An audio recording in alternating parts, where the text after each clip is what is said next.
my controller here. Alright. How's everyone doing today? We made it through hump day. We're on Thursday. I have clawed my way back beyond the 13 gates to this mortal realm. Alright. I kind of want to redo the priestess at some point. Actually, let's do that now, because I might need more cards in order to actually get through the Emperor. So we're gonna go do we're gonna do the High Priestess.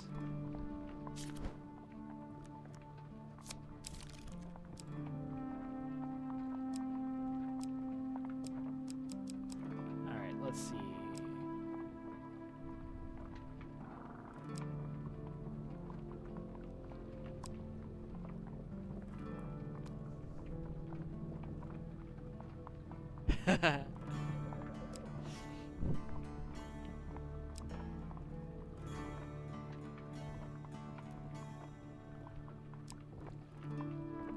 Looking for anything that has a blessing on it.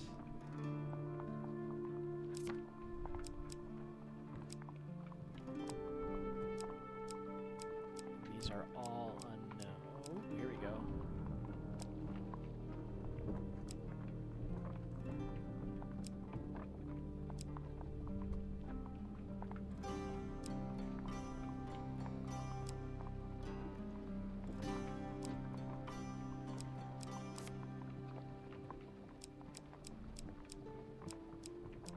I've got a bunch of question marks here, so let's uncover some of these. Let's do 1, 2, skip a few.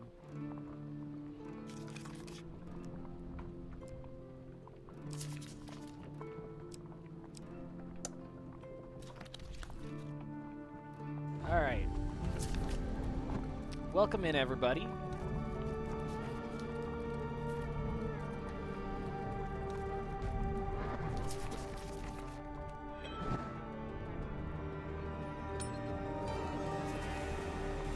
My mind has been honed. Sitting upon the throne of life and death shapes the... Let me just make sure.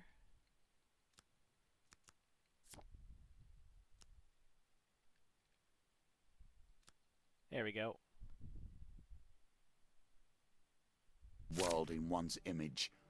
And Callus has always lacked self-control for that to be anything but chaos.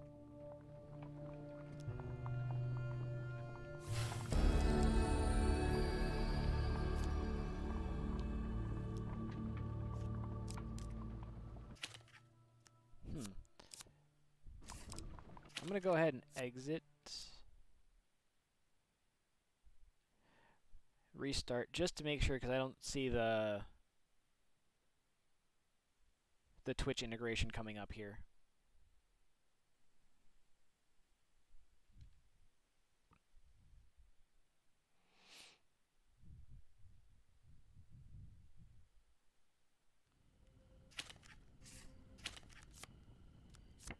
Nope.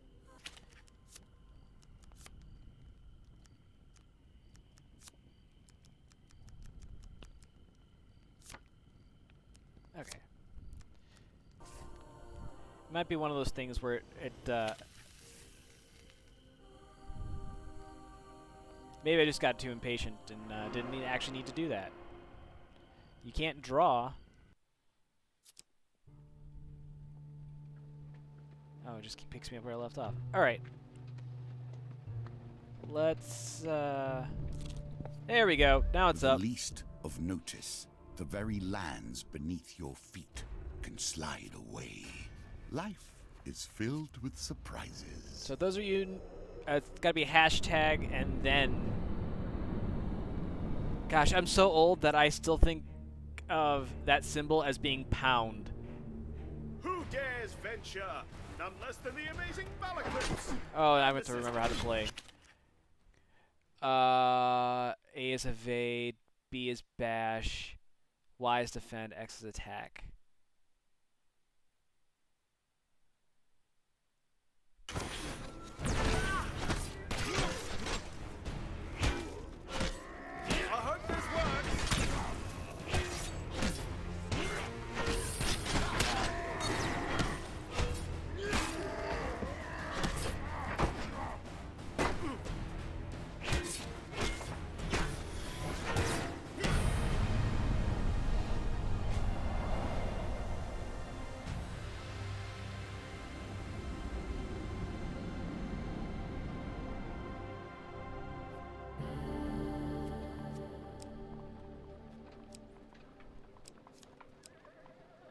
will take a shield.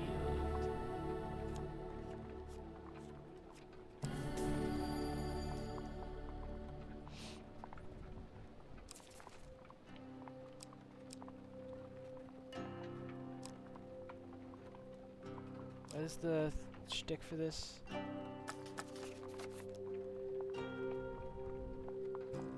Alright. Back to the bones. I hope you have learned to be their master. I mean, it helps when you can roll.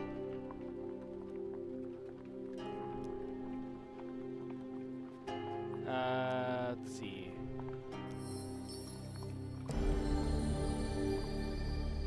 Alright.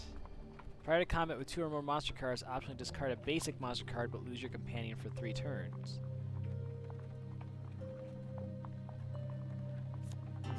Alright, we got a blessing. Wits or weapons? Perhaps both will fulfill you here. As you approach a bridge high in the mountains, you see that is already occupied. From your viewing angle, you notice that the bridge structure has been damaged. With luck, you may be able to knock out one of the supports with a thrown object, causing the bridge to collapse. Will you risk throwing one of your belongings at the bridge, or charge headlong into battle?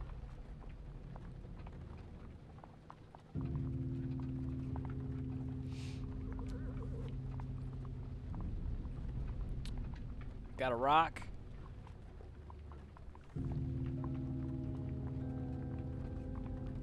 Akka just says, just go balls to the wall.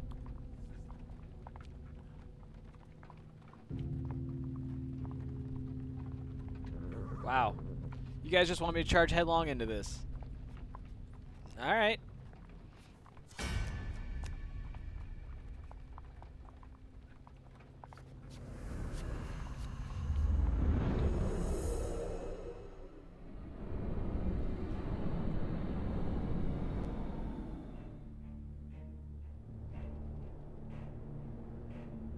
I hate it up here.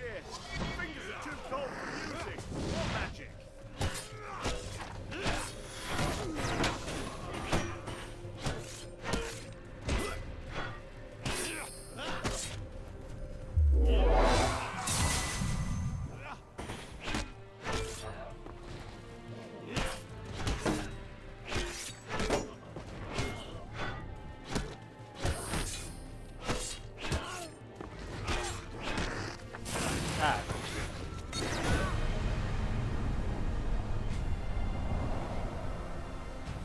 Could have done better.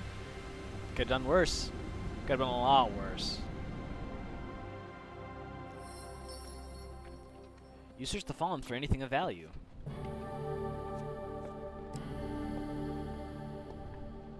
Winter's Bane. Sure, I'll equip that. More damage equals more better.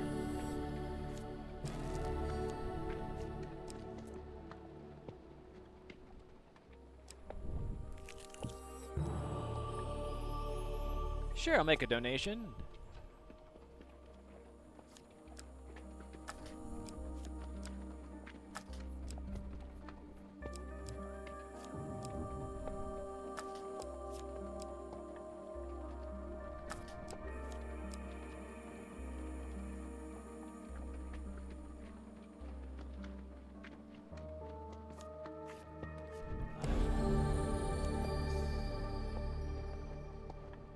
All right.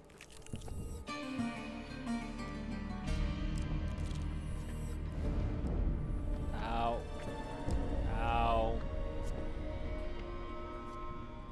right.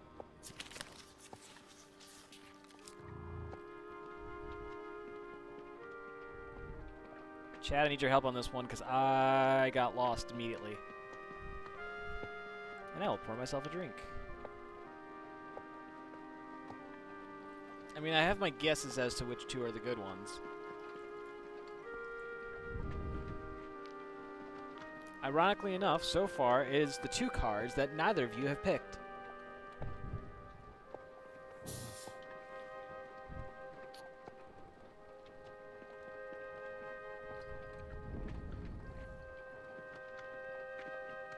Well...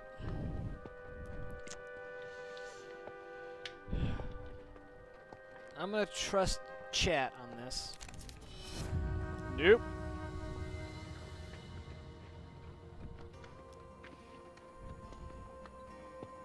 The wretched smell of fish meat and stale sweat alerts you to the presence of a bear arousing from hibernation. The ferocious beast bares its teeth and swipes at you with giant paws. More pain. Alright, let's set up camp. Let's heal.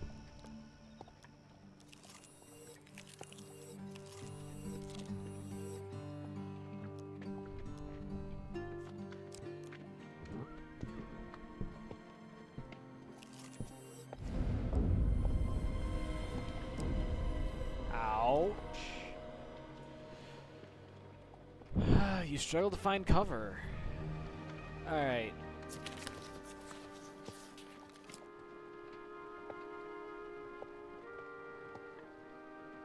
Do you really want to hurt me? Do you really want to make me cry?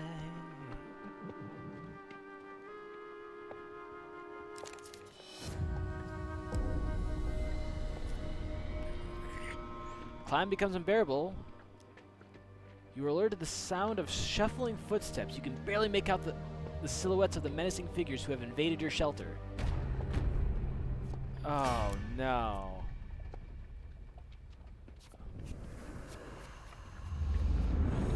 So I just got a really bad failure instead of a normal failure.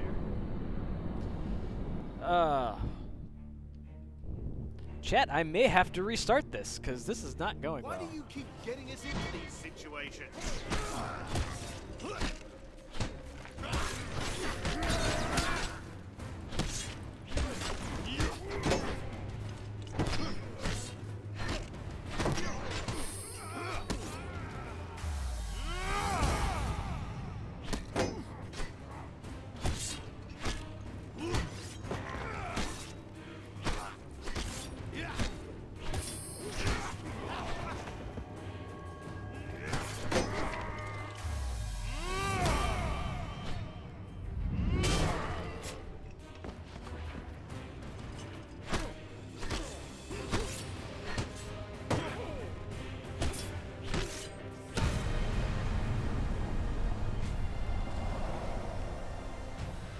The big oofs. I lost a bunch more health in that. As the blizzard eases, the intruders make their escape. Malachite forges the firewood, saying, "This log is dry enough. We can set up camp here for the night."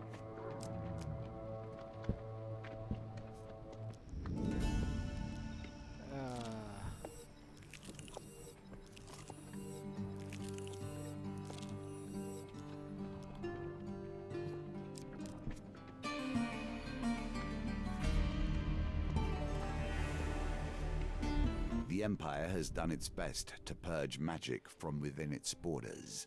As But you there are ascend, many who practice it beyond them. bitch, shut the fuck up. As you ascend the snowy mountain Freitas, you happen upon a cottage with pungent smoke wafting out of the chimney. A frail old lady sweeping snow off the path beckons you to come in. "We've come in search of the great high priestess to deliver an important oh, it's Malachite. You'd better go and bear blessings if you want to get on the high priestess' good side. I'm fixing a batch right now if you'd like a taste. I've got it right this time. You can take it to her," she says, stirring the cauldron. Malachite politely declines.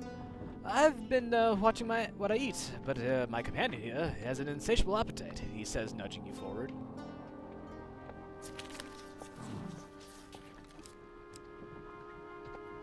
Alright, chat, help me out here. I have a 3/4 chance of getting this right.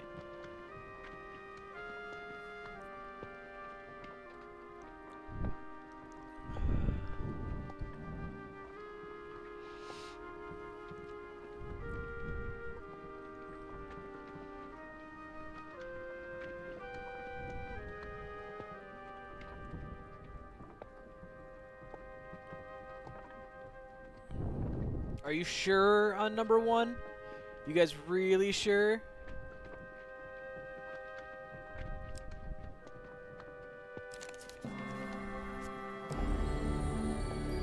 Oh, yeah. Oh, that is delicious. Looks like my recipe is a success. I'm sure the High Priestess will appreciate this one. You thank the old lady and continue up Mount Freitas, paying no heed to the brewing blizzard.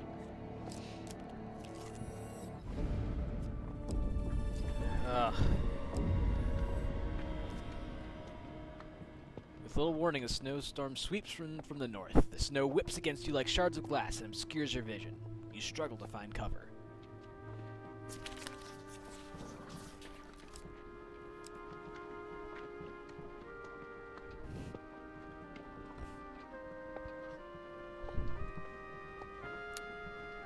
Yeah, I think Akka, I'm right there with you on this one as too. Yeah! The climb becomes unbearable. You seek shelter in a cave and desperately fight off the frostbite. When the howling winds ease, you clear the snow from the cave entrance to discover the dark clouds have passed.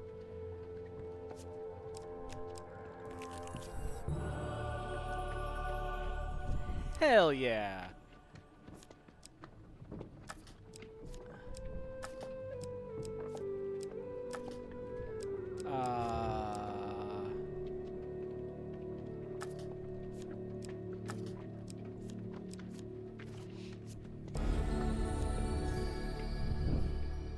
All right.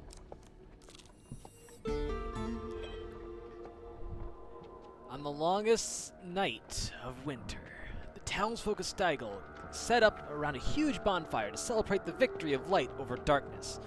The one night, the Empire turns a blind eye to the outlawed use of magic. You join a group of peasants close to the fire. Taking a sip, the woman beside you offers you a goblet. You politely accept the pungent potion and take a quick swig. Warmth rushes through your body, and you fall into a deep, hypnotic trance as you stare into the dancing flames. The townsfolk chant, calling on the mountain spirits. In a flurry of snow, spirits descend and join the festivity. A curious white owl perches next to you and speaks. Ooh, I sense a magical air about you. If you feel particularly inclined, will you share your blessings in exchange for longevity? No.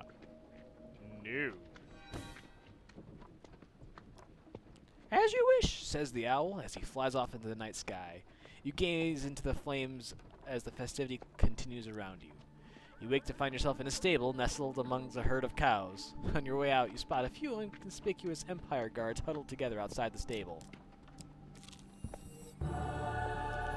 Oh, this has been wonderful.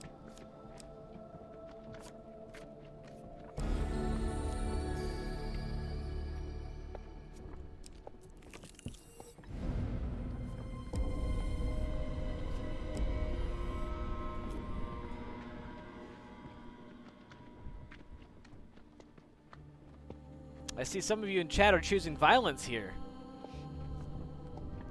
Alright, help me dodge this blizzard.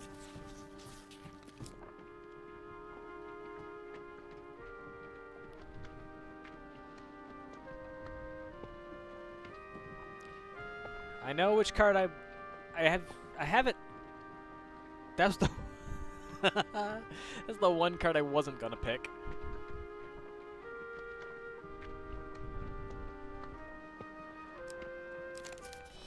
Oh. The climb becomes unbearable and you seek shelter and you get invaded by... Oh.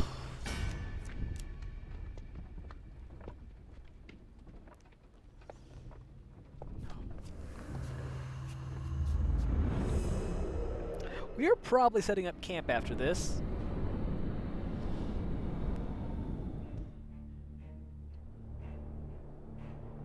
No problem. By sea and sun, fate and fane!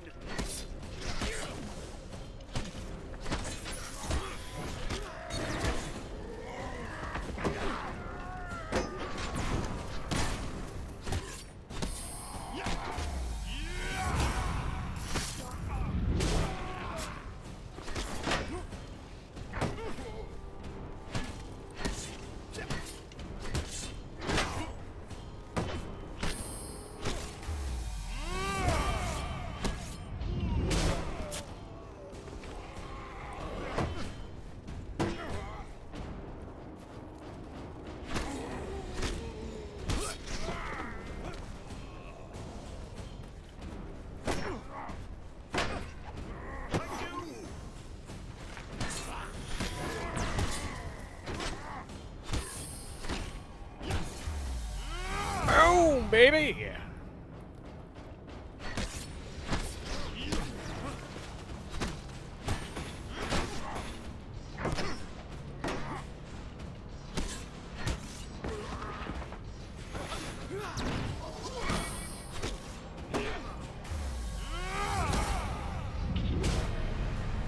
Okay, I'm not gonna lie, felt pretty fucking boss in that fight.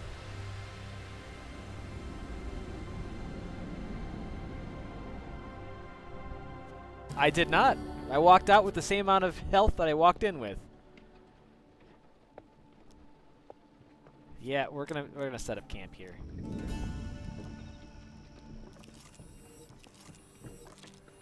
Let's get back up.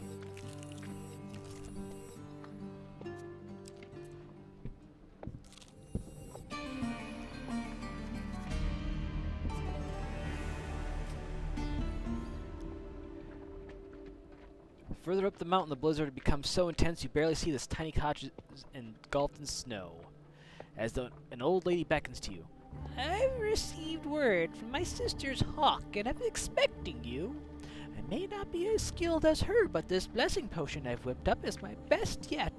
Do you think it's good enough to take the high priestess? She says, blowing the steam off a shimmering bowl of thick liquid. I really couldn't, says Malachite, patting his belly.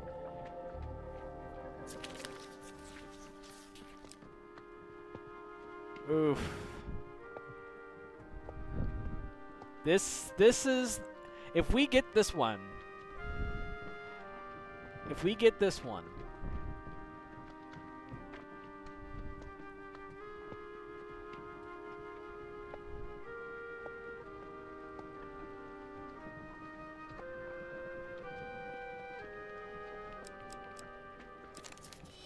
Damn!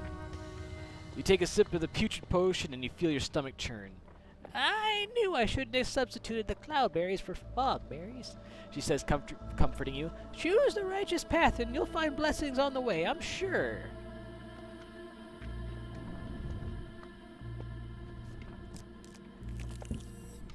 Always treat those who feed you with respect. Even I stand by this rule, and I have respect for few. You chance upon a wooden cart, overflowing with pears, pies, and many items otherwise. A wonderful smell wafts from the cart. Malachite shakes his head. Poor old Chester, this is why you should never be seduced by the wiles of women. Coin slave.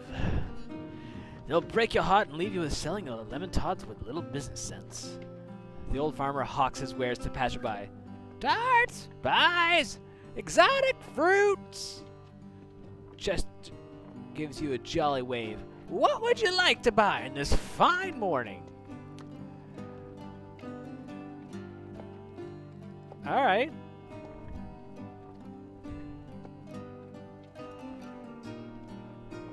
Gabby's just like, nope.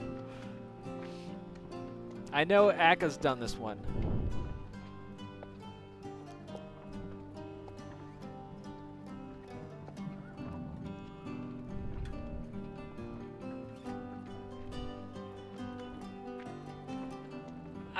Okay. Chester passes you a bunch of blue oblong fruits covered in pink speckles.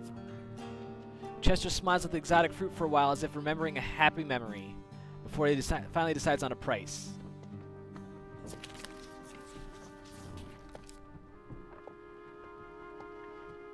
So I can afford 3 out of 4 of those.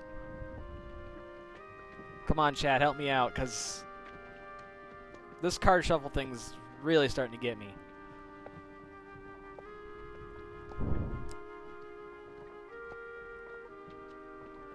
We have an accord.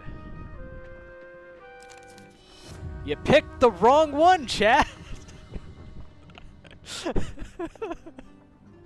I have to decline the purchase. Chester seems strangely affronted at this. He takes the fruit from your hands and coldly asks you to leave.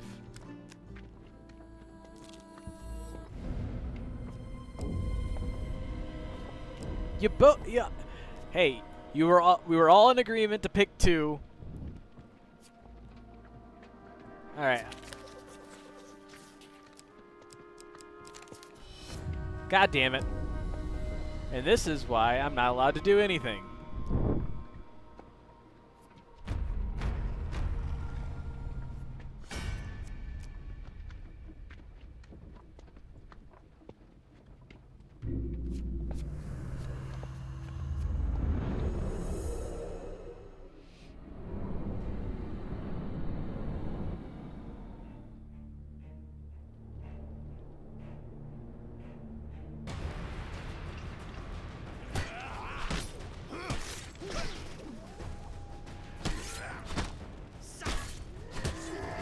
Oh, thank God.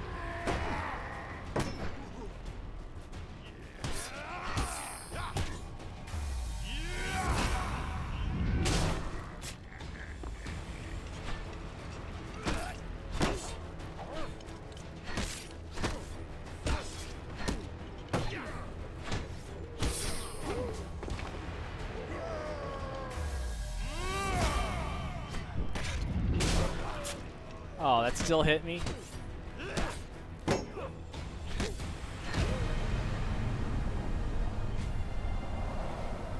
Oof. Don't you hate that when you get killed and then all of a sudden your bones and your muscles all just stop working immediately?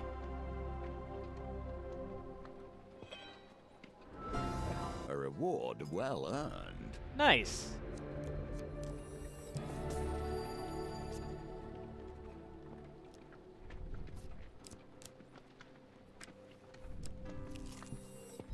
Strange things still exist. Okay. Do you not see the beauty in this plant? True wonders still remain. Feed me, Seymour! High on a misty mountaintop, you discover a vicious-looking plant.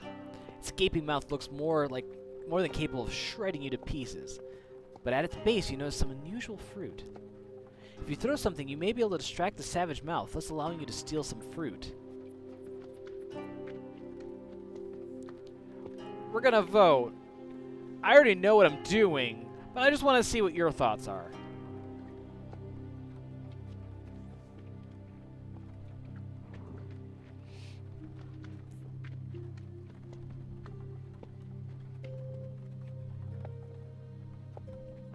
Nice. Yeah, this was recommended to me by Akka, and I actually have been looking forward to this all week to play. So I am super excited.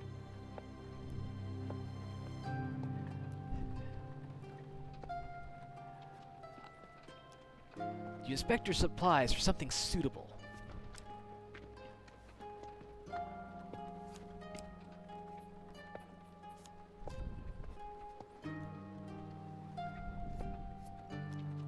You launch your shield at the creature. With the snap of its jaws, the items disappear. You pluck one of the fruits while it is distracted. The fruit is especially delicious, leaving you feeling refreshed and vigorous. The creature curls up to protect the remaining fruit as you leave the area. Alright. That wasn't too bad. High up on the mountain, you see the silhouette of a man approaching through the heavy snow. He bellows through the roaring winds. Who dares trespass in the sacred grounds of our priestess? Hidden raiders spring down the mountain with the dexterity of mountain goats.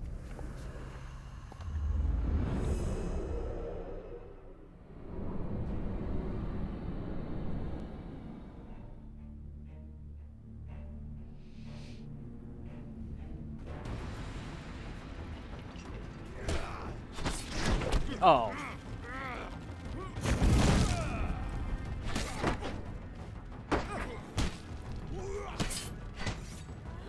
Oh.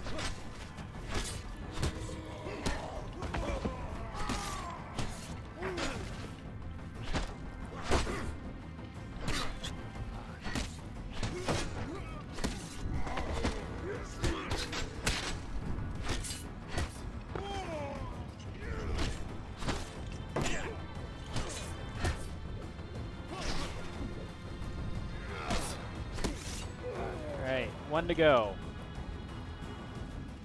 Bing, bang, and pow.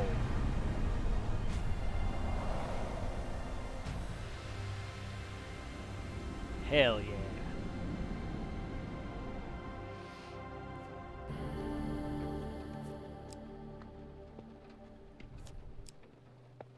Any number of rings can be equipped at one time. Cool.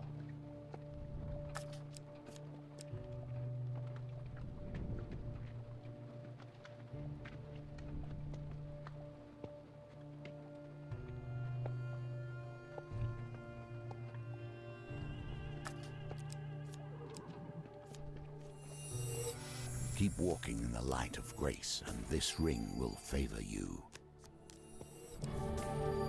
Oh, look at that money flow in. The clash of steel rings out, echoing through the peaks. The mountain answers with a low, ominous rumble as a wall of white rushes toward the melee, sweeping away everything in its path.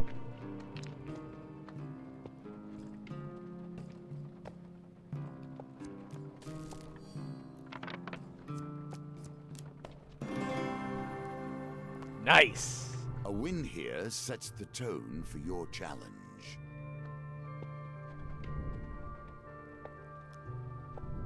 You seek shelter against the bluff, pressing close to the rock face as the avalanche roars overhead. When the trembling stops, you are miraculously unscathed. Your assailant's weapon just from the snow as you near, you realize it is still clenched in his hands. His body buried to the wrist by the avalanche. Echo, help me.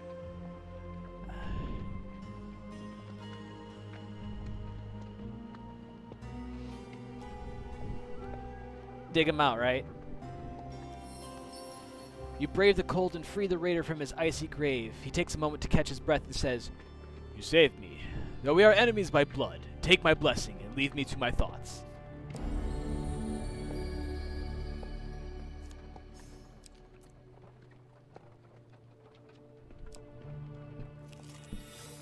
It was your actions that necessitated these additions to the game, you understand? I knew you were approaching and tailored things around your lust for fame. You follow the sound of hammering into the town hall. Inside, a tiny man stands atop of a stool, chipping away at a row of marble sculptures. "Impressive, is it not? Sir Malafal of Kadir is a great patron of the arts. You could be too." So I could commission a ceramic sculpture, or I could do a marble sculpture. I mean...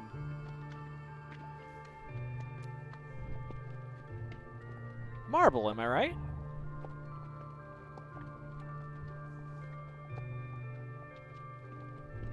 I got 57 gold. What else am I gonna do, right? Alright, 3 successes.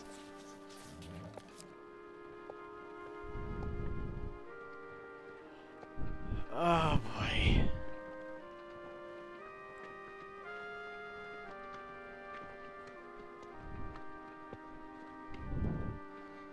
Spreading the votes out.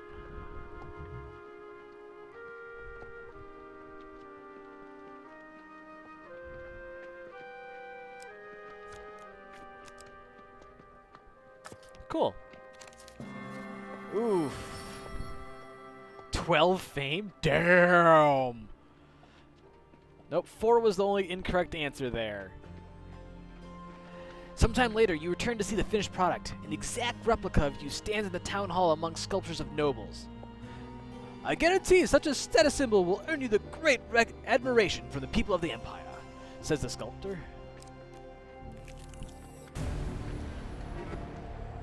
The winds clear the dark clouds to reveal the spire of a ritual house protruding from the summit.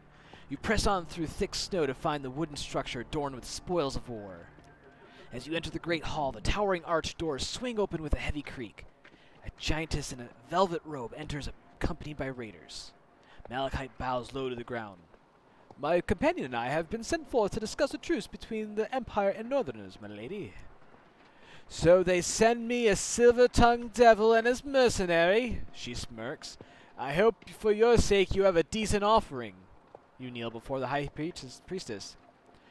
"Your offering will suffice," says the giantess, "but if you seek to make a deal on behalf of the Empire, you must prove yourself against my champion." Her raiders charge towards you.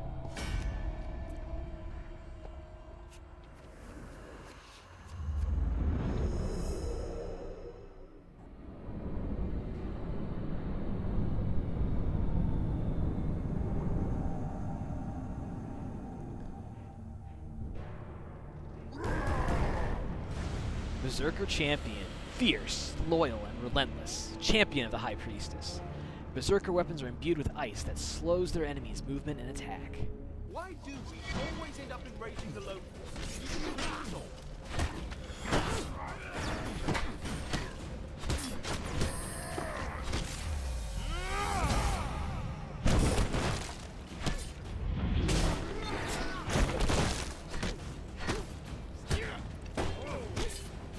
Malachite, look alive. Look alive, buddy.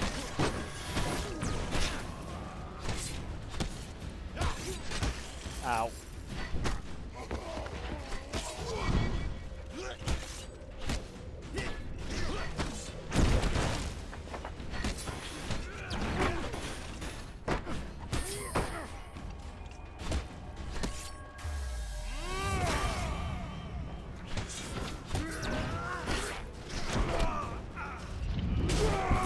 Nice, he's toast. Oh.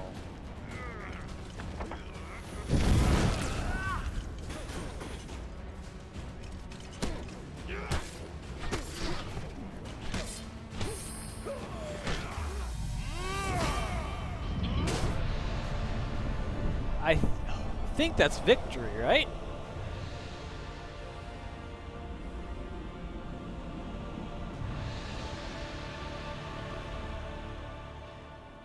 You've done well. Now hear my terms.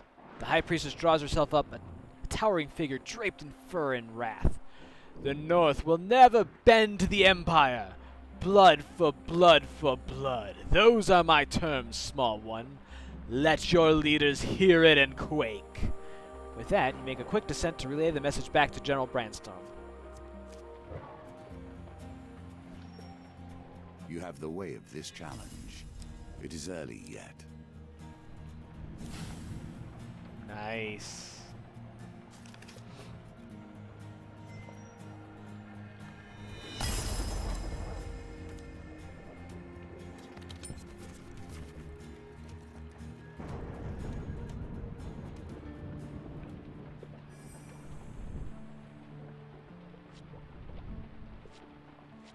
Alright, let's give the Emperor another try here.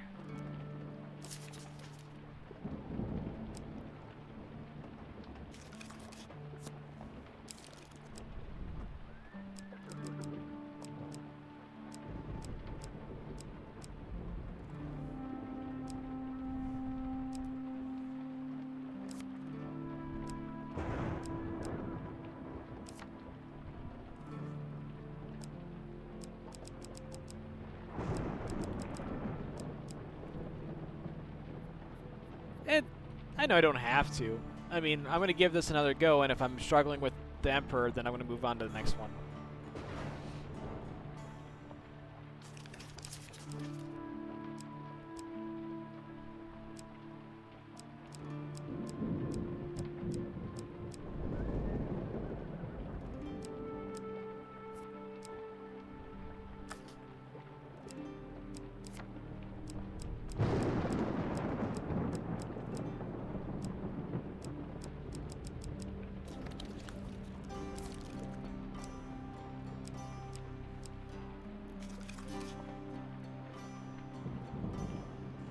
If you fail to take tokens with you, you will lose the opportunity to open new cards.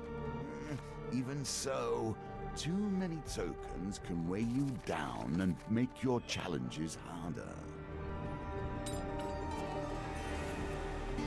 You find yourself working for the Empire directly, at least once removed. How do you think this will end? Keep hitting A to advance his dialogue and shut him up, and then realize that it doesn't work that way. You spot a crowd of travelers weighed down with weapons and tools lingering by. The Emperor is offering a reward just to set off on the expedition, even more if we make it back. That's how desperate they are for help.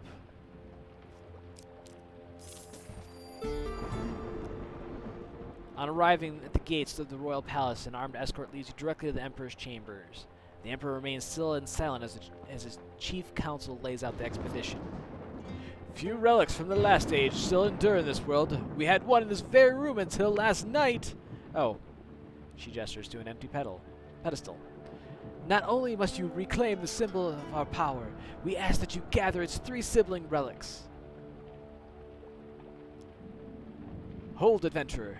It took skill and dangerous thieves to steal the artifact. We need to ensure you'll be safe out there. See our training officer on the way out. You agree by Captain Estrella Fior. Thieves are cowards at heart. They will dodge your heaviest attacks just as they dodge their civic duty. A swift blade is best to defeat them. Here, try these out. I would never bring a knife to a sword fight. 2 knives, however. Your quest takes you far away from the city. Vast wildlands stretch out before you. Your companion reminds you of the Emperor's mission. One relic was stolen by brazen thieves. Another is in the clutches of a shady merchant. One is enshrined in a small village in the east. As far as the last, who knows?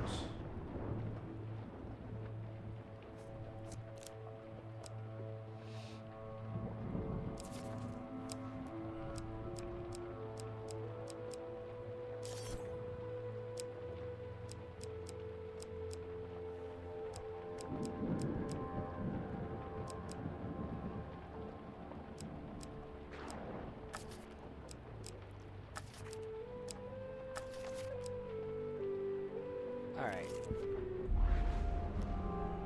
Wells are sometimes treacherous and harmful. While traversing a dangerous cliff face, you slip and lose your footing. Though relatively unharmed, the same cannot be said for the pack of traveler's rations that broke your fall. Oh, that's some bullshit! Oh. Thank you, chat. Here we begin to see the potential of cards based around fame. If you can force them from your deck and into your hands, you can begin to exploit their power. Alas, the raiders have destroyed our village, the elder explains. We had not a value to steal mind. I fear they now attack us for sport. Let me give you some advice, he continues. Preparation is key to victory. Never begin a quest without first stacking the deck in your favor. He looks at you through pale eyes. May your deeds of greatness ever regaled in song and told in tale. May you ever be remembered.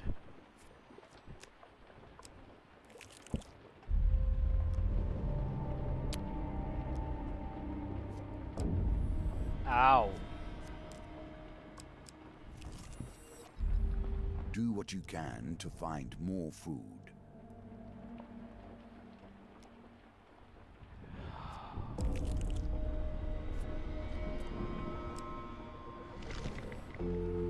A balance of resources is key. The wilds No are one wants welcoming, to perish with wealthy, bounty but plentiful. starving. You harvest succulent berries from a nearby thicket.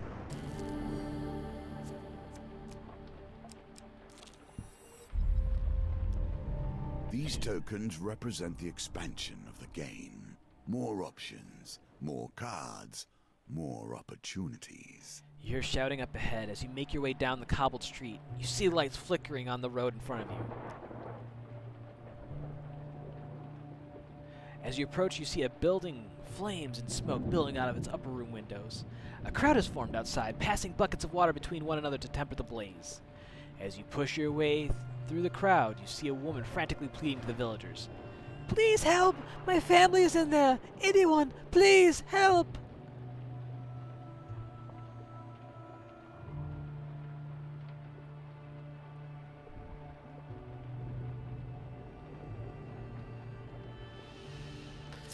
Alright, here we go.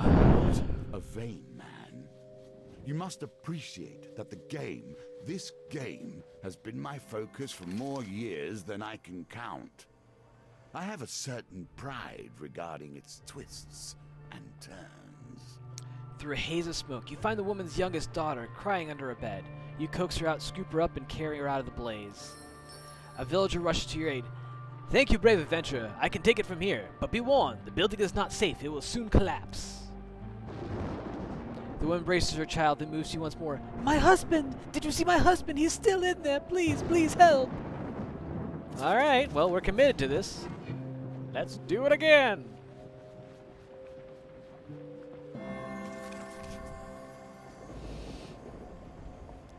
find the woman's son attempting to find his way out through the smoke and flames. Grabbing his hand, you lead him back through the burning building to safety. My husband! Did you see my husband? No, bitch. I found your son first.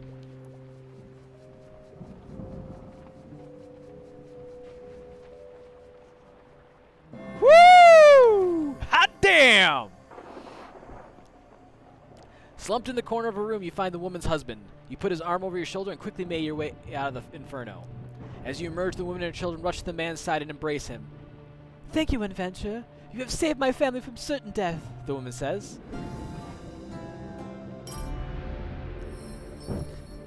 While our possessions have been destroyed and we will never be able to repay you, know that we will speak of your deeds here today for as long as we shall live. Well, it's a good thing I intervened, otherwise that would have been about 5 seconds.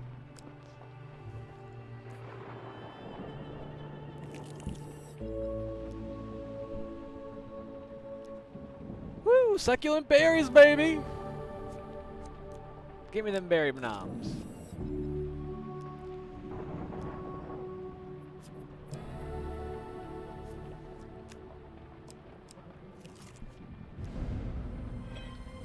This one.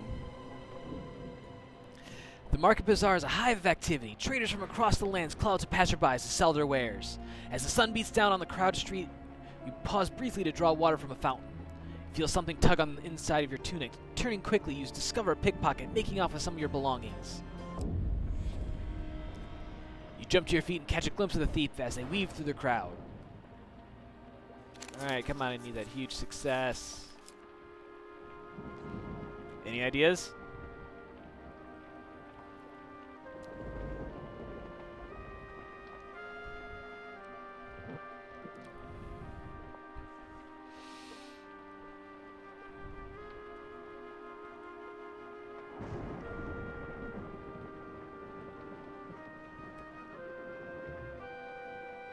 Well, what's your gut say, Midna? Your luck seems to outweigh your... You say trust in the Akka? Okay. The tangled maze of people proves too much for you, and the thief makes their escape. I have little sense of trust for wandering merchants. True bargains are rarely found with those who are unwilling to wait around for their customers to test their wares. You find the traveling salesman wandering the wilds. Well, I can't buy it for 40 gold, so I'm going to have to negotiate.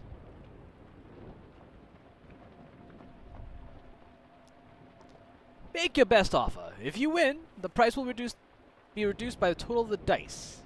If you lose, he may refuse to sell the relic to you.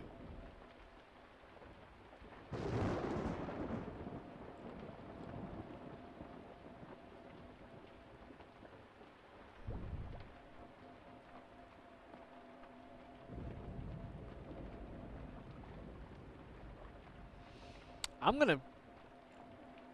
Yeah.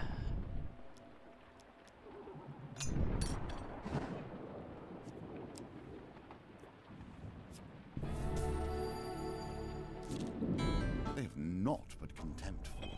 I cannot understand why you would have anything to do with them. You trespass on gnomish grounds, human. A voice calls out as the dozen small creatures leap from the trees around you. The penalty for this transgression is death. Make peace with your gods.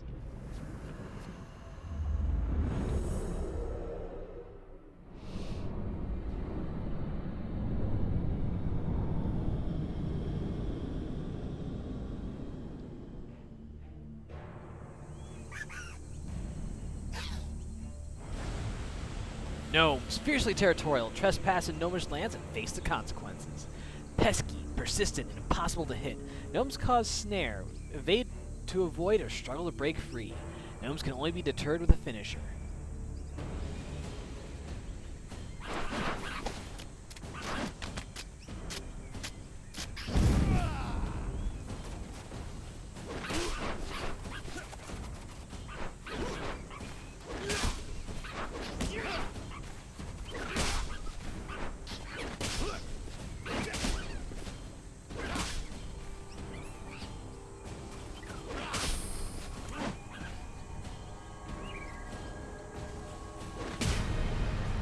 not gonna lie, gnome punting is probably one of my favorite things in this game.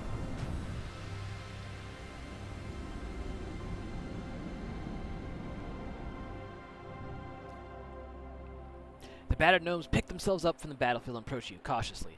All right, the penalty for this transgression is no longer death. We'd like to parley. We seek arms to defend ourselves, a gnome declares loudly. Hand over some of your equipment and we'll release you. We can even pay you something. I'll give you some food for a helmet, one of the small folk exclaims. I'll share the secrets of this land for a ring, another chimes in. Give me a weapon I can wield and one for my brother. We've got gold, a toothless gnome calls out. The gnomes all loudly shout their own offers, trying to drown each other out. I do have some weapons. Yeah, let's give them a weapon. Sure, they can take the blades. Not like I'm using them.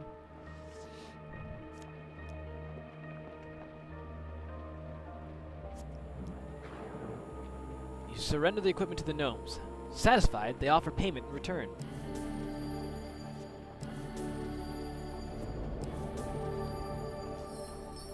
The toothless gnome and his brother turn the daggers over in their hands and nod approvingly before disappearing into the bushes, dragging the blades behind them.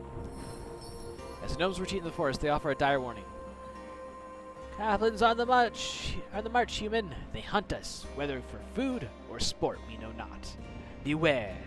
Beware the gibbering horde! Hey!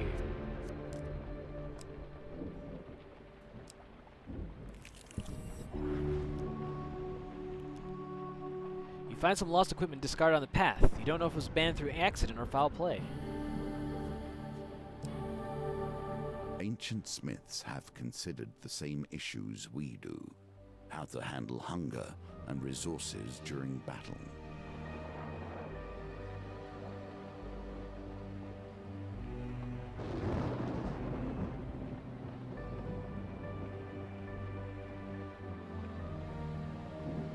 That is pretty sexy.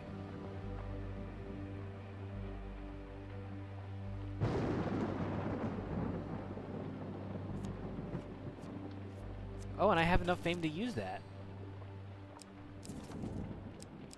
Sweet! That actually came in handy.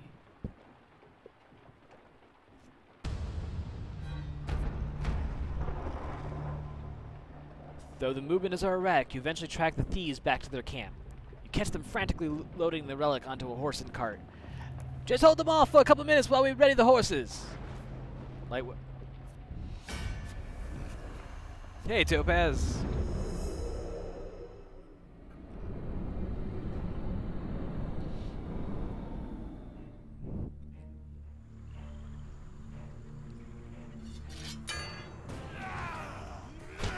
Together, we will push them back. You'll be death itself.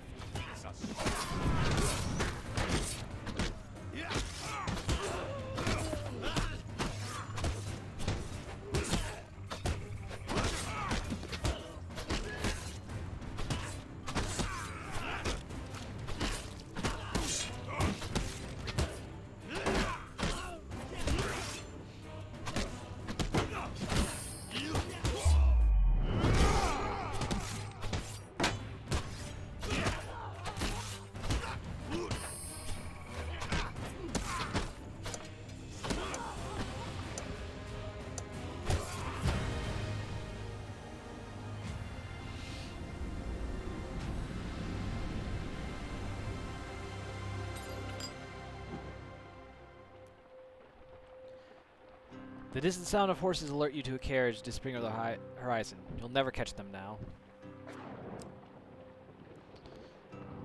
Alright. Oh. Those who are desperate can never hope to get the best possible price. A sweating trader comes jogging in from the darkening wilds to join your campfire. Thank God you're here! I don't know how to start a fire. It's my first time traveling to the capital.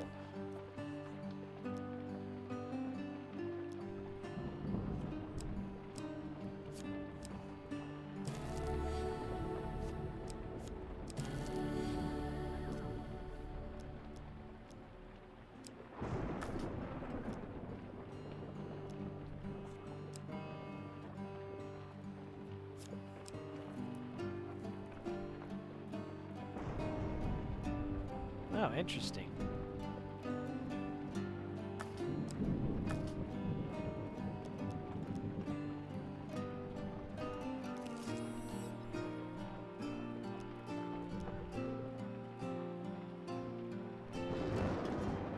All right.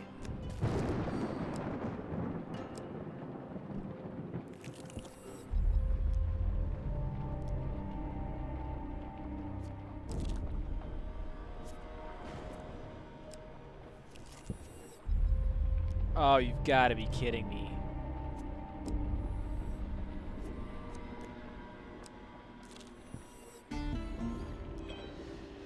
Alright, here we go. On the longest night of winter, the townsfolk of Stagel set up around a huge bonfire to celebrate the victory.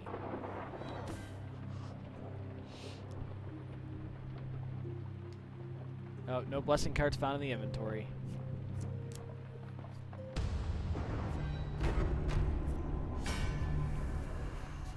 Let's try this again.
Woo!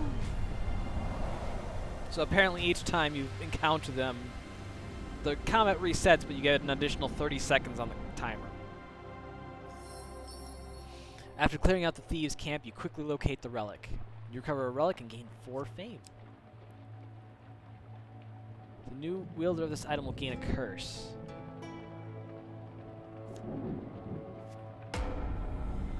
The desert crossing encounter is added to the map after every encounter where a pain card was drawn.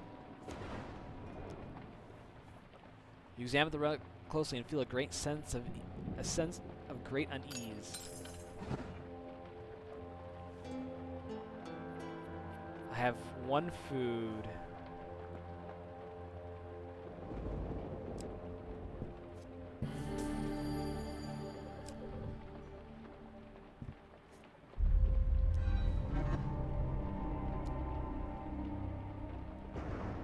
I'm just gonna straight up buy the relic. I've only ever seen this much coin in my dreams! The merchant seems pleased with the sale. Cursed Helm of Ogagugu.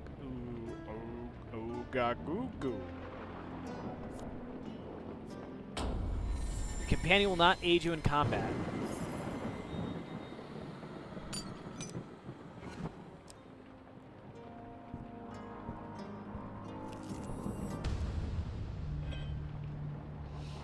A pall of smog casts the city in a dull gray light as you navigate the narrow streets and back alleys of Iron Peak. If you really hope to be safe, you best protect yourself. I have just the thing and at a bargain price. Since we haven't done this one, let's... The Iron Peak Marketplace is large enough to house many stalls. As you wander through, you note many are vacant. Few people seem to choose the risk of shopping in such a public place these days, and those that do never linger for long. In a quiet corner of the market, you find a desperate man attempting to sell an unusual assortment of oddities. He picks up a statue of a 3-headed creature, saying, "This statue of a healing spirit from the distant kingdom of Duntia is exactly what you need to survive the next attack by the Prince of Poisons." The map reveals a little bit of the countryside surrounding the town of Iron Peak.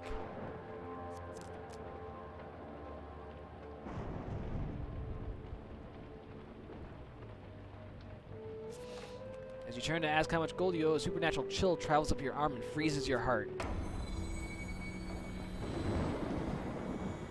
That's alright. just doubles up. Sorry, stranger, the stall owner says, suddenly packing up the rest of his wares, but I stole these from a particular vengeful warlock, and his magic prevents me from just throwing them away. Good luck with that one. The man kicks over the tail over and flees down a back alley. You lose sight of him in the gloom and decide to abandon this god's forsaken town. Well done. You once again leave the now familiar town of Iron Peak. You know, even if we lose this, this is turning out to be pretty fruitful. You enter a competition of strength at a fair. A gold prize is available to the winner. Your opponent in the third round is Paralee, the Brass Hag.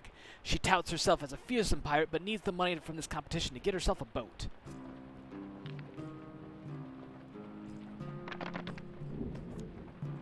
Oh.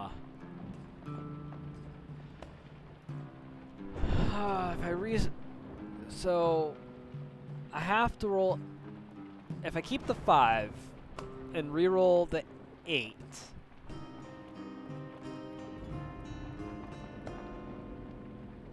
I need 9 or more, which would be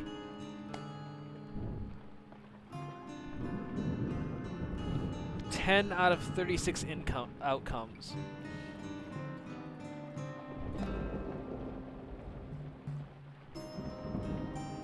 If I reroll 1 dice, I would need a 5 or a 6, which would be 2 out of 6 outcomes, which is still better odds than 10 out of 36. So we're going to reroll 1 dice.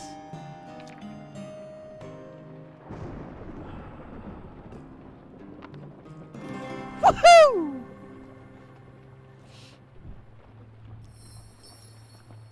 The Brass Hag cannot live up to the strength of her name and slumps in defeat.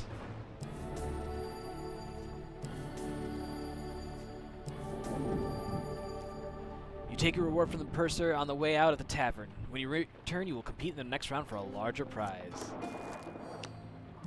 Haha! And I got 2 food! Woohoo!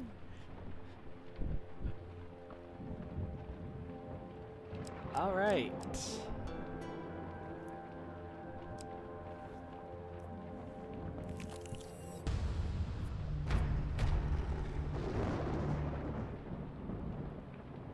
The wilds are home to many a rebel, criminal, and beast.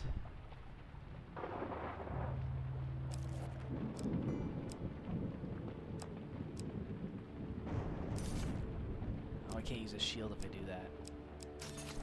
No, well, the shield doesn't do shit anyway.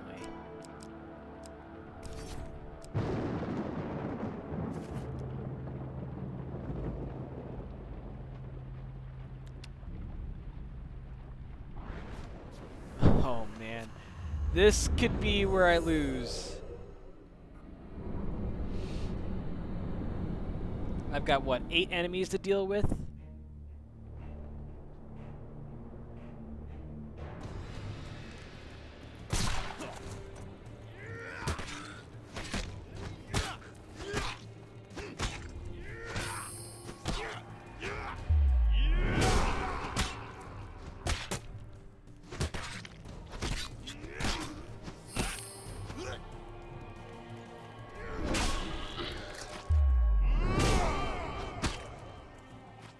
Ah, dang it.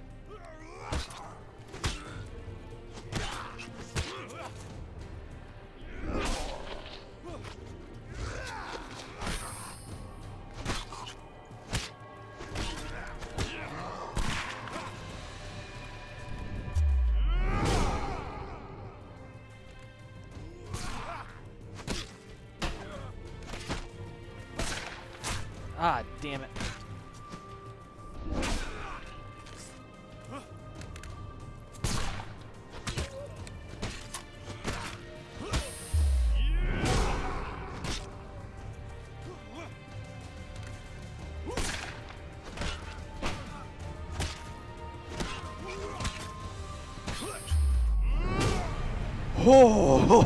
Oh, I honestly thought I was gonna die there. I am barely alive.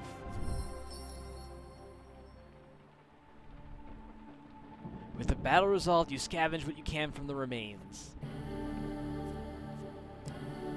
Hey, I got Deep that in dark the woods, they still grove ring know anyways. magic.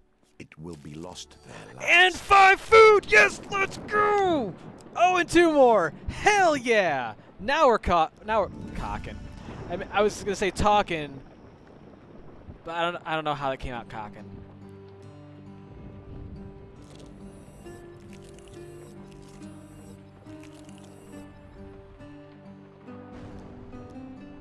Oh, I can't buy any more food. Frontier bear butt.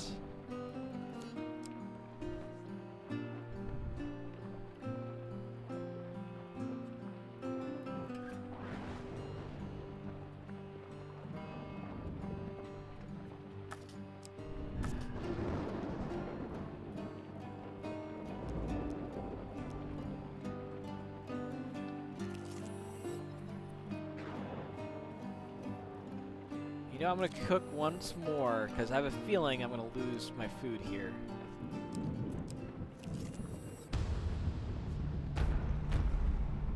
Nope, just gonna get into an encounter.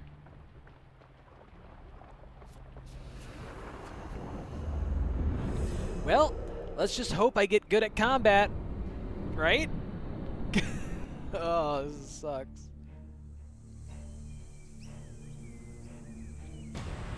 Gonna let them come to me.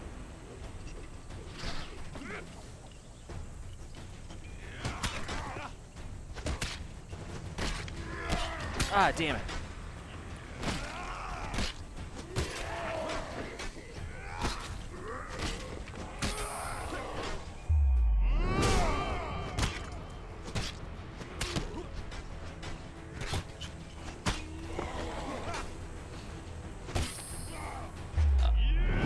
Yes.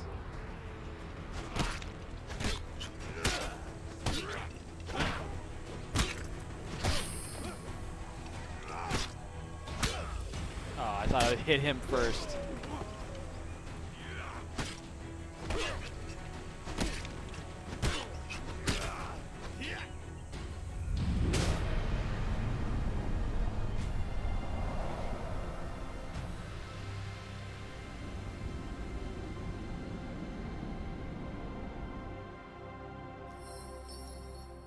With the battle resolved, you scavenge what you can from the remains.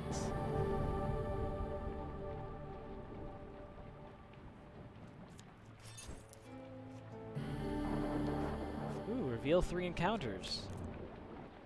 The open... Oh, there's an open wilds there, too. I'll head over to open wilds.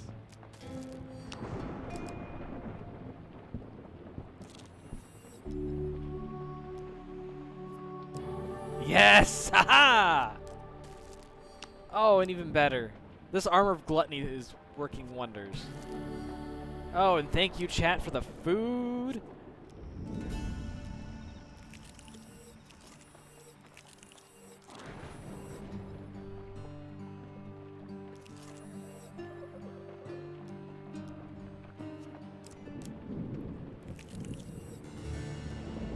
Can you claim this token? Shall I accept 46 gold for revealing 23 encounters on the map?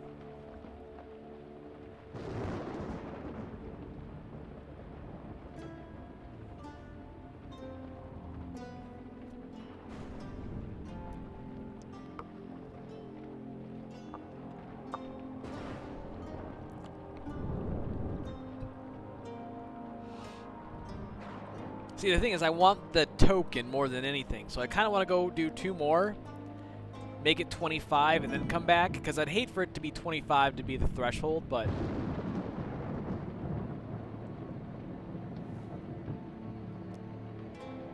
Do you think 23 is enough? I want to come back.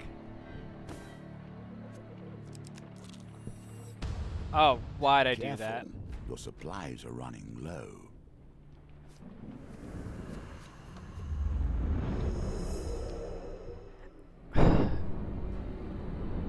Have you ever heard the Jimmy Fallon song, and I'm an idiot?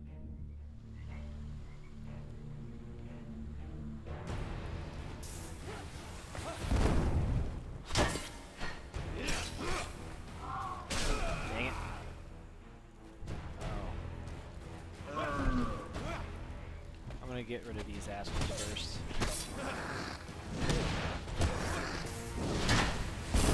Ah, come on.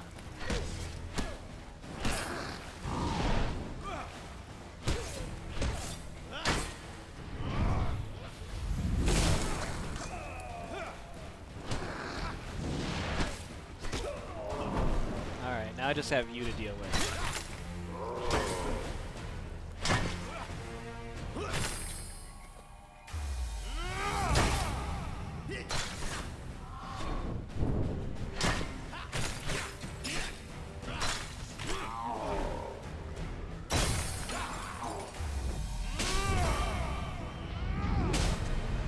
Nice! Haha!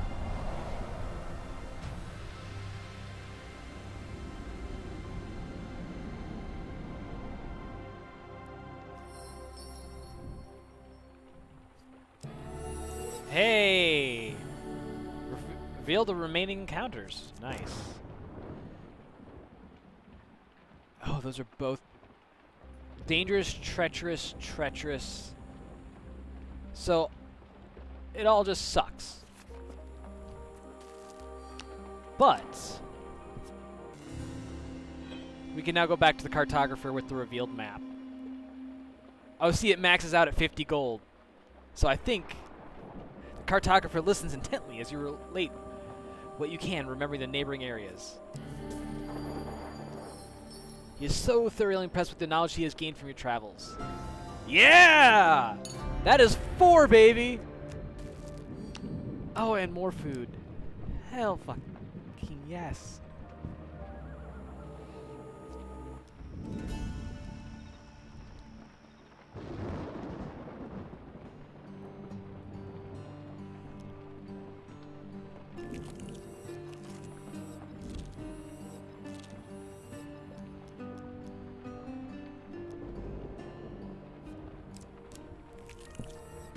And so we see the home of the Northerner and his reasons for leaving.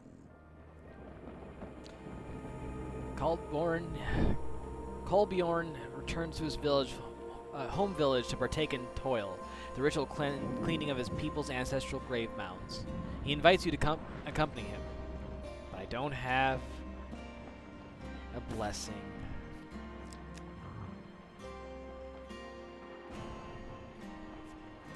There is little I can say that will stop an adventurer pilfering ancient artifacts. The village of Durnek is unremarkable, save for a tiny near-forgotten shrine. Here you find another relic resting on a dusty altar. An old woman greets you. I see you are interested in our relic. Local legends tell of a time when a great hero will come to claim it. Until then, it remains here under our watch. The woman examines you for a moment before falling to her knees in prayer. You have arrived just as foretold, our savior! Hey, it's a new curse. Lose gold whenever you receive life. This relic is Before Kolbjorn can finish, the relic starts to vibrate and hum, then glow with an eerie, unnatural light.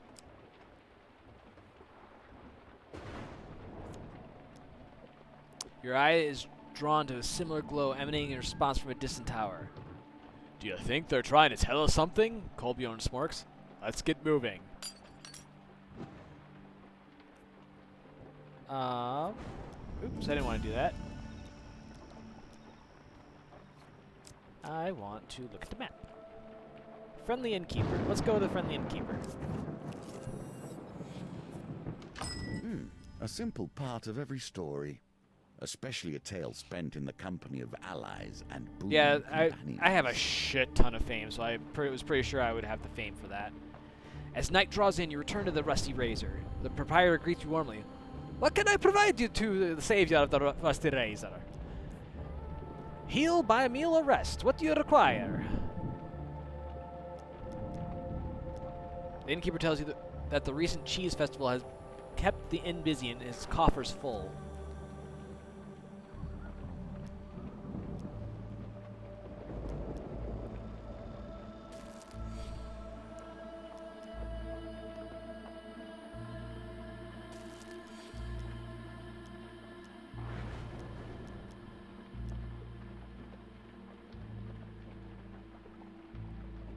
Looking for lodgings, eh? We have some fresh-made beds for travelers such as yourself. It's free, of course, assuming you have some provisions.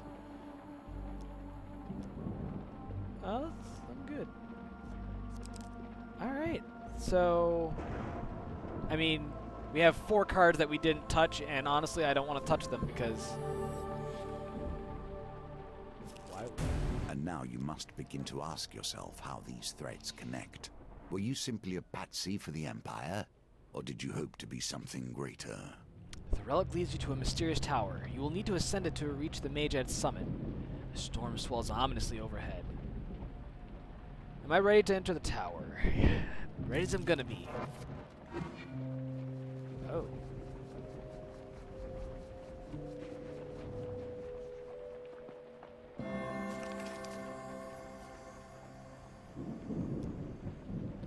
As you climb the tower stairs, a voice calls down from above. Do you even know why you're here? How much did they tell you when they ordered you out into the wilds? When they sent you out here like a dog after a bone? You continue to wind your way up to the tower.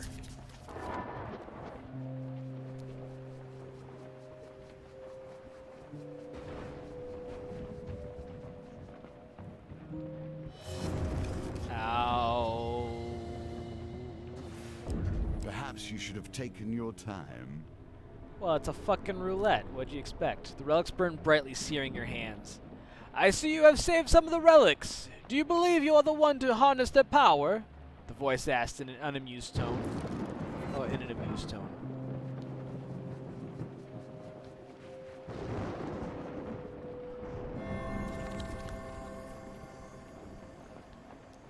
You finally reach the top of the tower.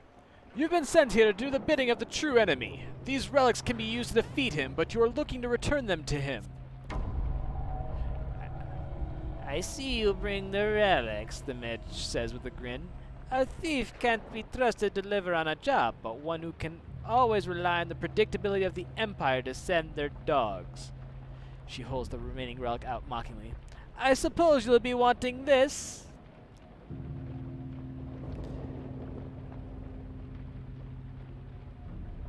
Or, she continues, you can let me keep it, but should you best me, it will be lost to you forevermore. I mean, this is an obvious one, right?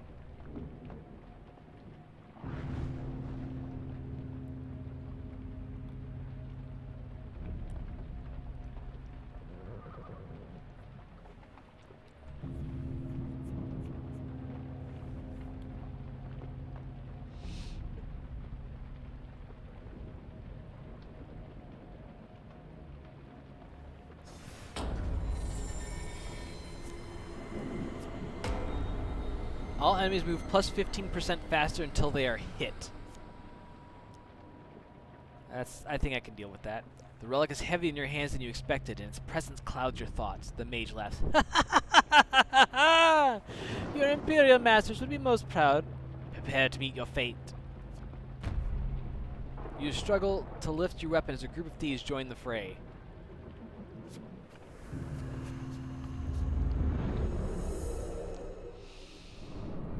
Oh, this is gonna be a rough fight. I'm not gonna lie. This is. But I have a feeling this is the end all be all. I win this, I'm good to go. Relic Thief Mage. This mage went to extraordinary lengths to gather these relics. Mages shoot projectiles from a distance. Use evade to avoid their attacks.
baby, yeah! Whew. I don't know about I had like I had the adrenaline coursing through me because the fear that I was pressing Y to get out of those binds was just. I mean, I haven't pressed a button that fast since I played Mario Party. With the relics recovered, you journey back to the Imperial City to reclaim your reward. Captain Estrella meets you at the city gates. I'll take you straight to the Chief Council. She'll be eager to examine what you've brought back. On the walk to the palace, you explain that you safely recovered all the relics. This may be a rare day when the council will smile, Estra says. You can see you're trying to catch the words as they come out. My apologies, this is indeed another glorious day for the Empire. The Chief Council looks over the relics you've returned. You have done well. We shall keep these relics safe, lest they fall into less learned hands.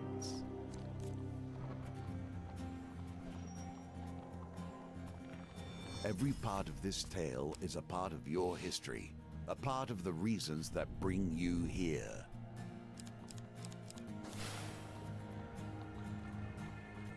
Ooh, what the fuck is that?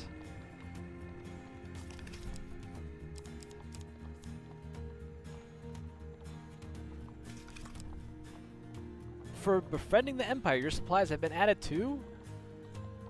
Okay. Yeah, buddy! Hell yeah!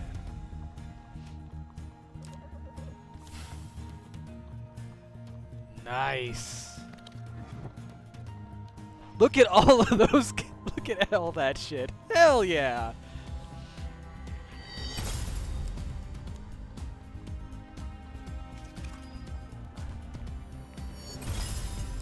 For assisting the gnomes in their battle against the goblins. Gnome hunt.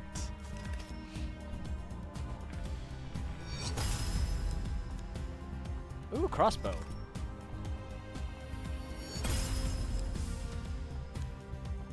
Duel.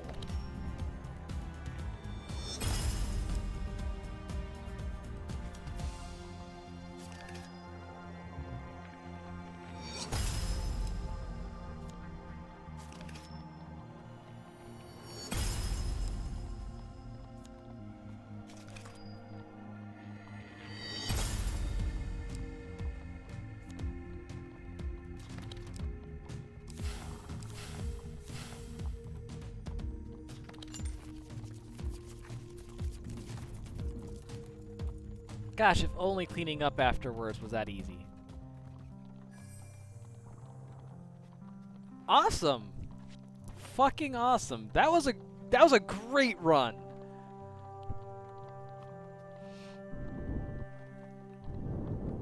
That armor came in super fucking handy. All right. The Hierophant. Let's do it. Every game, even this game we play, is a shadow of the great game. The game of life and death. The top Once left. I was its master, but now another sits upon that throne. Oh yeah, no, I saw the modes, but I will teach you everything I can in this game, that you might have the strength to master the great game in time. I mean, I don't know if you saw me in that last match, but I think I did pretty damn well. You should say. All right. Information comes at cost. Collect gold used for bribes. Be prepared for dice games. Take heed, thieves are not known for their loyalty. Okay.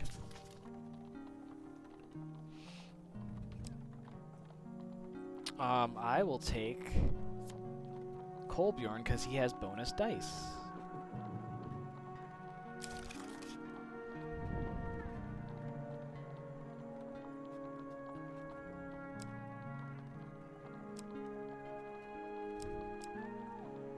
So I need something with...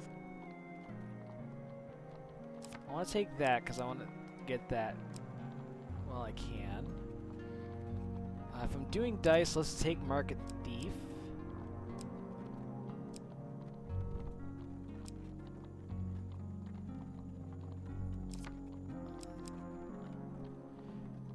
Winter Solstice.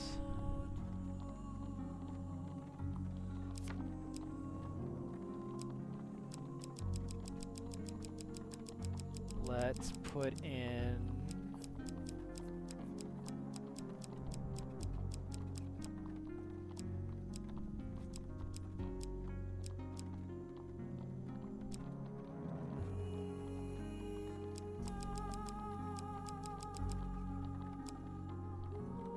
Wait, are the platinum cards... Oh no, here's Elder's Gift. So, gain fame and platinum equipment. Alright, let's take Shrine.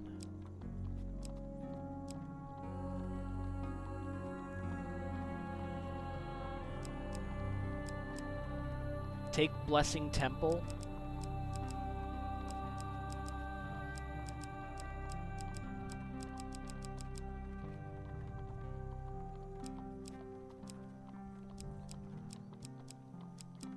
Blessing Temple.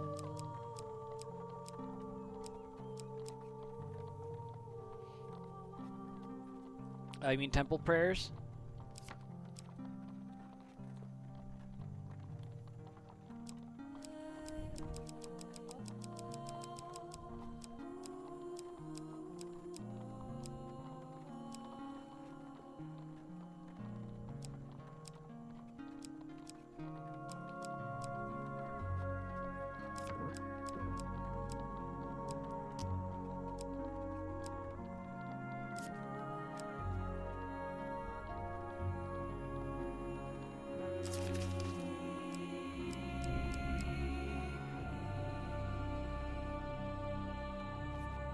How much?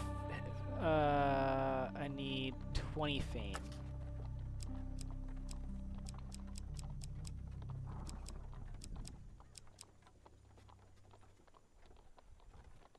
I'll take the Gambler's Jewel. That sounds like it's up my alley.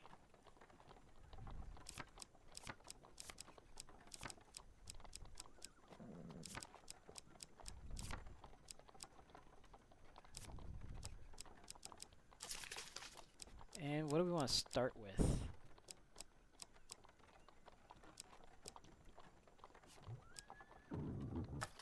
I don't even know what the challenge is there. Knight Sword. Northerners. Oh, okay. I can take 2 supplies? Well, I'll take food. Hell yeah. And...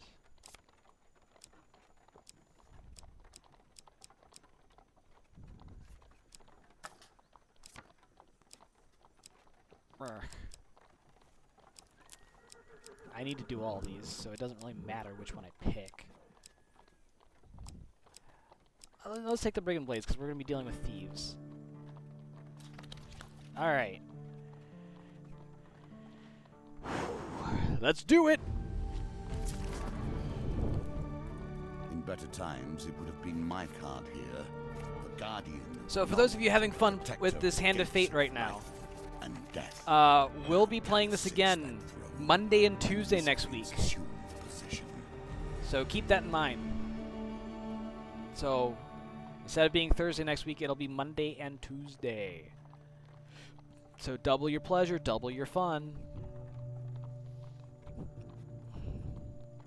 With Malachite's encouragement, what's a few murders in the grand scheme of things? You find yourself sat opposite the opulently dressed leader of the Thieves Guild, or one of the leaders. It's a shadowy organization. He takes a sip of wine, leans back to savor the taste. I am scheduled to be assassinated. The new assassin has been determined, so the tale begins. I believe the suspect is one of my own. With subtle nods, he indicates a bearded man, a woman with red hair, and a man with gray eyes. Borden, Rowana, and Grindin, my 3 personal silencers. One of them left me this note, I am sure. When the red candle's flame burns out, on his last evening at the Mulberry Inn, the false priest will have his sins appeased. He points out the red candle from the fireplace. The assassins favor theatrics over secrecy, it seems. Find the assassin for me. To do that, you will likely need gold. Thieves will tell you anything for gold. I am known as Father Galfrey. Though it is not my true name, of course, I keep track of accounts in this region. A note was left for me at this inn. Okay. Borden is the eldest of my employ, a simple, nervous kind of man. I highly doubt that he would have the heart nor the finesse to assassinate me, unless he has hidden his true nature all this time.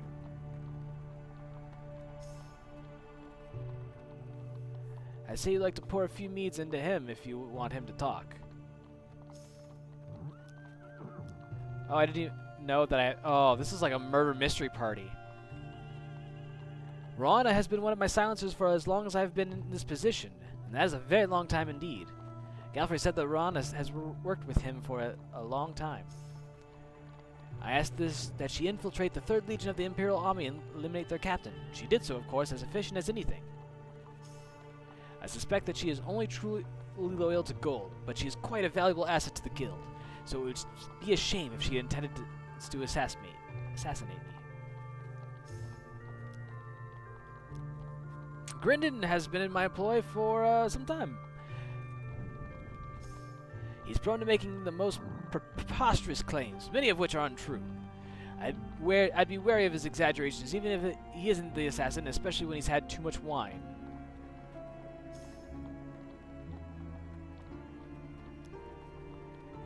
And with that, he waves you away and retired to bed, wondering how Malachite talked you into this. Alright, so we had 7 of 19 clues, and we have 3 nights till until assassination. Thus we see the contempt the Empire holds your kind in. A careless comment in an Imperial tavern gains you some unwanted attention. A soldier pushes through the throng. Though merely a corporal, you sense his eagerness to prove himself. The Empire has no place for honest sellswords, he says loudly sizing you up with contempt. Coin slaves like you are little more than undisciplined thugs. Nobody cares for your outrageous claims of heroism. You think you know how to handle that thing, do you? He continues gesturing at your weapon and not at your crotch. I am Cassius, the finest swordsman in my company. Would you like to prove your mettle against a real warrior, or are goblins and the corrupted the limits of your talents? Bitch, you going now? We just found a murderer. We just found a murderer. We just found a murderer. I wonder who it was. It's Old Man Jenkins! And I would have gotten away for it too if he wasn't for those meddling kids in his Twitch stream. Cassius. Very drunk. Watchman can block, greatly reducing incoming damage. Use bash to open them up for damage.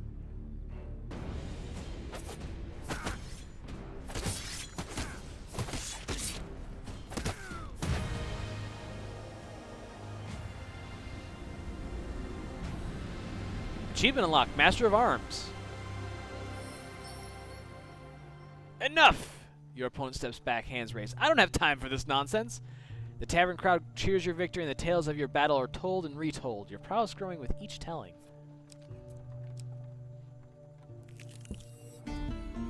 Oh no, I didn't want to do this one. Shit. A masked bounty hunter sits, motionless across the table from you. You prepare themselves for the 4th round of competition.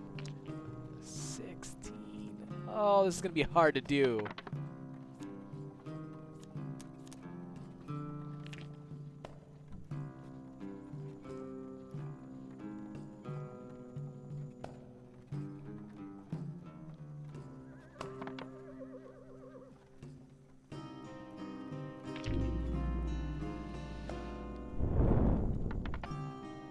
Yes! Aha! Aha! Aha! Woohoo! Yeehaw! Woohoo! You hear heavy breathing through your opponent's mask. Your opponent silently arises from the table and leaves with their consolation prize. Colborn stalking around the table and intimidating your opponent may have helped. Hell yeah, give me that money, baby! You take your reward from the purser on the way out. When you return, you will compete in the next round for a larger prize, which I believe is the final round. Once again, we return to the inn, seeking clues to save a life.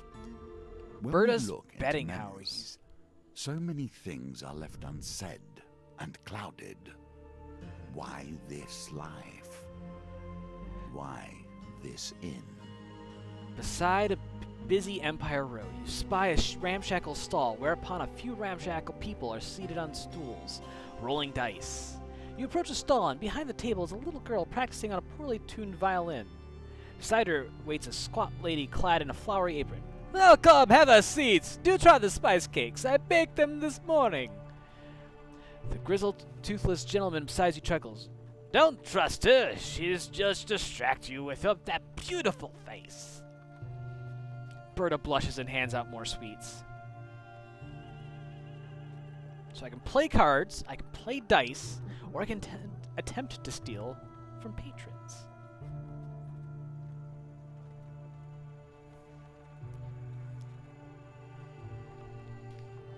Well, I would think playing dice would make more sense because I have Kolbjorn to help me with my dice rolls.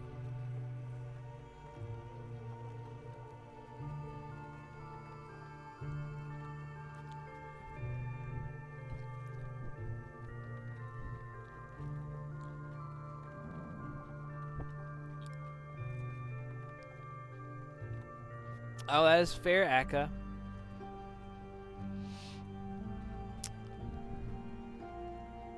Alright. I still want to play dice. How much are you looking to bet? These are the rates today.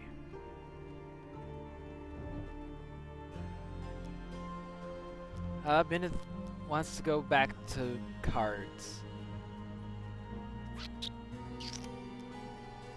Alright, let's play cards. Go big or go home, baby.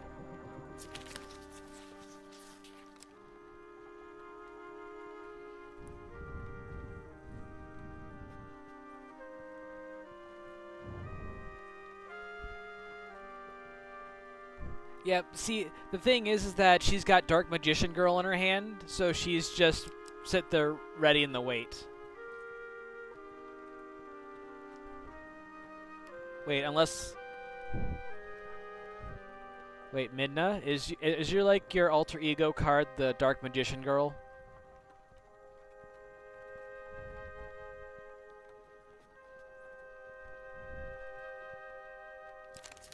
Nice! Akka! Coming through with the gold. Hell yeah. Alright. Wanna play dice?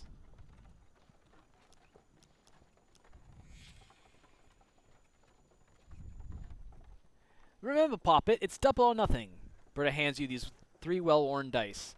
If the third roll is highest, you'll win enough to buy your sweetheart something from the market.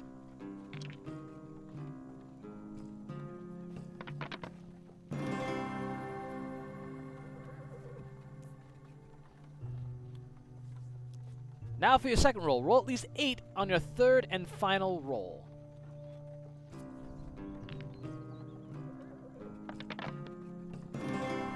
Holy shit snacks! I just got the achievement Devil Dice.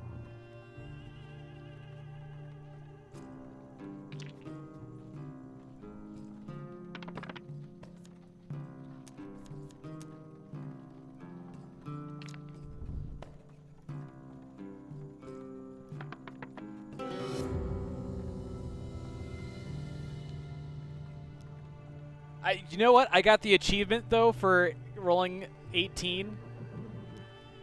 I don't like the dice there. Let's play cards.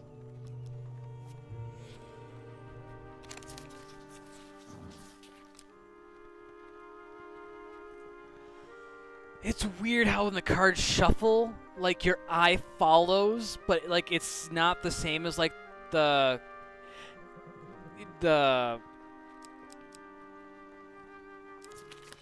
Oh, I'm sorry, dear. The cards are not in your favor today. Take a biscuit anyway. It's a cookie. With a dull tinkle, Berta rings a small rusted handbell. Time to go home! She hands out the rest of her baked goods, and the rough patrons wander off sadly.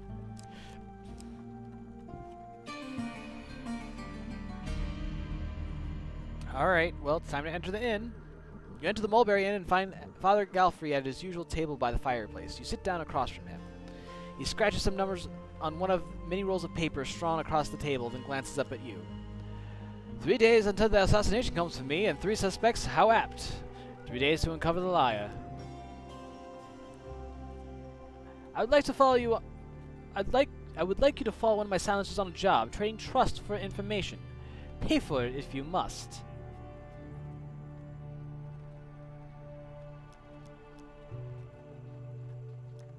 We all covet gold, that's why we're in the business, no? If someone hasn't paid a high enough price for my head, then there's little I can do. He considered his wine for a moment. I'd imagine the assassin is more inclined towards lying. If you can root out the liar, he will uncover the assassin too.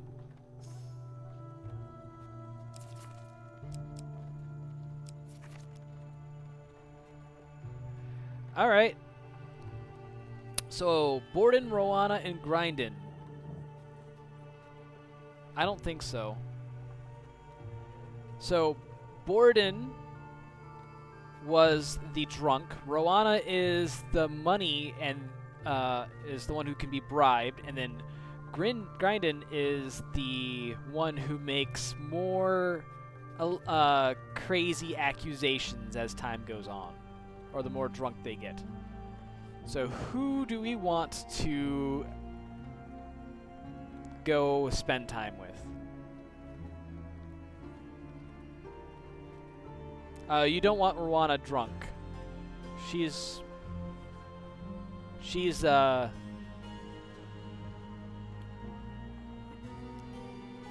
Rowana has been tasked with kidnapping the child of Lady Fielding as they journey to the capital.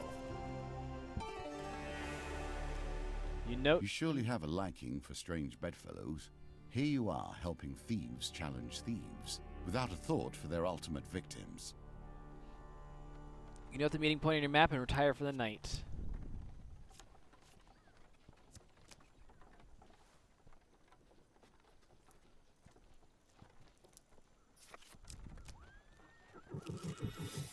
One should always keep an eye on their belongings. With a Lest snap, you little feel something hands being yanked find off your idle person. work. I am talking here! You've been ambushed. You turn to see a few goblins running away, giggling and pointing at you. With no time to check what was stolen, you rush after the thieving devils. Some highwaymen emerge from the bushes to protect the goblin thieves guild. What the fuck is this? Well, at least we get Kolbjorn to help us.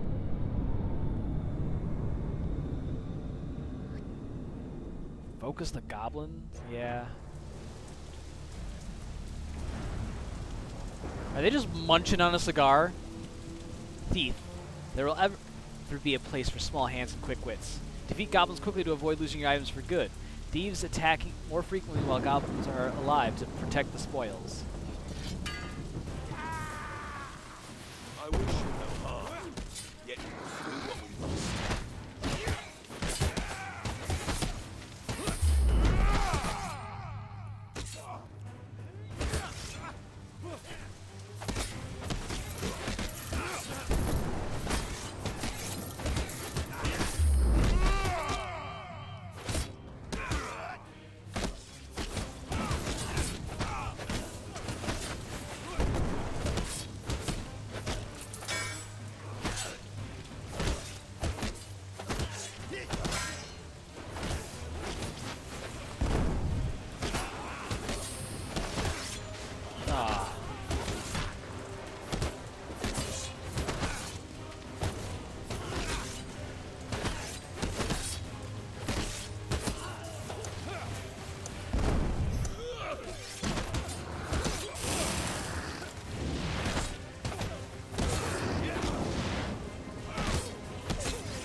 I did not do well that fight.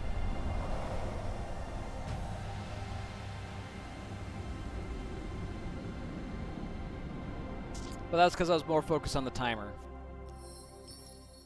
You take back the brigand's blades from the unconscious goblin. As you do, with a splutter, the goblin is in question awakes and flips away from you. Giggling, it escapes into the forest.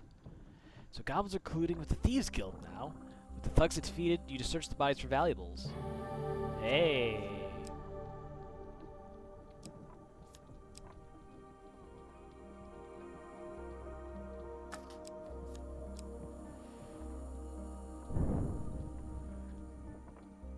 Reduces speed of precision gambits. Ooh.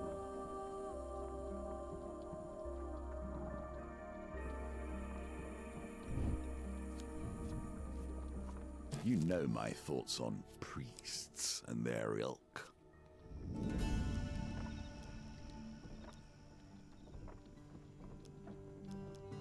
There we go. Review clues.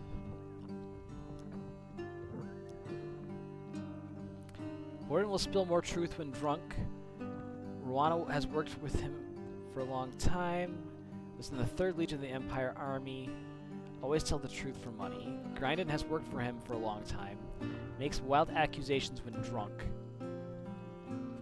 Gaffer said the assassin will always lie regardless of the personality.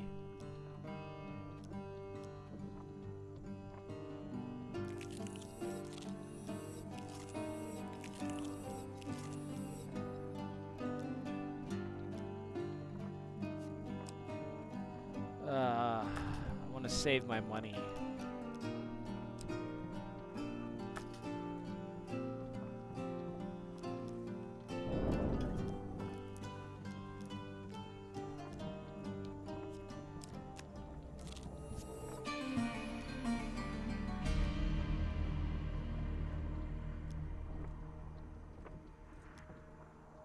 I hope the job with Rana was fruitful today. You were not dead with a knife in your back, so I presume yes.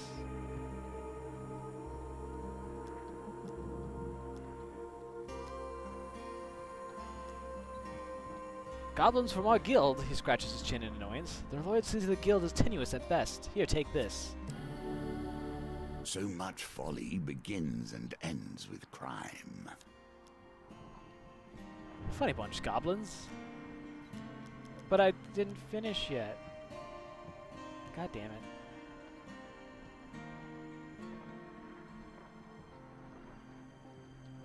Well, let's go with Borden. Borden's going to pick up some lands from Shipwreck Port. They have been, let's say, repossessed from their owners. Oh, that sucks some ass. I was not expecting that to happen.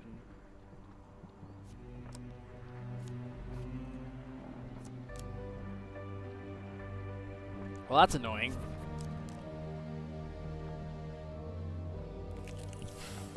Although you clearly dabbled with gods to arrive here, you do not need them. You have your own strengths. Oh, thank you, Midna.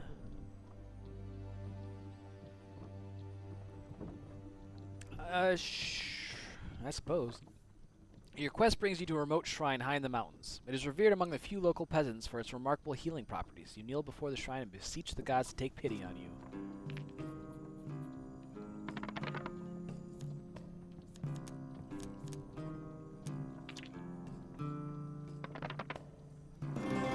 Hey, 11. Sunshine appears through a break in the clouds to bathe you in a radiant glow. Oh yeah, that was delicious.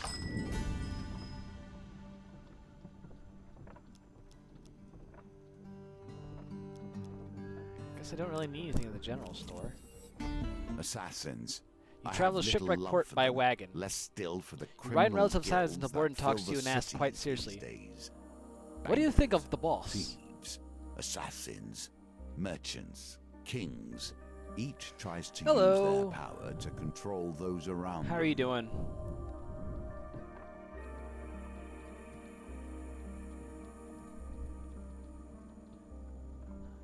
Do I want to...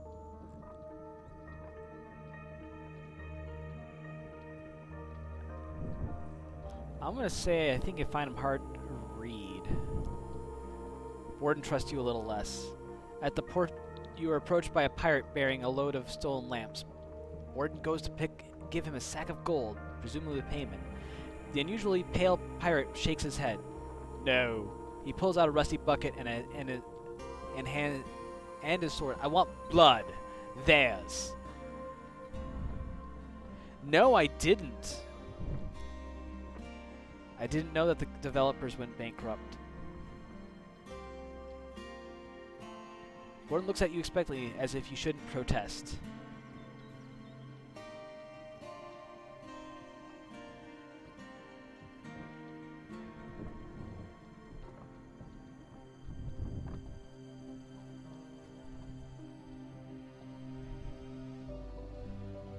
Yeah, I didn't think I was going to get the gold token on this run.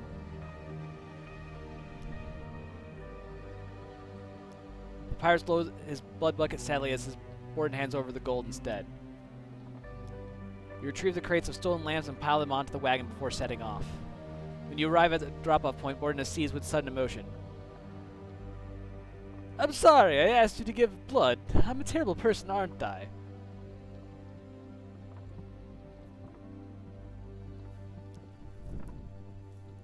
That's kind of what I figured, but it's alright.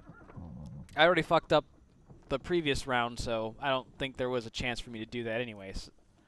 Borden sobs for a while before pulling himself together.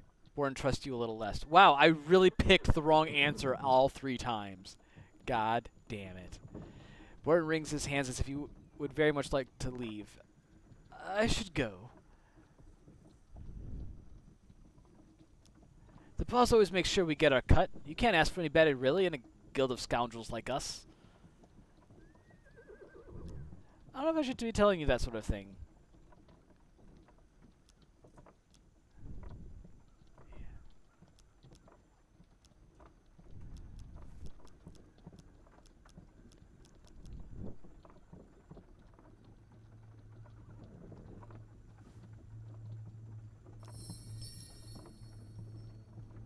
You wonder how much Borden has told you today is a lie. Goblins! With a snap, you feel something being yanked off your person. You turn to see a few goblins. We already talked about this.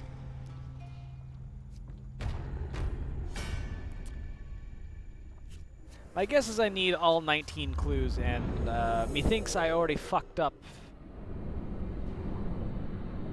trying to get clues, so... Let's just say there's a non-zero... I have a feeling it's going to come down to a 1 in 3 shot of me getting this right, and I'm going to have to play this one over. Silencer. Cut your throat or cut your purse. Makes no mind to them.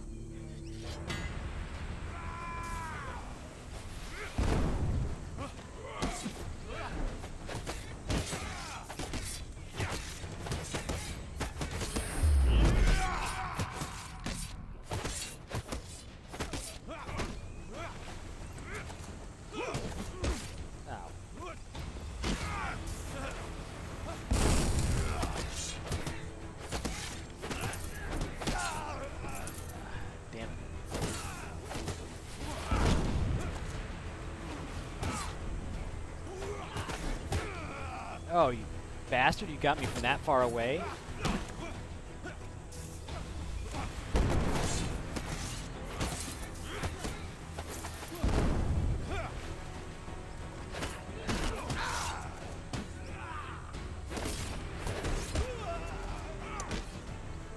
Sounds good. So far I've gotten the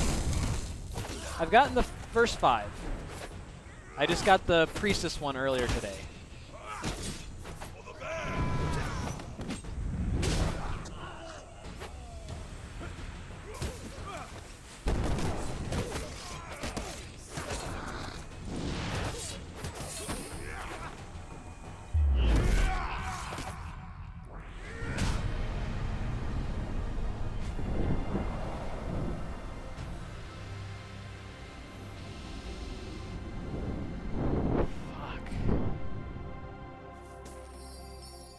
Take back your thieves' folly from the unconscious goblin. As you do, with a splutter, the goblin in question awakes and flips away from you, giggling and escapes into the forest. Sure. Ooh. Both of those are sexy.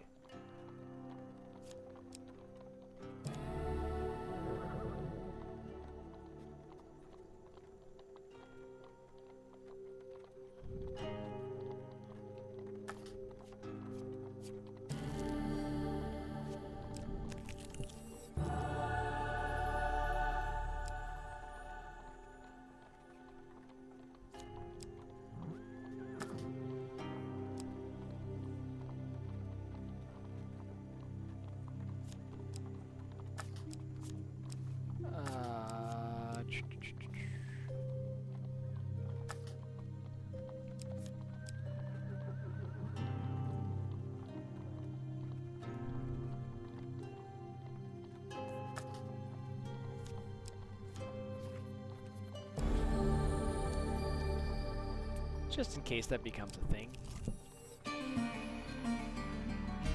You enter the Mulberry Inn and find Father Galfrey at his usual table by the fireplace. You sit down across from him. For once, Father Galfrey is merely sitting and staring silently at his papers, the quill stationary in his hand. Tomorrow evening I may die. With the briefest moment, fatigue crosses his face. Father Galfrey appears all at once very old.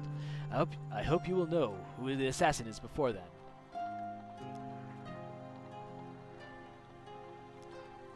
Father Galfrey looks at you sadly. Even if you were to steal the ring from my hand, you could never truly be a part of this guild. No, you don't have a heart for it. I've told Grinnan to stake out the castle by Moorhammer Lake for any movement, out or in. The lady of the castle owes us a considerable debt. You note the meeting point on your map and retire for the night.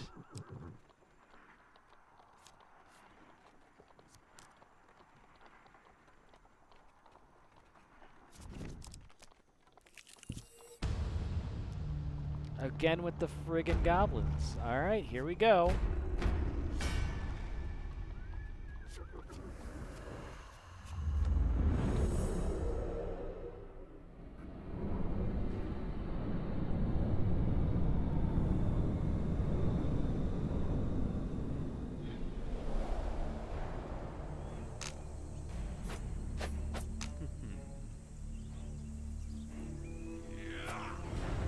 Brigand's blades. Sharp knife quickly applied under cover of night has long been the tool of footpads and criminals.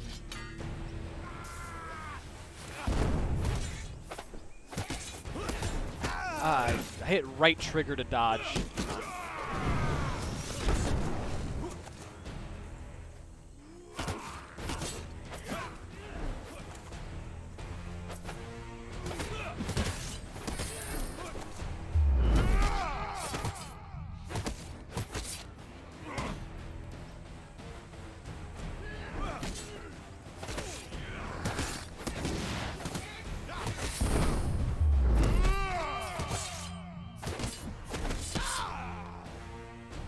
Come on back here, goblin.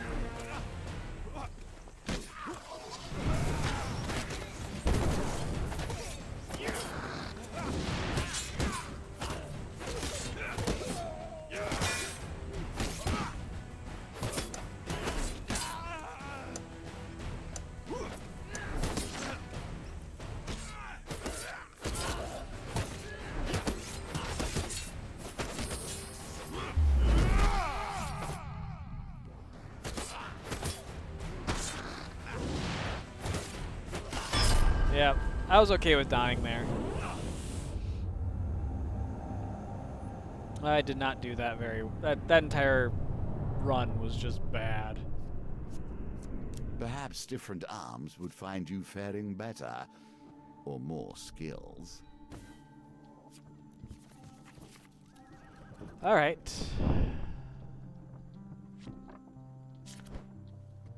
Was there anything I need to change in here?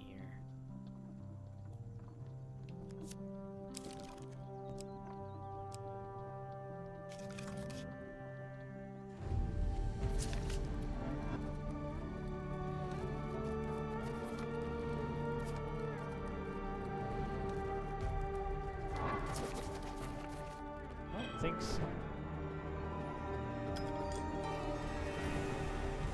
I do not know what the usurper Callus has done with the game. He will have made changes, that is certain. How these changes will impact, I know not. I have tried to anticipate him here as I train you. I have built as many different scenarios as I can muster. You must be ready when we arrive.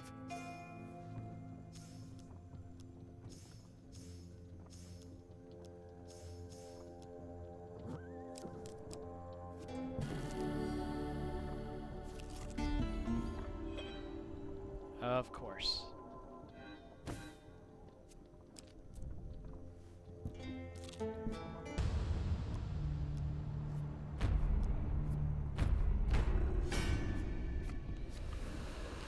Oh, this is already going swimmingly well.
That's some bullshit.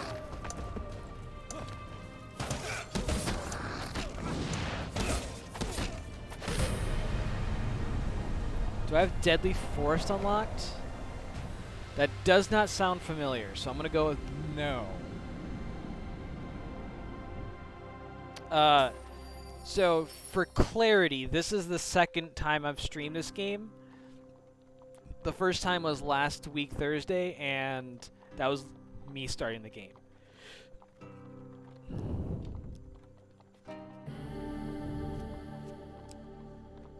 Ooh, I don't have the fame for Haritha's Ire.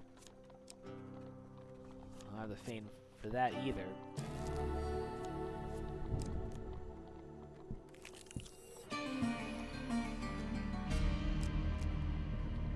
Nope, I want to go up.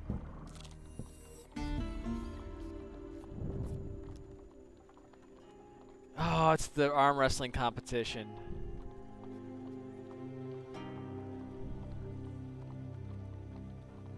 Okay.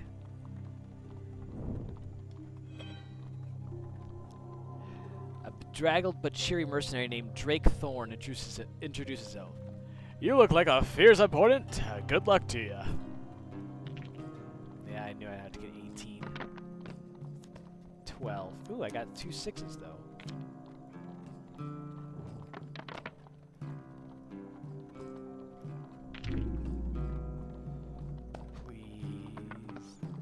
Damn it!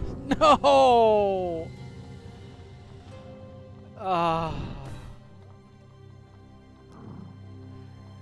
Drake Thorne abandons his friendly facade and flings a flag and a veil at your face. I win!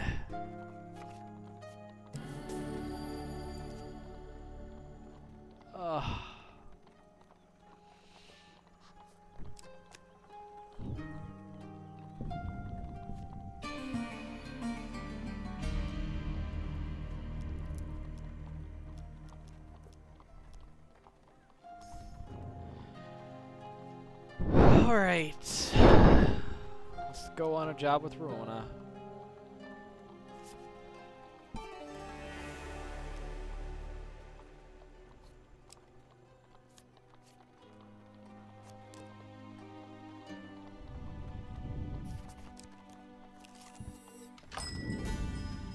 General store though. But I don't really need anything. Can I sell equipment?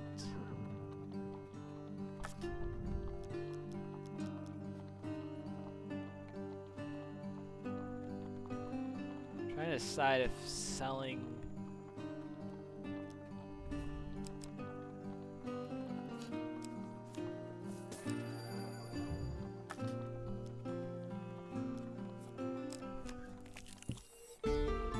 you and Rowena need not travel far before finding a gilded carriage trundling along an imperial road.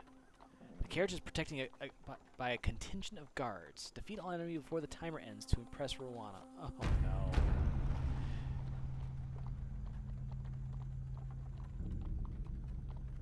You and Rowena draw your swords in unison and leap into battle. I don't have any other weapons. Oh, I do.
Also, Earthbound, very nice.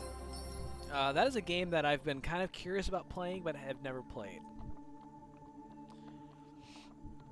Rana is impressed by your efficient fighting skills. You gain 4 fame. She trusts you a little more. You open the carriage door to see a woman dressed in silks and gems, clutching her son. Please, she cries desperately, take this gold. He's just a child. Without a second thought, Rana pockets the heavy pouch of coins from the weeping mother and closes the door on them. The thief stares at you coldly.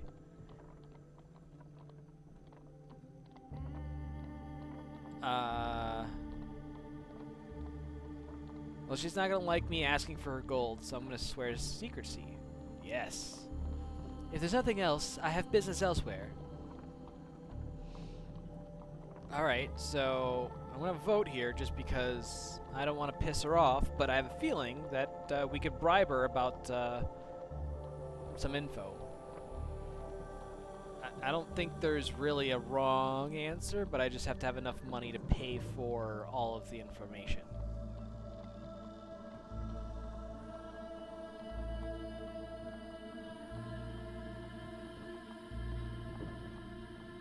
So, I think I'm just going to go down the list, right?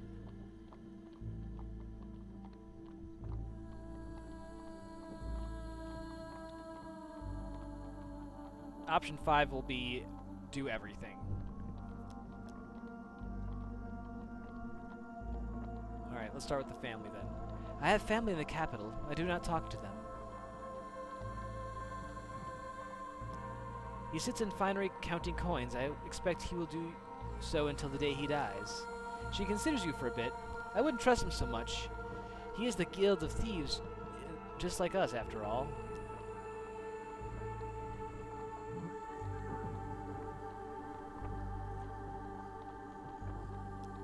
Roasted apple. I joined the guild after I murdered the captain of the 3rd Legion. Rowana said that she was in the 3rd Legion of the Empire and killed her captain.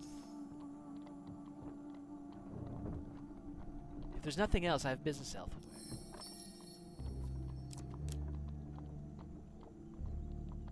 That story checks out, though, right? Because that's exactly what the dude said. Was it not? A game of chance or two, perhaps. Alright. Do you want to play cards? Do you want to play dice? Or do you want to attempt to steal from patrons?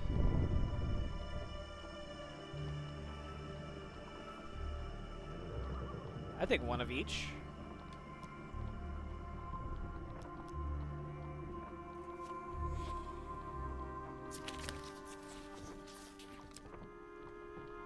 What just happened?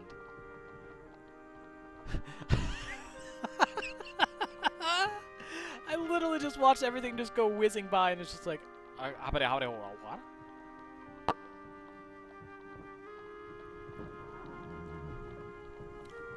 The worst part about doing this with cards is that your expected outcome is you will always wind up losing.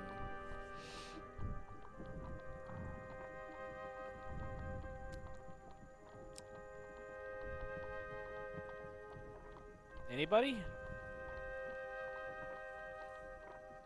Because I missed it. Then again, I was taking a drink of my drinky drink. So... Damn. I'm sorry, dear. The cards are not in your favor today. Take a biscuit anyway. Alright, let's try some dice then.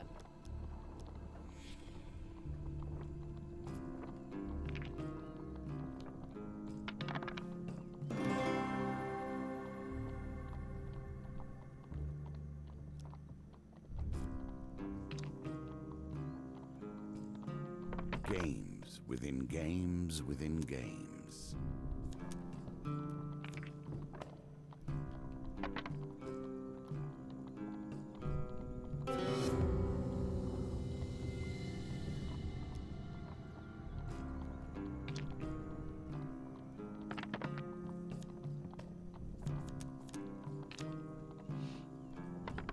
Thank you, Kiwi.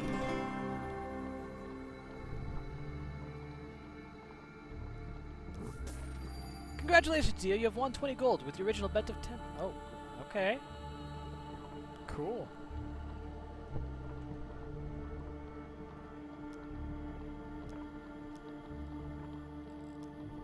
What happens if I attempt to steal from patrons? You know what? I'm just going to play dice once more, because I'm feeling lucky.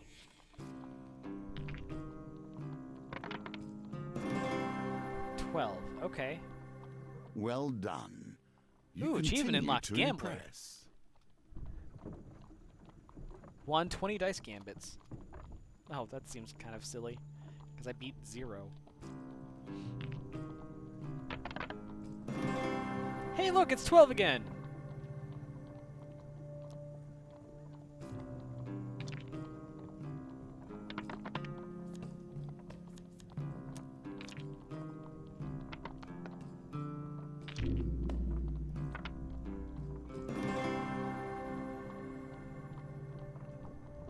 Dice Master?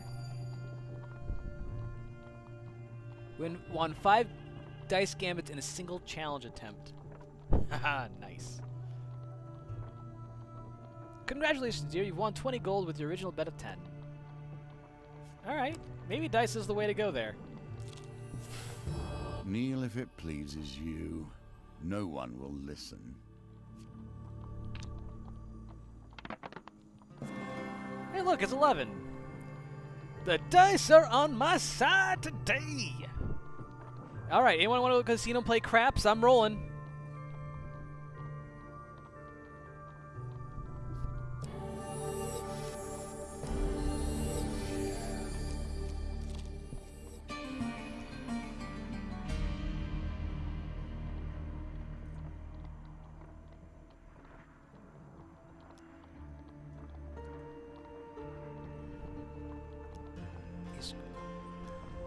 I hope the job with Rono is fruitful today. You're not dead with a knife in your back, so I presume yes.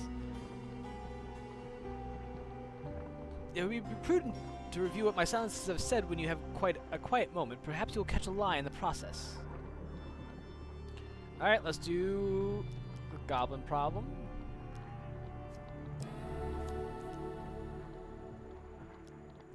And let's do Broden.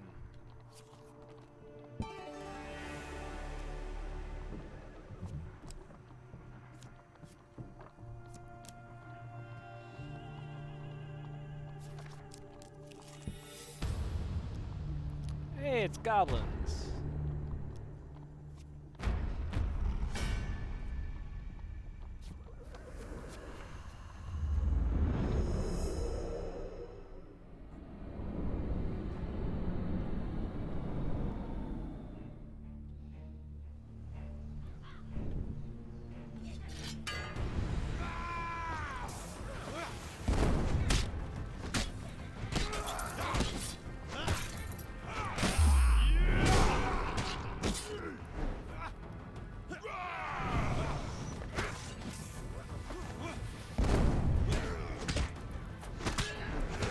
I dodged, you asshole. At least I know I pressed the A button well before.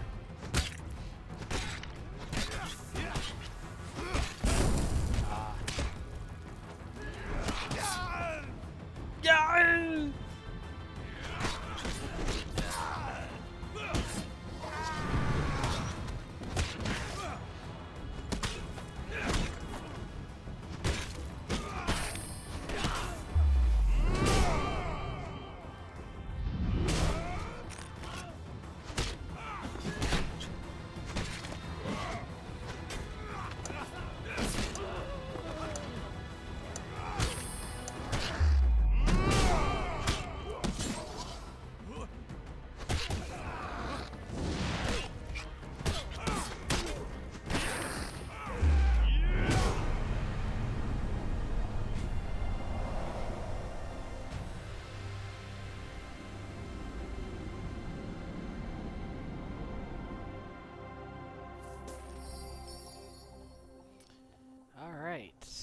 And what do we get for equipment?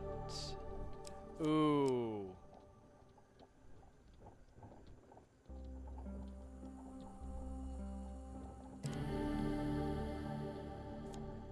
Hell yeah. Yeah, baby!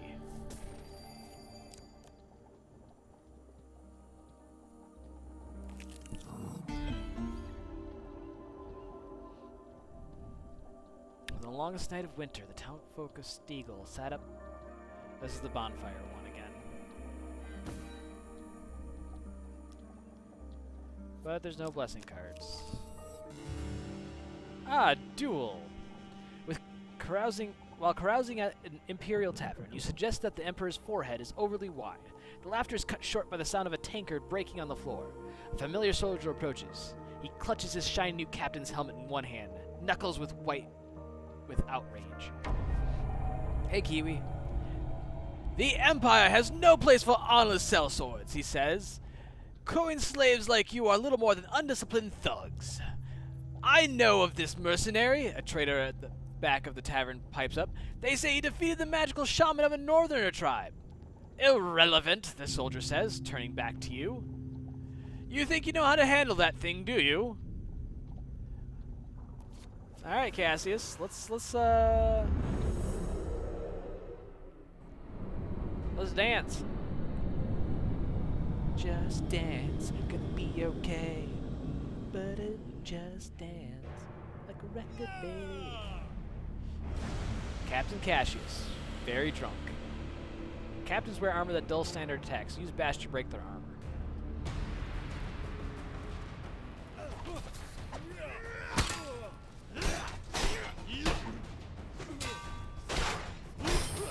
What? I hit Y, you bastard.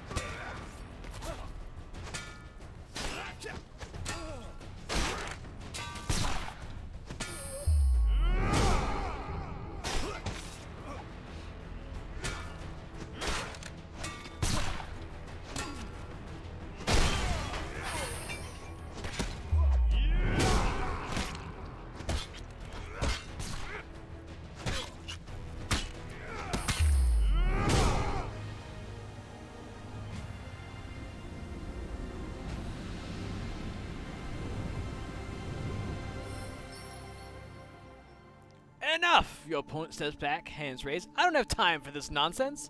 The tavern crowd cheers your victory, and the tales of your battle are told and retold, your prowess growing with each telling.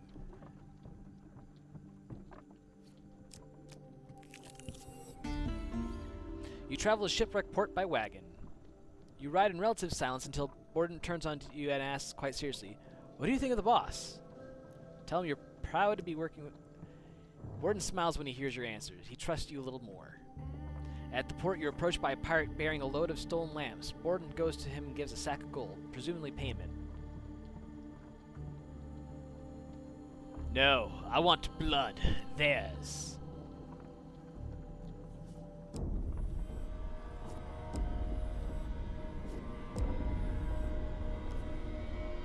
Borden trusts you a little more. You retrieve the crates of stolen lamps and pile them onto the wagon before setting off. When you arrive at the drop point, Borden is seized with sudden emotion. I'm sorry I asked you to give you blood. I'm a terrible person, aren't I? Oh no. The pendulum is ever changing, and the challenges it presents change too.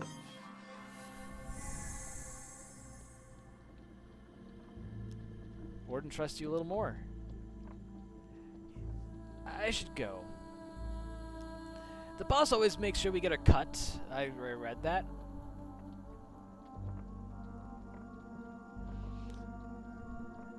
How long did it end up being, Kiwi? Oh! Blackberry tart, or maybe apple tart. Borden begins to sweat seemingly from the pressure of the question. Borden perks up a little. Yes, I have a beautiful wife. It's difficult to see her as I travel on jobs so often. I was a farmer before this.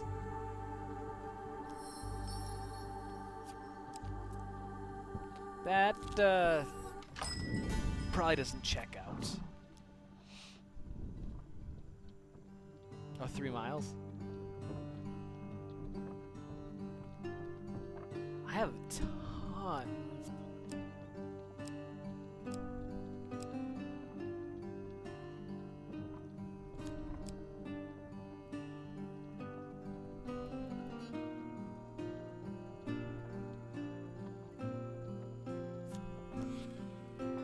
This piece has passed through more than a few hands. Every gambler loses eventually, even when the deck is stacked in their favor.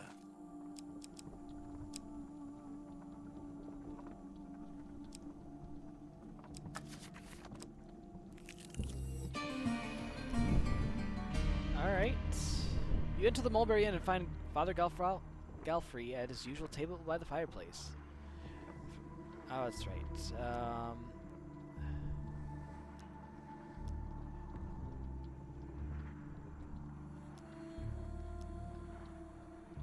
The Lady of the Castle owes us a considerable debt. Alright, and this is where I died last time. You note the meeting point on your map and retire for the night.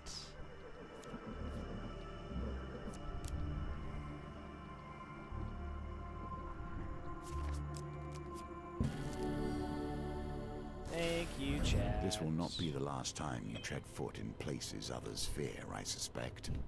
If indeed you do so. Was this the one that you were talking about, before Swords? The Force of Mortifernum are legendarily dangerous. For every tale of its hidden treasures, there are 5 stories of adventurers who have never returned. I mean, I'm gonna let you guys vote, but kind of curious what your thoughts are.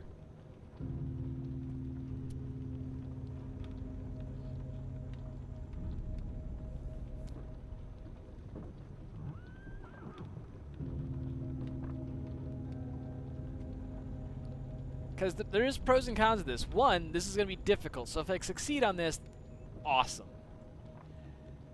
The con is I'm doing relatively well in the quest right now, so to like have to redo everything is going to be kind of a pain in the ass. But I'm assuming that you all have faith in me except for one person who I will not name. Let's enter the forest. Shadowy beasts descend from the trees and tear at your flesh. Ow. Ow. Ow. Fearing for your life, you flee the forest.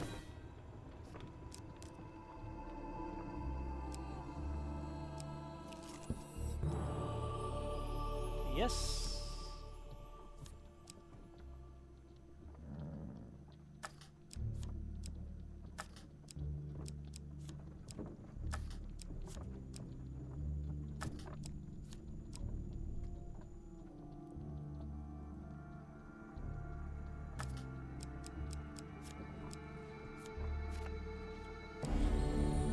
All right.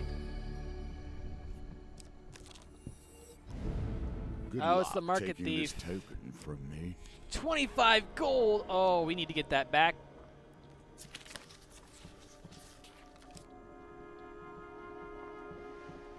Chat! Help!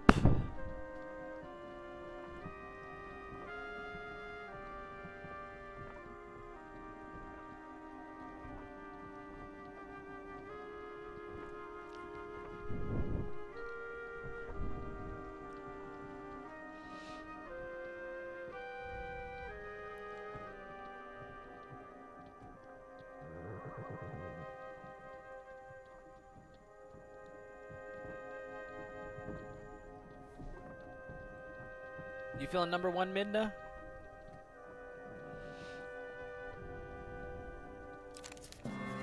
Success.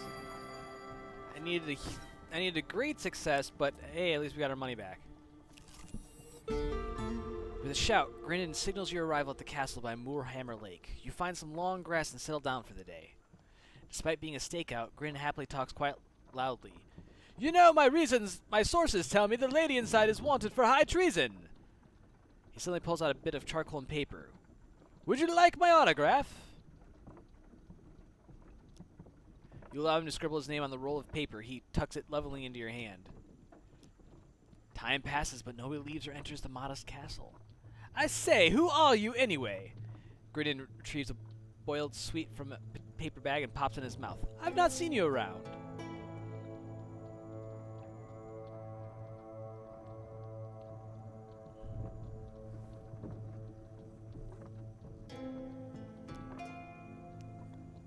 So, I'm gonna have you guys vote here. Because I want to know what you guys think. So my thought process is that he is a bolsterous one. He makes wild, outlandish claims.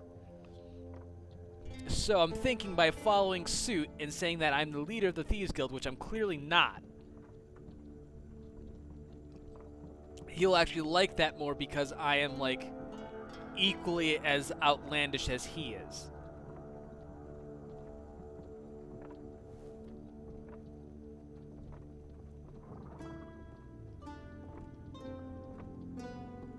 You guys say new recruit.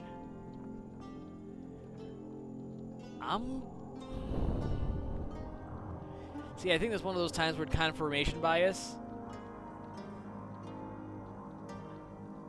I have waited 100 years for my revenge. And you can wait 5 It more appears I must seconds wait 100 more. for me to figure this shit out, you asshole. I'm gonna go with it. Oh, really? What are you doing here with me on this job? Oh, boy.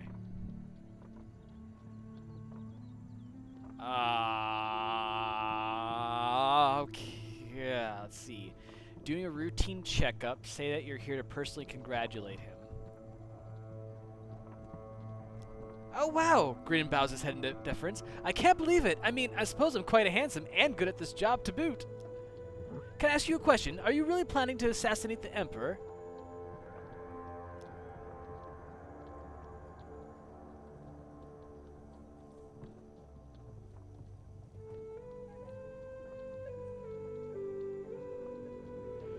This has got me, like, all sorts of, like, mind-fucked right now, and I am so confused. Say yes?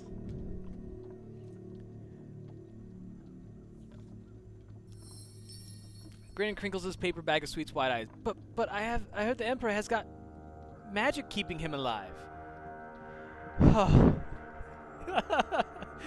Thank you, Midna. Little else happens during the stakeout. You spend most of the time watching a dog sleep. Before you head your separate ways, you take the chance to question Grendon.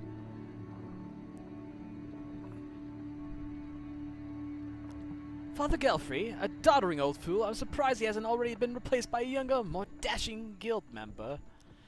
He's gone soft at his old age. The other day he let one of the rabble go free after they mucked up a job. No thumbs chopped off, nothing. Ah, great question. It would be berry pudding, without a doubt. Who needs family when I have so many devoted followers?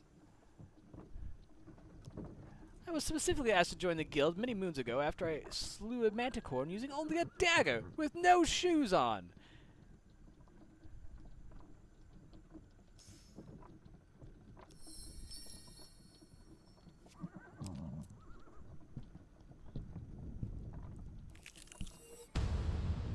Ah, it's the Goblin's card.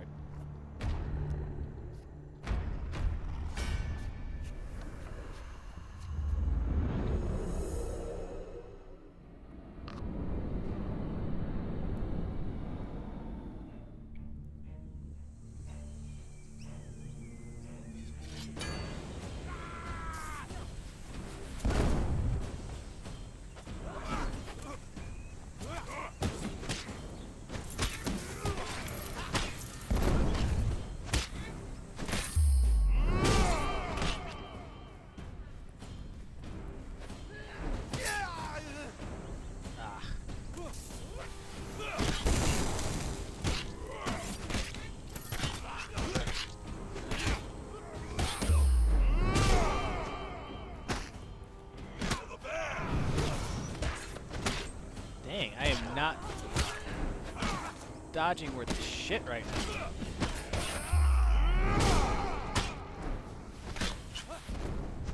Oh, thank you for dodging with me out of the freaking...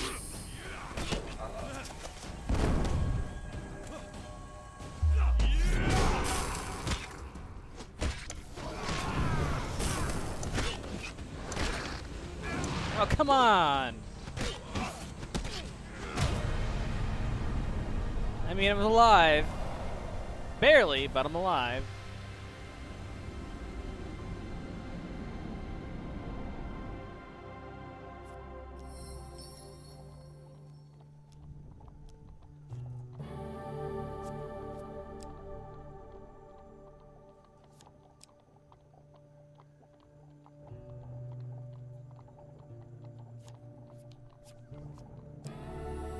Yes.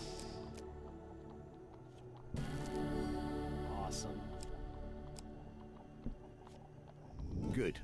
Take this chance to review the clues you have learned so far.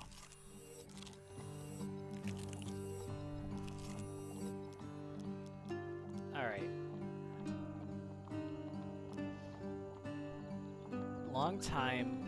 Will spill the truth more when drunk. So they've all worked for a long time. But 3rd Legion of the Empire Army.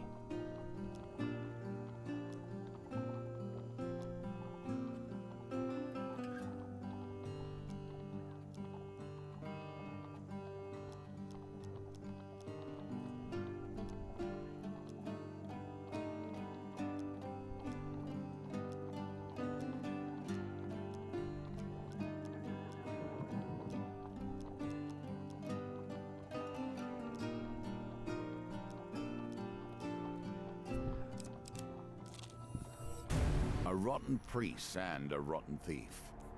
Expend the effort to save him, and watch thousands wail as they lose their hard-earned wealth. You find Father Galfrey at his usual place next to the fire. As you seat yourself opposite him, you notice he looks distinctly calm, despite the foretelling of his death tonight. You watch Borden, Rowana, and Grindin roam about the tavern. Find and eliminate the assassin before they eliminate me. However, I cannot be responsible for what may happen if you accuse one of my silencers wrongly. The red candle upon the fireplace burns tall.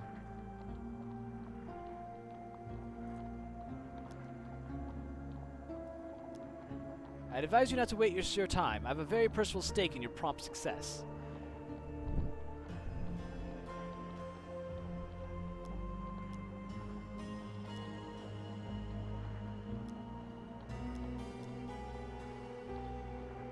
All right.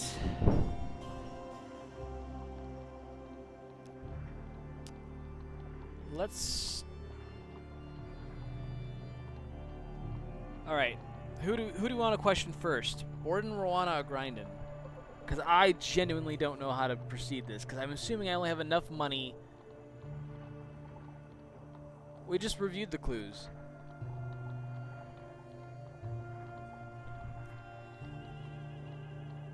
Alright, we'll go over them once more. So, Galfrey. Galfrey said, Borden has worked for him for a long time, will spill more truth when drunk. Rowana has worked for him for a long time, was in the 3rd Legion of the Empire Army, and will always tell the truth for money. Grindin has worked for him for a short time. Grindin will make wild accusations when drunk. Galfrey said the assassin will always lie regardless of the personality. So Grindin said that he joined the guild many moons ago and slew a manticore with no shoes on.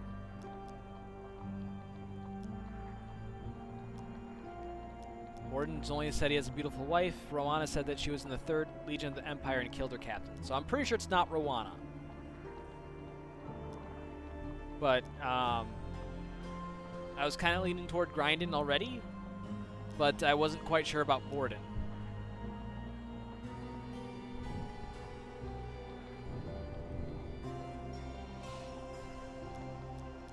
So, I'll ask again, what do you guys think? Think it's a good idea to approach Grindin? You want to approach Borden first? Do you want to just like rule him out?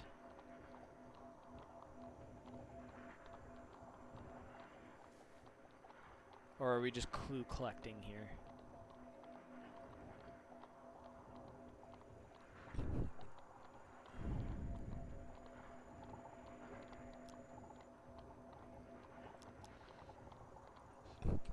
Alright, let's drink with him to gather information. Borden looks happy that you offered. I'll have a Mobley wine then, if you're offering.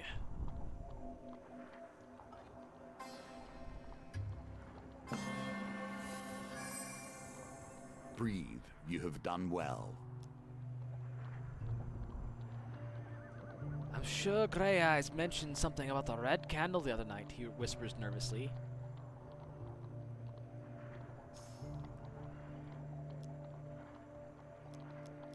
Alright.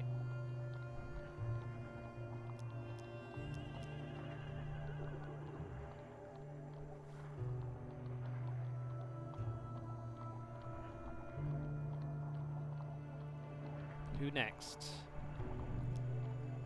Okay.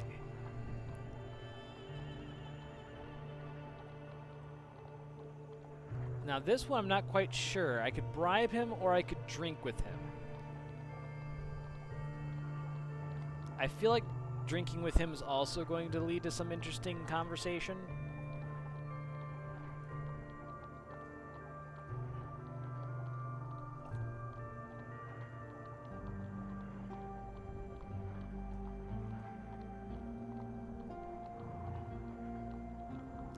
So do you want me to bribe him with 20 gold? What did you... Because I have a feel... my gut says it's grinded.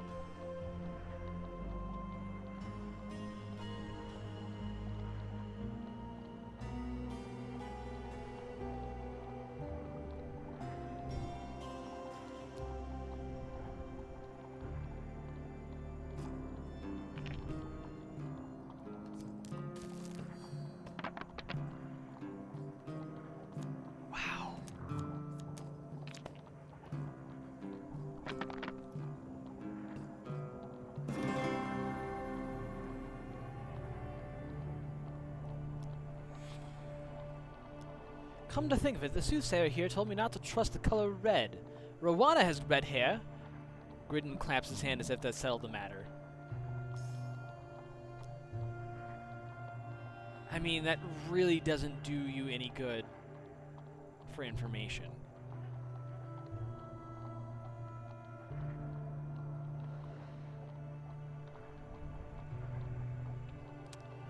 But I don't know Rowana's hair color.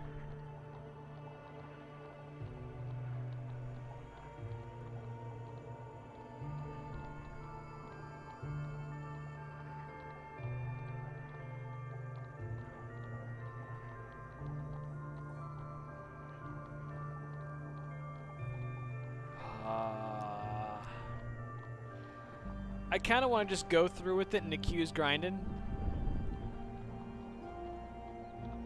But at the same time, I feel like I need all 19 clues in order to get the gold on this, which I clearly don't have the actual gold to do that.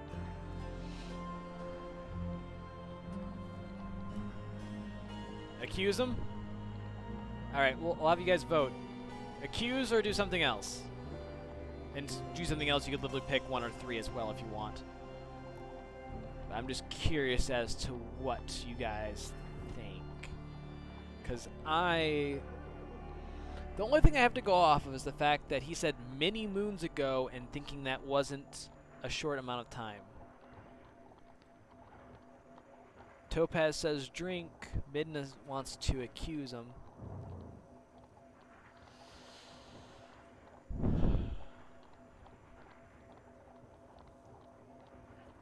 Oh, this is tough.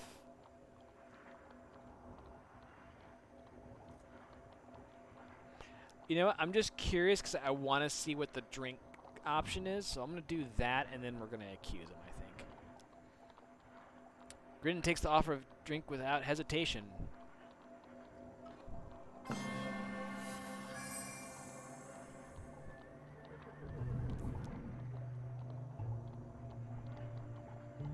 Borden murdered his wife, you know, sold her to the desert nomads.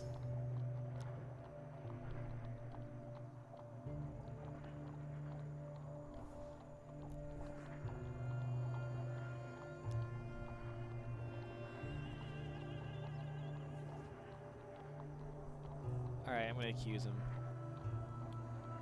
You draw your weapon and point it carefully at him. To hell with you, he hisses.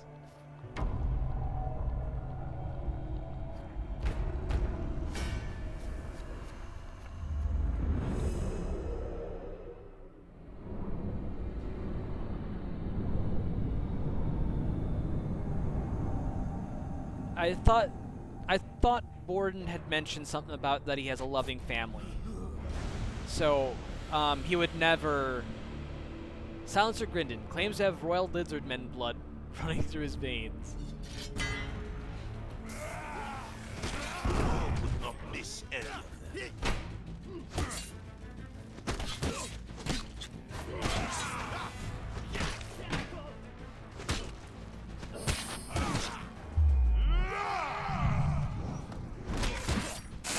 Ah.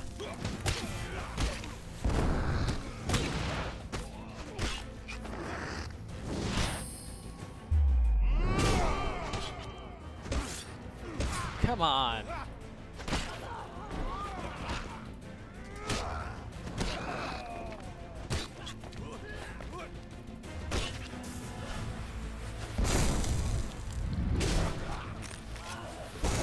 Come on, that's not even cool.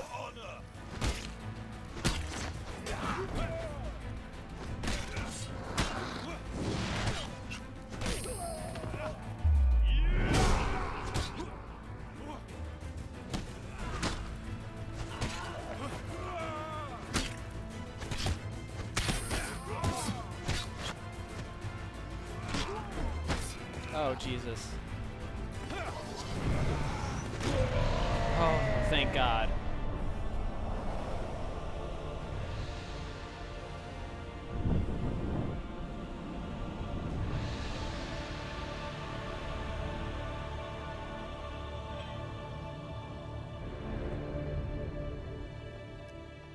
As the violence subsides, you realize that Father Gilfrey is standing next to you, eyeing Grindon's body glibly. Such a shame. Thank you for your services. He places a heavy bag of gold in your hand, then returns to his seat by the fireplace. There is still a chance of completion, but no chance of perfection now. Yeah, so I had to get all 19 clues. More cards, more choices, more tokens to unlock.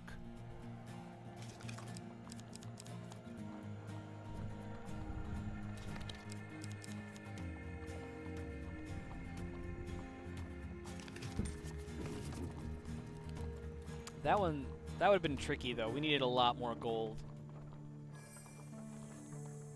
Here the hermit hides, and with him the secrets that underpin your history. We will explore them together.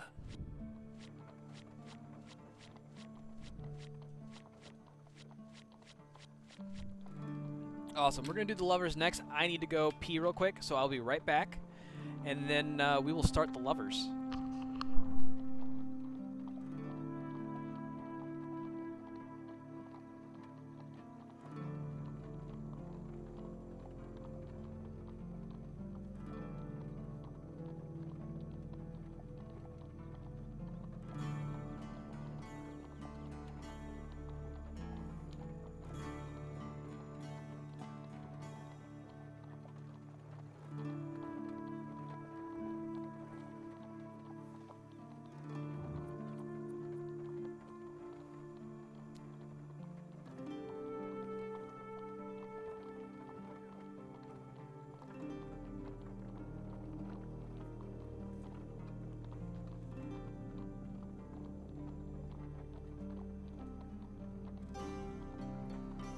Are you confused? Complete these challenges and we will be ready to face the usurper.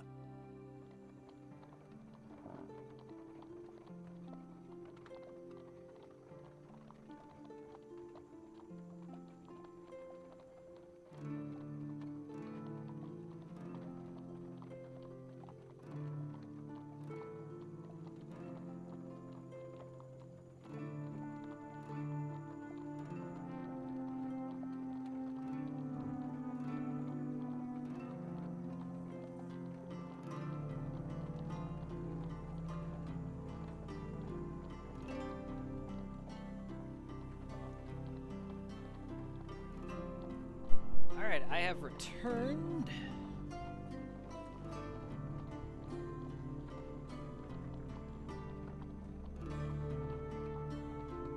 My mind has been honed by years of constant meditation and focus. I am perfected as a shape for the world to flow through. Undead lack. This is why I was Hey, worthy come on. of the game, and it is why Callus is not. He never will be, for he lacks the discipline. Alright, Oswin's lover will send an army of skeletons to bring him back. If he is with you, Oswin will eat one food every step if he is injured. Dominate a fight with artifacts.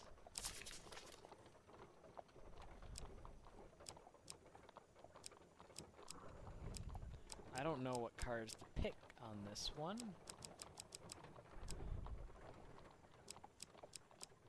So, arm wrestling duel.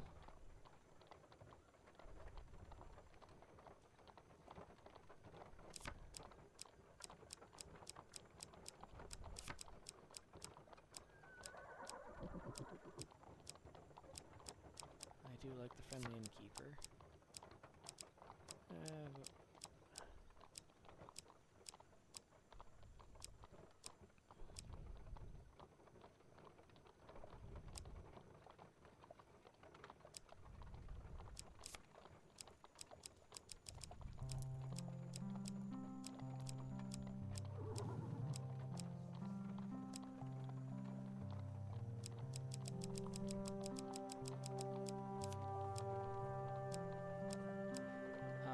But I don't want to take either of my companions.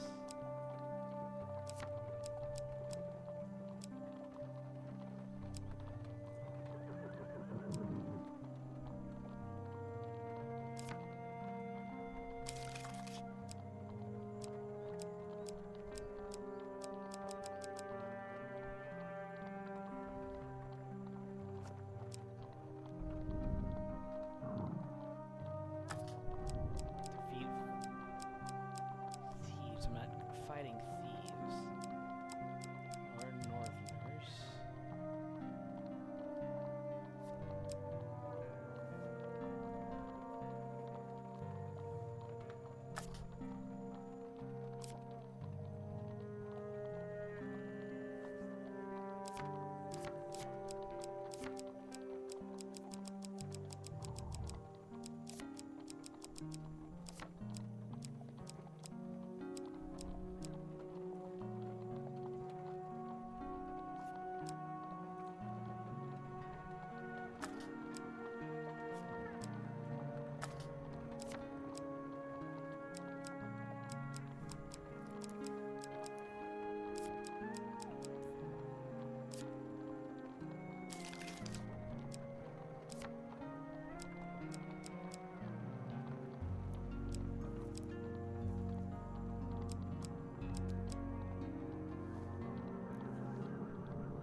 No, I didn't know you could filter.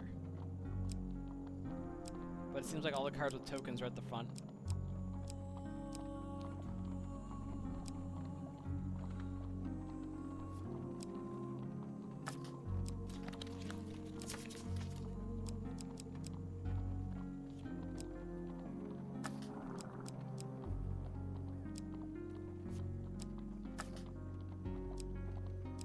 Let's do...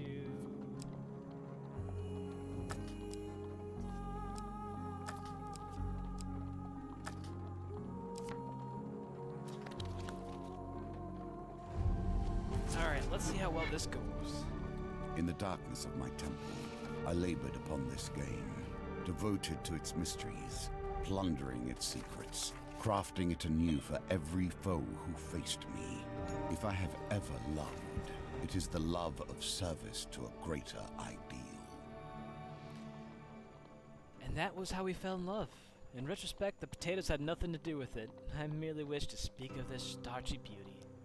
3 moons ago, you came to the company of Oswin, the potato farmer. He'd grab your arm and explain that his beloved wanted to send him to a final death, so that they could be together in eternity. His desperate eyes and the promise of his family's magical sword convinced you to accompany him. Now you walk the road to his village, where he claims that he will be safe from his dearest sweet potato. The farmer gnaws at a raw potato. Coinslave, could we visit my kin on the way to the Nightshade Copse? Rumor has it that he's made some kind of exploding ball. He scribbles a note on your map. Well, farmer crunches thoughtfully on a potato. Oh, my farm isn't here. It's in Nightshade Copse, where we're heading. I was merely visiting the city for the region's biannual root vegetable festival.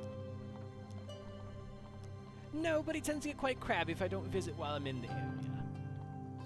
Okay.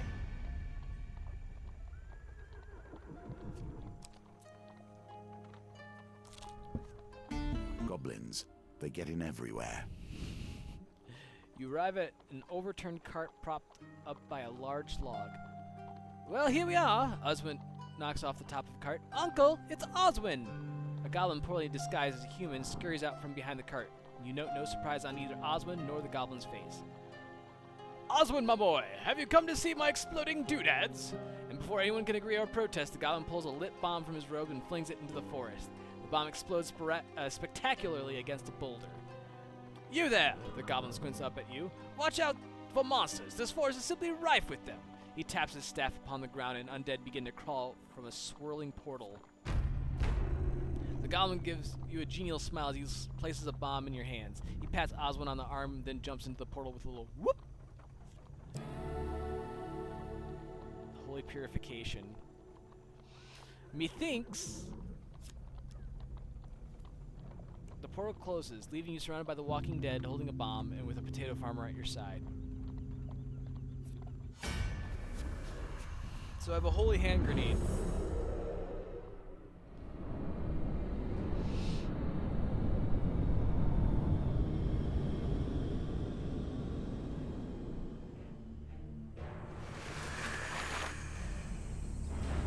Returned.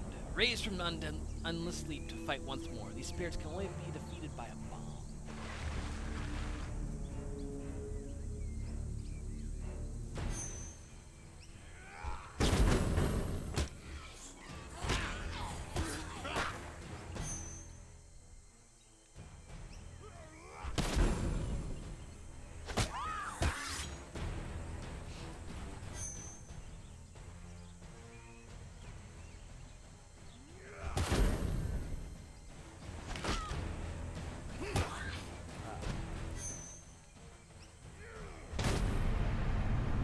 I do not like that combat. That is tricky.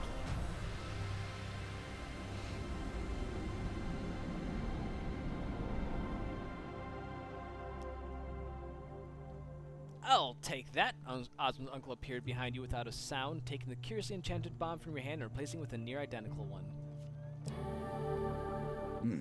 The flim-flam of holy men. Do with it as you will. He then gives you both a forceful pinch on the cheek and disappears under the overturned cart. Oswin seems wholly unperturbed by the happenings. You continue on your journey. Not the most reliable of companions, it would You have wake to be one said. night to the sound of Oswin's muffled screams. The undead surround the potato farmer. They appear to be attempting a kidnapping, but are doing a shambolic job of it. One skeleton is shoving a cloth in Oswin's mouth, while another is swinging a sword wildly.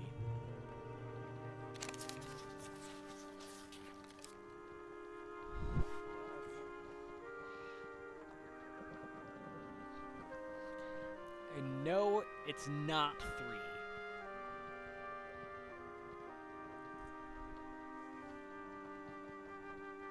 So you pick 3. Well, 3 went under the deck, and then the top card went to the position 3, meaning that 3 is a failure.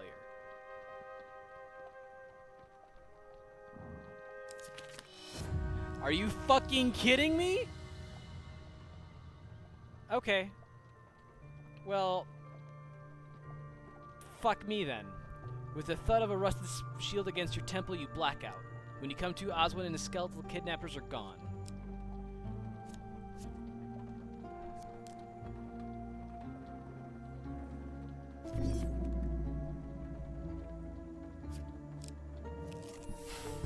Pray if you must. May you receive better results from them than I have in turn.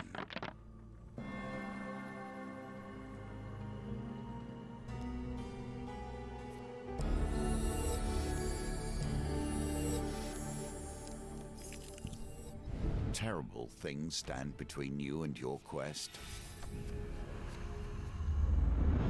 I mean, seriously. Did you know that was 3, Akka?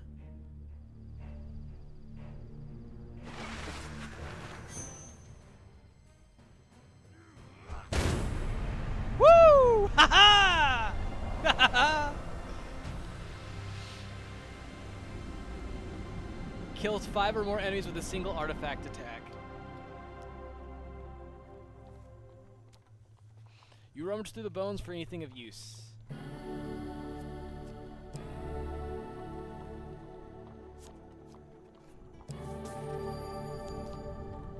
Ozin pokes a pile of bones. It's quite nice that she'd send all this to get me back. He looks quite pleased for a moment before remembering that the skeletons were trying to kill him. You keep a close eye on the potato farmer. Surely you think he won't get kidnapped again.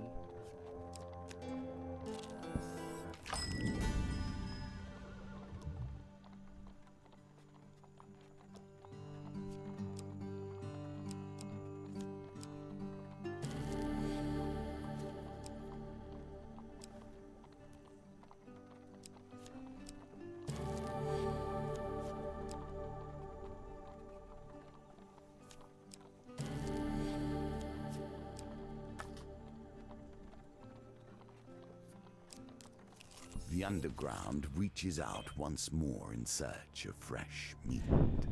With little warning, a stampede of gnomes burst from the tree line, trampling your camp and ruining a perfectly adequate stew. The tiny creatures clamber into the bushes behind you and peer out from the foliage with great anticipation. You turn to see what has frightened them.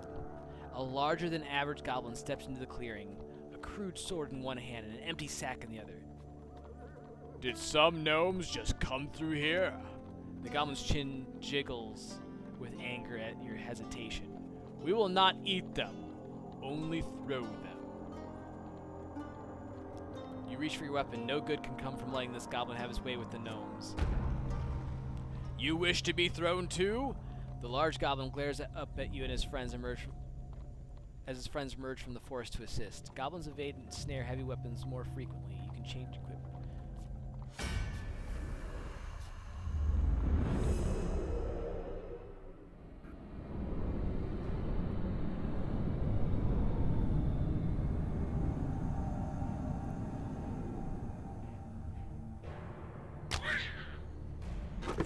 I believe that means fuck you.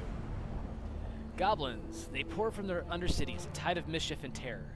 Tricky and unpredictable fighters, goblins are vulnerable to riposte. Attack them before they finish drinking or deal with the consequences.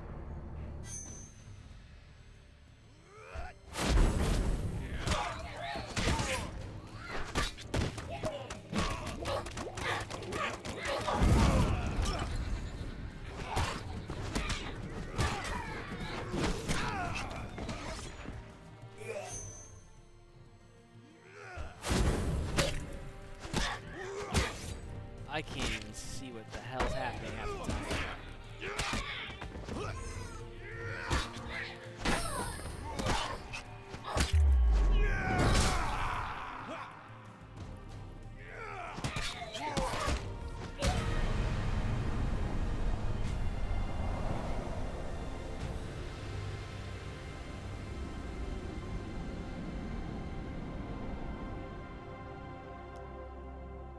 With the goblins defeated, the gnomes emerge from the bushes. Again, you came to our aid, human. Perhaps we were wrong about your kind. One of the creatures darts into the darkness and returns, dragging a pair of rune-etched daggers behind him. We forged these great swords to wield against our terrible foes, but perhaps they'd serve you better. The gnome coughs and looks at his feet. Also, none of us were strong enough to lift them. It is the nature of things. One faction rises in strength, and so the weapons that defeat them are forged anew. In gratitude, the gnomes quickly restore your campsite before dispersing through the forest. Woo! Thank you, chat.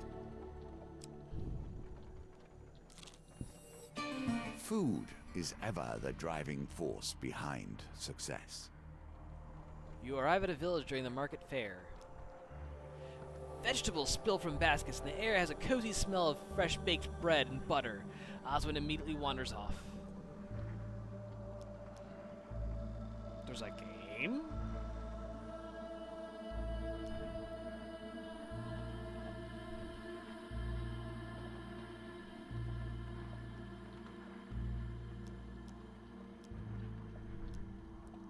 I guess we go find Oswin. You spot Oswin trading a fistful of gold for a meager sack of vegetables. The stall owners are very clearly bandits. They chuckle and count the coins, not believing their luck. Oswin tries to jam a potato in a sack already full to bursting. He looks up and gives you a little wave. You worry about the road ahead. Friends will get you in trouble. You There is a awaken reason one- I prefer to travel alone. Yet here we are, making this journey together.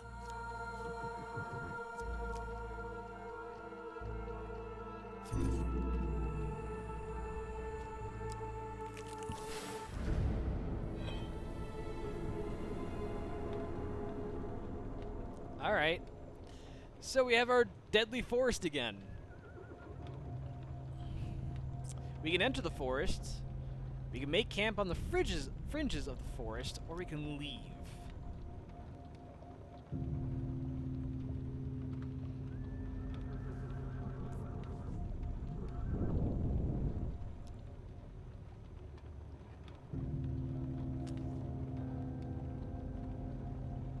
Ugh.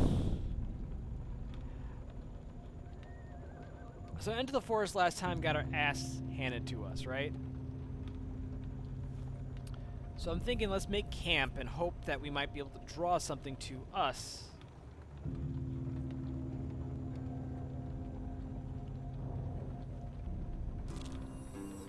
Oh no, not dice.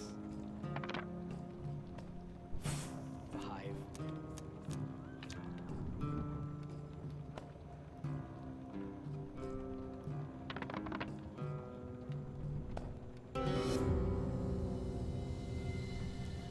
We wait out the night, but nothing eventful occurs. Love was always difficult. You find This Oswin seems more surrounded by... trouble than you might expect, however. You done? Alright. You find Oswin surrounded by bandits, swinging his pitchfork wildly and threatening to use their, quote, tailbones to till the farm, end quote.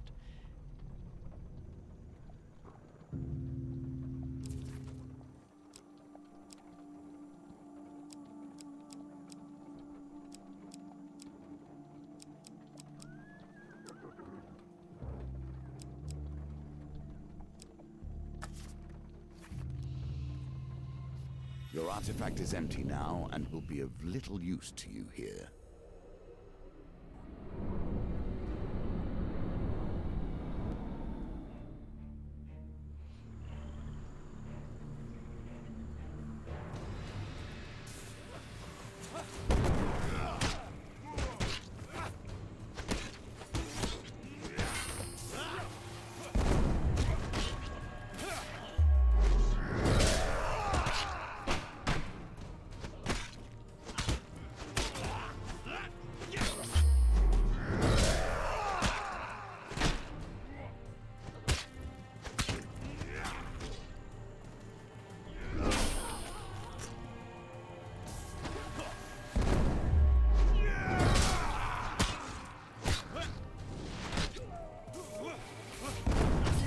How does he not take damage?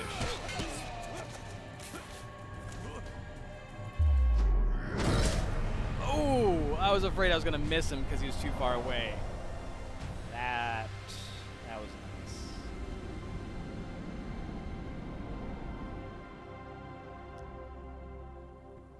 You search the buys for anything of use. Ooh, what do we got? Ooh.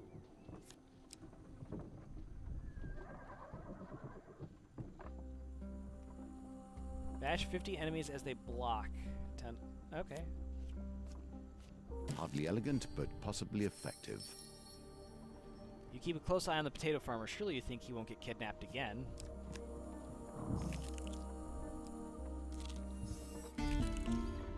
Alright, here we go to arm wrestling. Just gotta be a 10.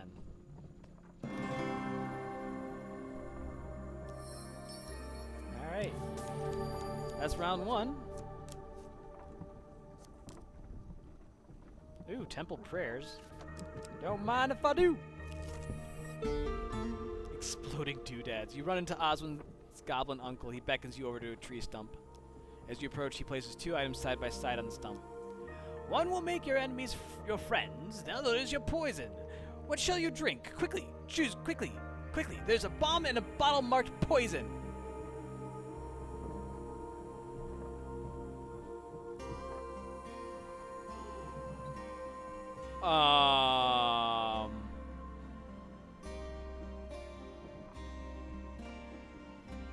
The bomb, right?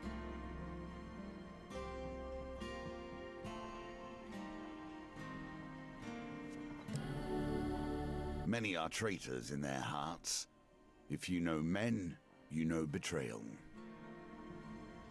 Throw a bomb that causes enemies to find your side for 10 seconds. Does not affect elite enemies or shadows.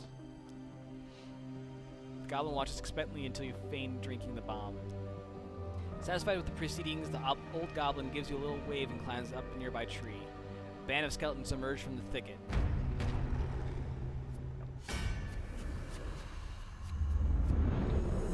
Ooh, this could get messy but fun.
Continue your journey, wondering how you'll next encounter Oswin's goblin uncle. Oh, okay.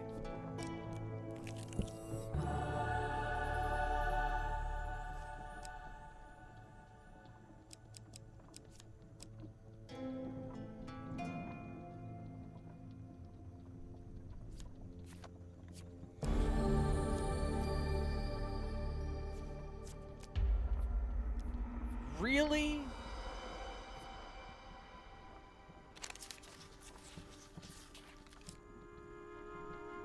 Alright, Akka.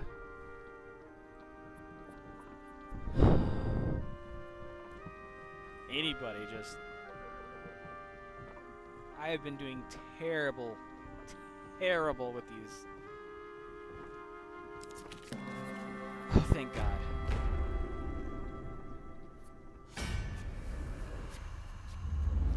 My guess was 1, so to see you say 1 or 2 was like enough for me, like, okay, let's try 1. But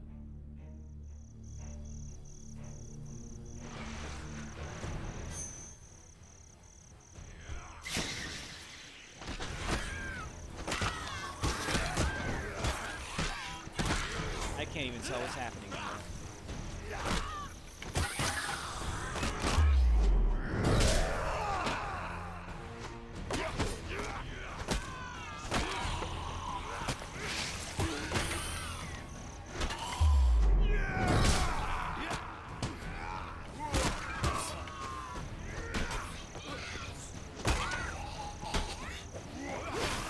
Damn it.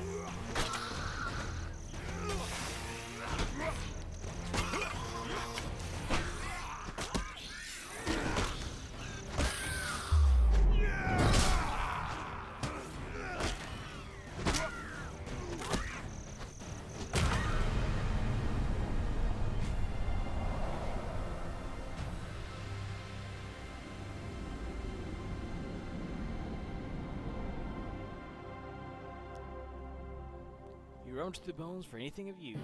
Hey, more equipment. Ooh, what's this?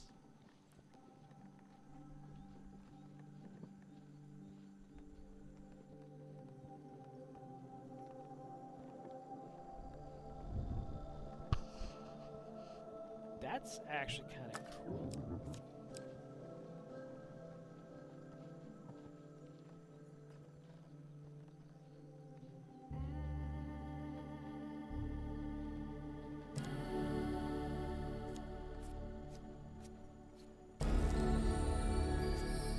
Hell yeah.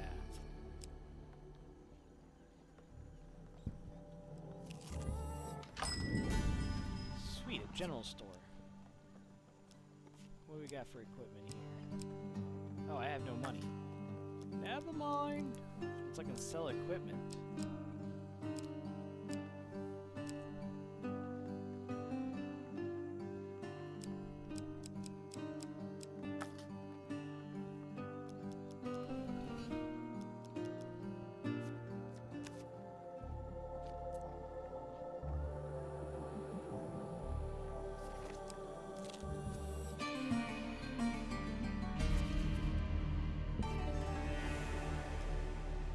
Oswald disappears briefly and returns with a potato pasty. You watch him take a bite with gusto. Oi! A growl echoes across the inn. A hulking northerner grabs your companion by the arm. That was my pasty, little man.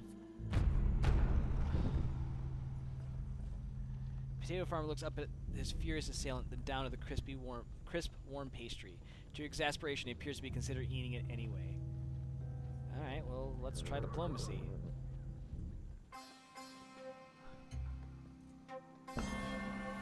Whoop whoop! That will set you in good stead from here. You cobble together a speech linking the liberty of the pasty with the freedom of those in the Empire willing to stand up and take it. The Northerners are moved to tears. One grabs your face in his enormous gnarled hands and blesses you with a gentle headbutt.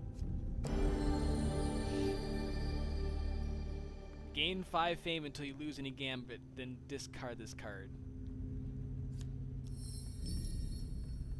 You rest a while before continuing your journey. Looks like we're doing the duel.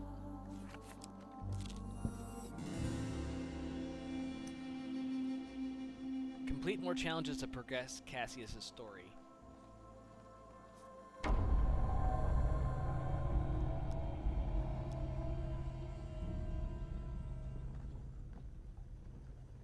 I mean, let's just get the fame, right? And let's just beat the shit out of this guy.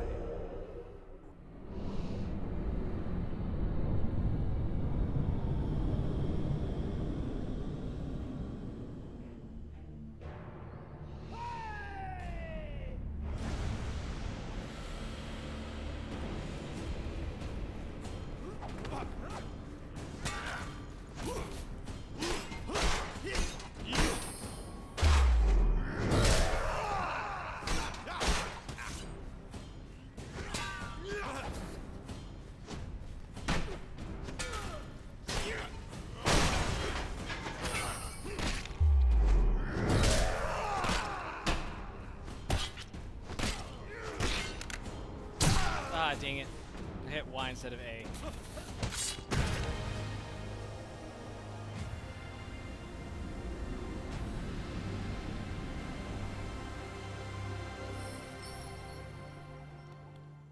Oh well. Really?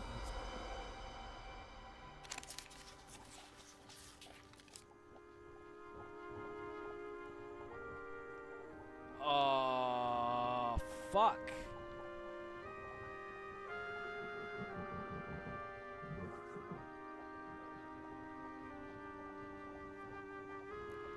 Oh boy. Nope, it was 1. Well, there goes our braggart. In the hubbub, somebody loops a bag over your head, tying it with a knot. You struggle for a while before passing out.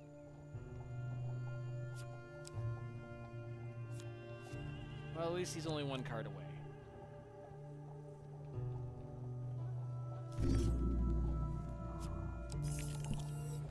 He will keep getting himself in trouble, it seems. Oh, thank the gods! Your companion is white as a sheet. Quick, help me up before they return. They think I'm dead. Alright.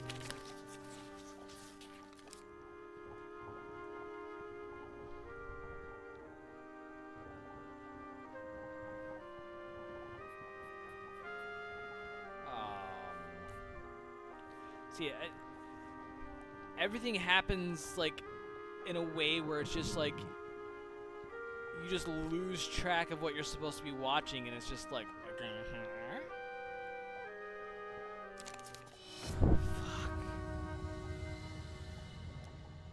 You try to hold on, but he's too heavy. His haversack full of potatoes doesn't make things any easier. Oh boy.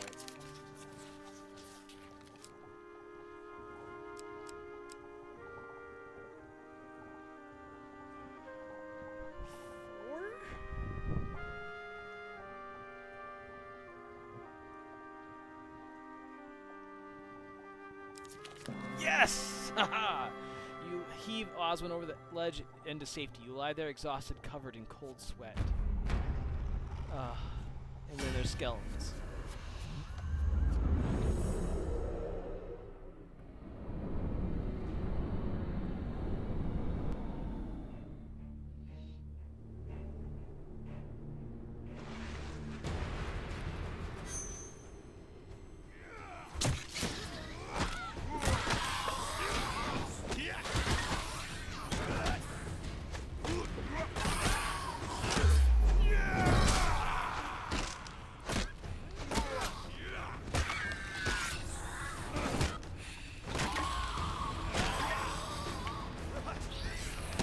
Oh, that is most definitely not my friend.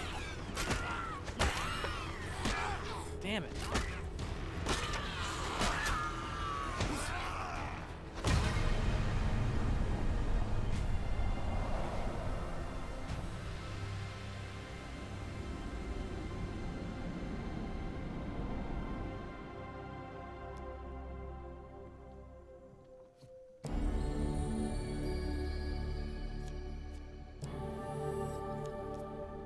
You wonder how it's possible that someone would want to kill Oswin this much, even if it is out of love.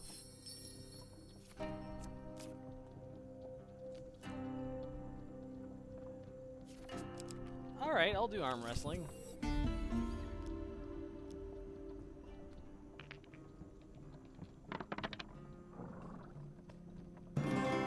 Yay!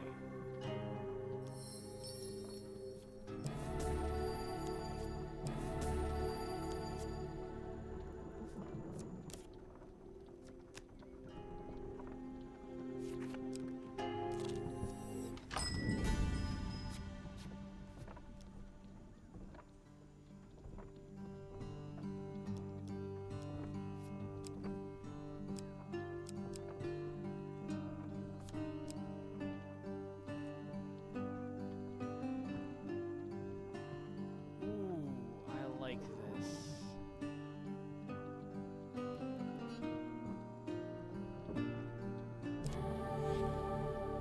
Nothing like carrying an aura of purity unearned to give the game away. It is a kind of miracle. The Empire has done their best to purge this world of everything strange and wonderful, and yet the strong remain. You see some treasure lying just inside the den of a family of claw trolls. You may try to retrieve it, but the claws of troll cubs are preternaturally sharp. You will have to be quick. When all is lost, artifacts like these represent a chance to turn the tides. You retrieve the item, but the troll cubs are enraged at your intrusion to the cave. Oh, this is gonna suck.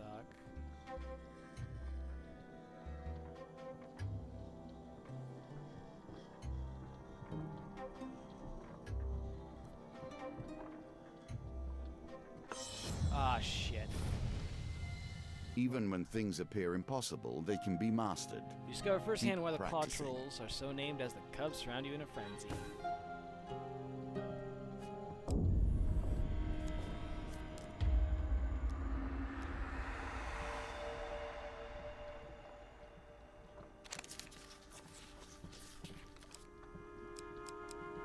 Well, that makes things a lot easier. One if you don't know.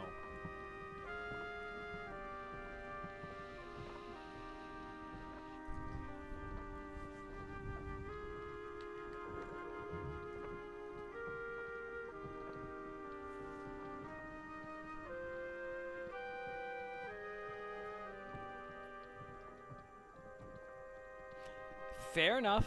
I mean, that's why it's nice to know that we have one wrong card for sure. Makes the odds a little bit easier.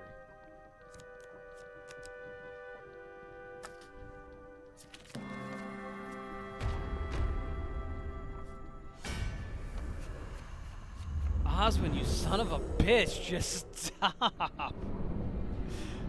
God damn it.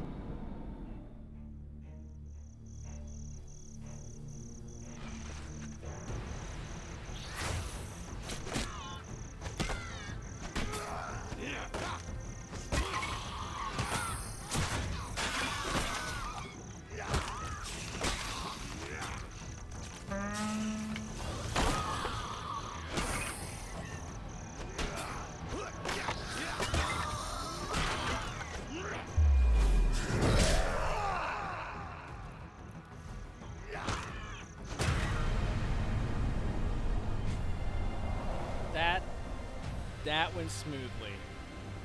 I mean, I got hit once, but whatever.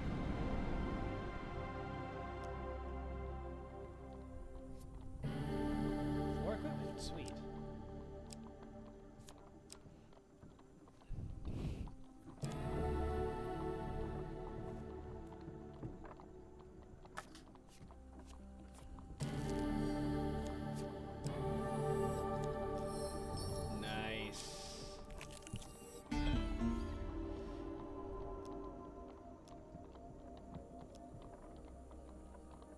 Alright, how many blessings do I have? I have 2.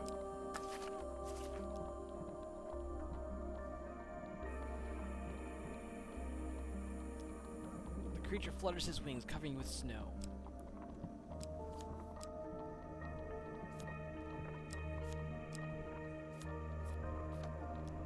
A tingling sensation flows through your body.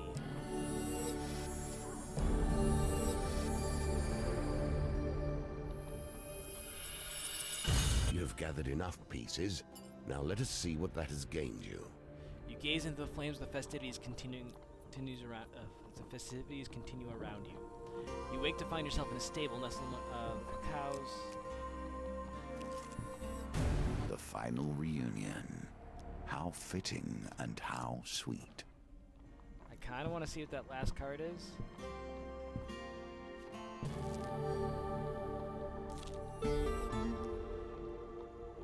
You run into Oswin's goblin uncle. He beckons you over to a tree stump. The goblin reaches out a wrinkled hat, an artifact, if you will.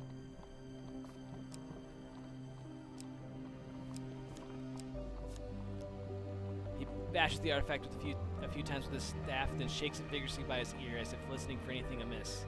The artifact makes a whirring, rattling sound as he does it. Then, without warning, the old goblin flings the artifact back at you, smacking into your shoulder.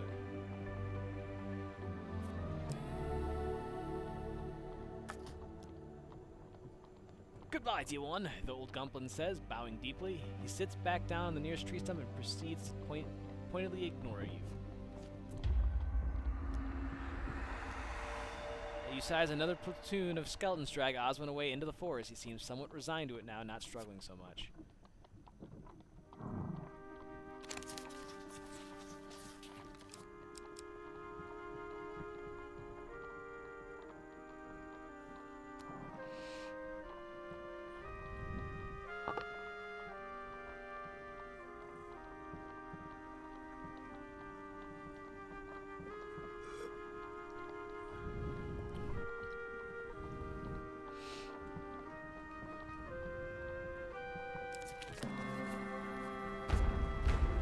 Quickly rise to your feet and draw your weapons.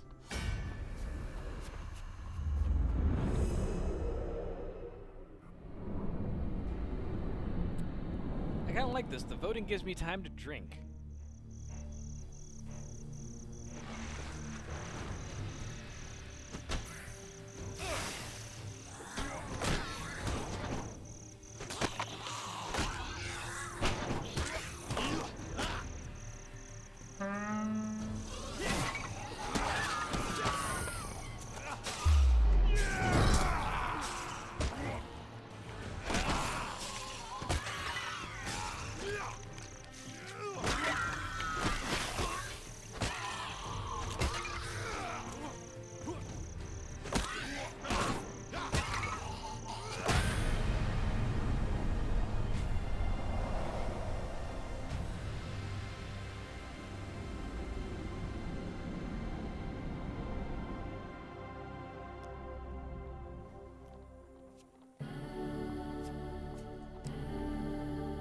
whose sacrifice? That is the question.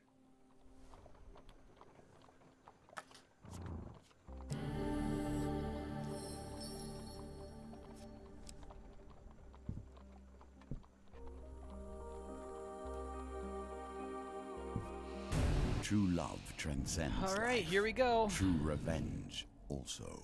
The village looks abandoned. The sky darkens. In the town square stands a beautiful woman, her skin gray and mottled. You feel a sudden chill in the air. The woman's voice grates and hisses as if long unused. Dearest Oswin, you have come for me.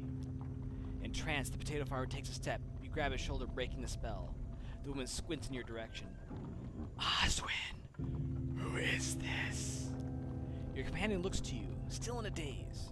You notice that somehow he's clutching a potato. Oswin grips the potato in both hands. He looks back at his lover in defiance. This is my friend. A heartbroken screech wrenches from the woman and she doubles over in pain. Horrified, you watch as her face twists and hollows with her limbs lengthen until before you stands a shade, swirling with fury.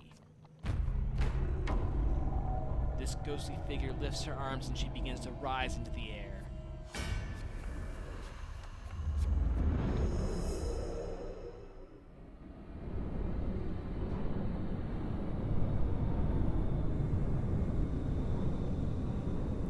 I mean, I got Oswald's lover is a wraith? Wraiths can drain life with an unavoidable spell. Attack them quickly to stop the effect. Oh god.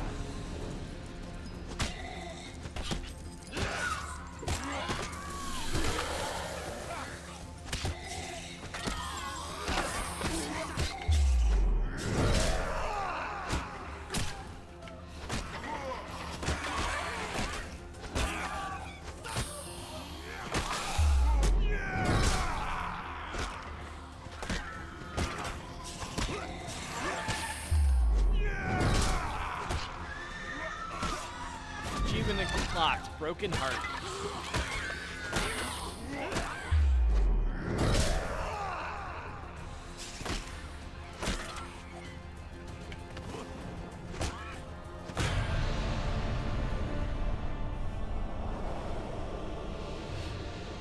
Like fucking dancing that entire time.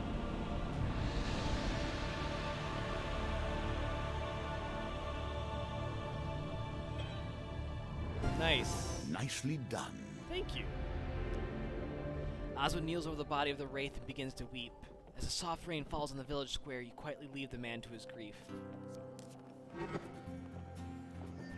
Stuffed potato. A tale of love concludes with death, as they ever do.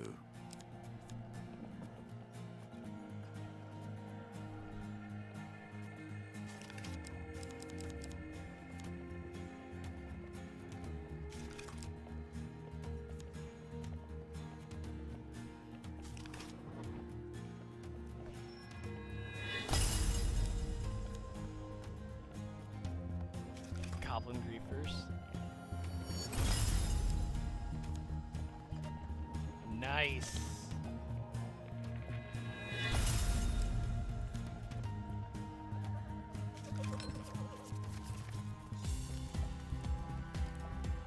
Awesome. All right. Shall we take on the chariot?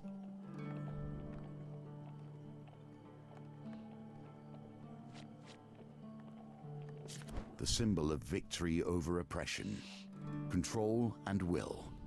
Properties I understand well, and you will learn. Defeat as many corrupted as possible to find the source of the plague. You will need to demonstrate great precision in order to win the day. Rescue wagons, save innocent townsfolk to access more stocks and options at a camp.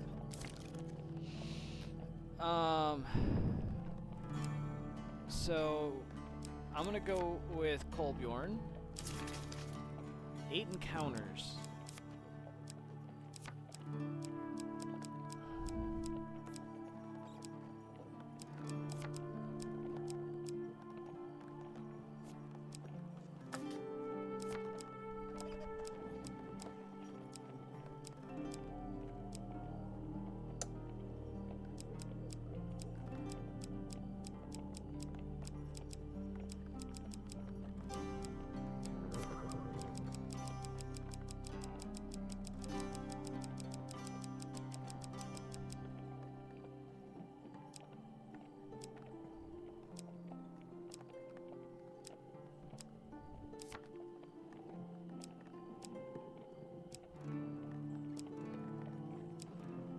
won't be able to do duel just yet.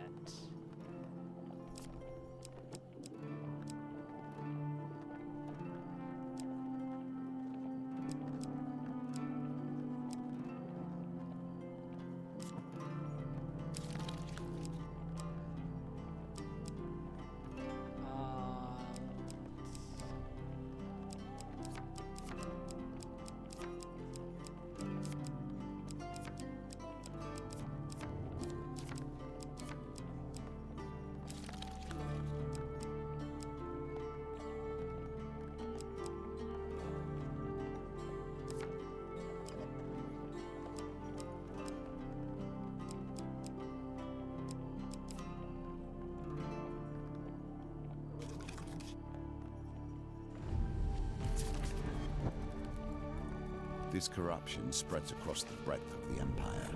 It even touches me. My power keeps it at bay. But these are the seals that Callus has attempted and failed to place upon my return. Sir Malfowl looks down from the back of his steed at the soldiers lined rank and file before him. The city has lost the plague, he says dryly. We will not waste another soldier on this place. He gives the final command. In the name of the Emperor, prepare to withdraw. Block the gatehouses, let no one through. At sunrise, burn the city to the ground. Without hesitation, the soldiers march down the cobbled street towards the western gatehouse. A single soldier remains, a captain. She removes her helm to reveal a quiff of golden hair and an eye patch concealing a wound from a battle long ago. She approaches you and Kolbjorn. Many innocent people will die come the morning if nothing is done to correct this injustice, she explains. I ask you that you aid my men in their search for citizens to escort out the city. Hurry, nightfall fast approaches. Nightfall approaches, make it quick. I'm Captain Fior, she says with a bow. I have been commanding my regiment on the northern border. My troops and I were recalled to the old city and were ready to march back to the capital. However, it appears the Empire has neglected its people in our absence. I cannot abandon those we have sworn to protect. I anticipate Malafal's intentions and my scouts have made preparations. To the southwest is a gatehouse, abandoned when the infected broke through. If we can clear the corrupted from this district, we can escort any citizens through with minimal resistance.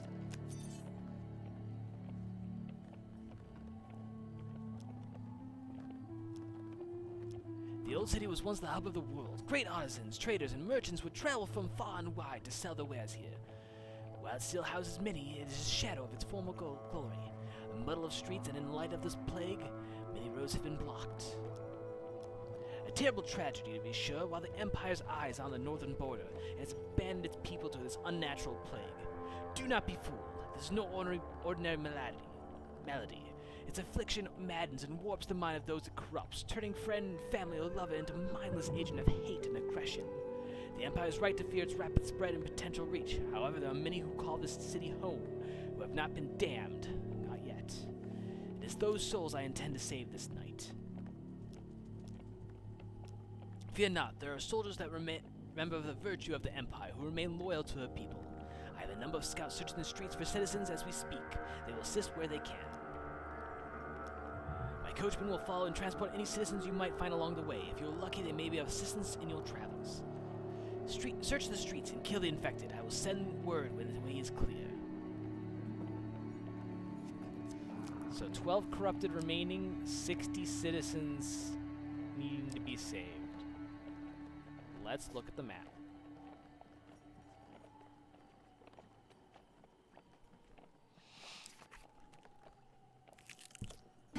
Everywhere the rot touches, and everywhere bears its stains. Like blackberries. Signs of mass departure are everywhere. Homes stand empty. All that remains are crumbling ruins. What are you sacrificing when you stop to help them? Have you asked yourself that? You happen upon a group of frightened peasants desperately seeking safety. We hear the Empire has abandoned the city, they cry. Please help us. You explain Captain Fior's plan and help them onto the wagons. We are grateful, a woman says as she steps into the carriage. I haven't much food, but should you need some, I would be willing to trade.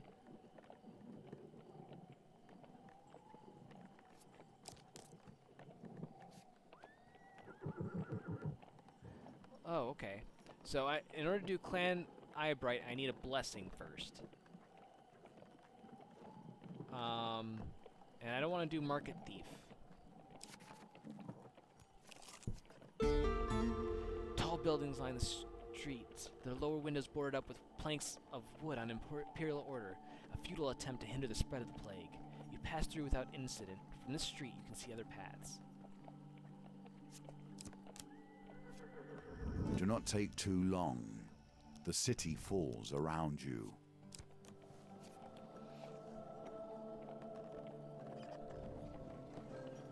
Alright, I'm gonna take another stab at fallen treasure. I would not risk my skin for mere treasure. You do as you see fit.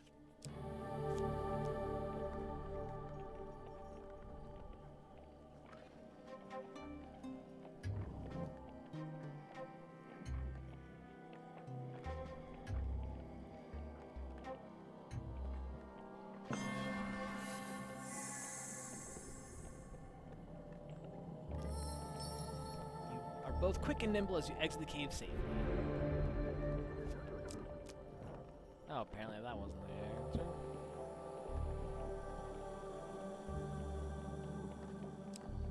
Or did I succeed that? Let's look back at the map here. City streets on both ends. Let's go here. You dash through the labyrinth of slum streets in the city center. You navigate the maze of streets without incident. The Pauper District has been hit by looters, leaving shops with broken windows and empty shelves. Surgery must be done with precision if it is to be effective. You find yourself surrounded by the corrupted horde that broke it through the gatehouse and wandered into the district. They shuffle mindlessly back and forth on the spot, limbs twitching, seemingly unaware of your presence. Kolbjorn readies his sword. Oh, God.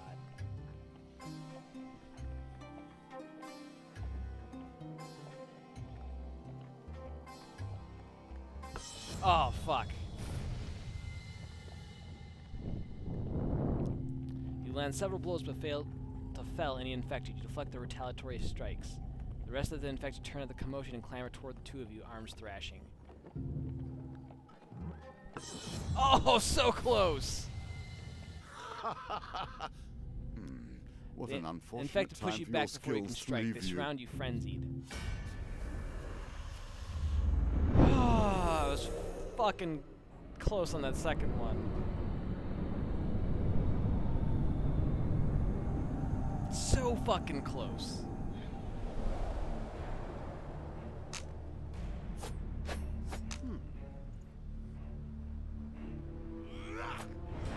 Goblin Griefers. A simple enchantment is woven into these blades, though only a fool would be flummoxed by it. Oh, Jesus. You should have gone away. We will finish this.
was not.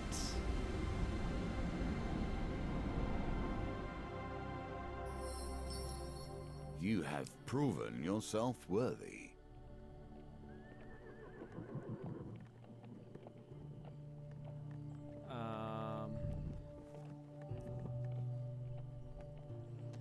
Meh. It doesn't really matter. I'll take the billy clubs.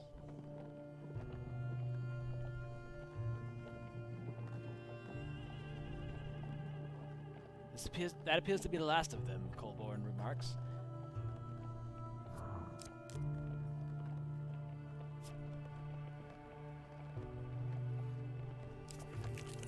The Pauper District has been hit by looters, leaving shops with broken windows and empty shelves.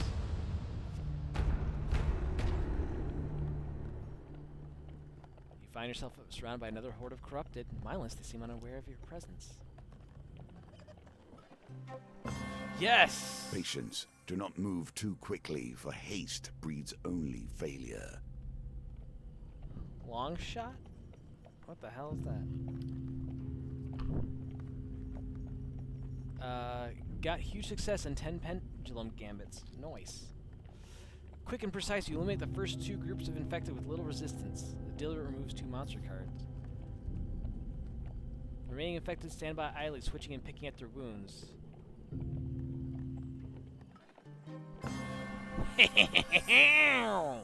Nicely timed. Your weapon finds its mark. You whirl through your foes, cleaving the infected before they can land a blow. We were lucky to ambush them, Colborne remarks. With caution, you continue your journey through the winding streets. The stench of corruption flows across the cities, tainting everything it touches.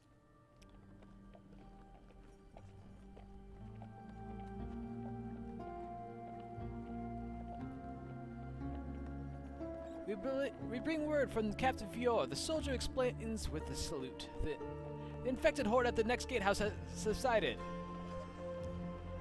But there's a problem. Corruption grows from the ground itself, blocking all passages for the wagons. It must be destroyed. She asked that we should join you in your efforts, the soldier continues. Should you require our assistance, you need only ask.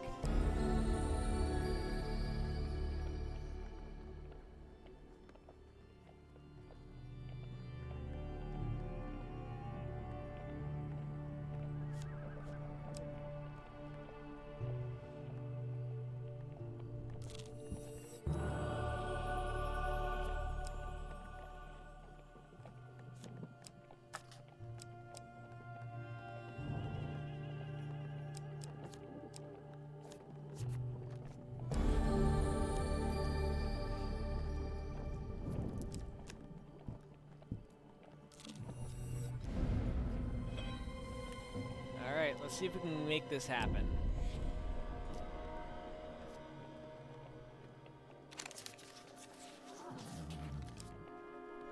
Fuck.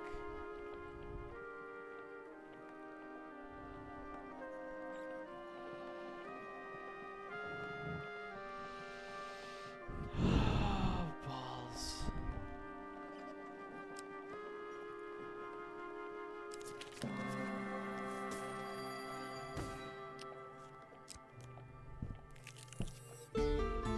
And here is your reward, at least in potential. Clan Eyebright's village, hidden in the forest of Mount Freitas, is a burned-out husk. You see no inhabitants with the collapsed walls and fallen roofs. Kolbjorn leads you through the trees to the Grave Mountains, a flat, snowy field dotted with body-sized hillocks. A few villagers are here, kneeling by the cairns in prayer. You realize that they are either old or enfeebled. Your stout companion kneels before the 3 graves. They look fresh. The grass has yet to grow over them. He empties a flask of Aramur spirits over the mound and lets a blessing fall into the cold earth by them. He motions you to do the same.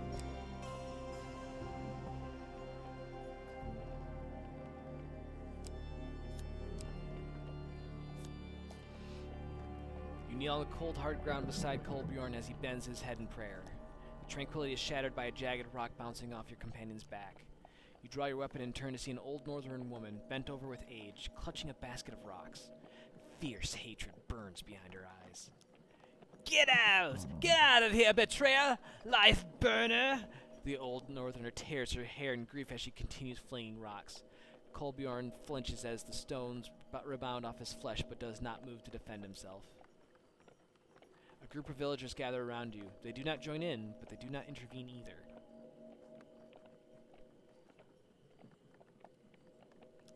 The barrage continues until the snow is stained with blood and the woman is on her hands and knees, weeping uncontrollably. An elder, his head wreathed in bone and blossom, steps forward, his wrinkled fist clenched with anger. Why have you returned? Kolbjorn waves a massive hand at the three grave mounds. Your duty was to die for this clan on your hearth, but you were too cowardly to do either. Why couldn't you do it? His stern tone breaks into a sob. I had a daughter, your sons. They burned everything, all because you could not die for us. Kolbjorn merely stares blankly into the distance. Oh boy. Back to the bones. I hope you have learned to be their master. If I re-roll, so I have 8 on the table. I have to roll 4 or better.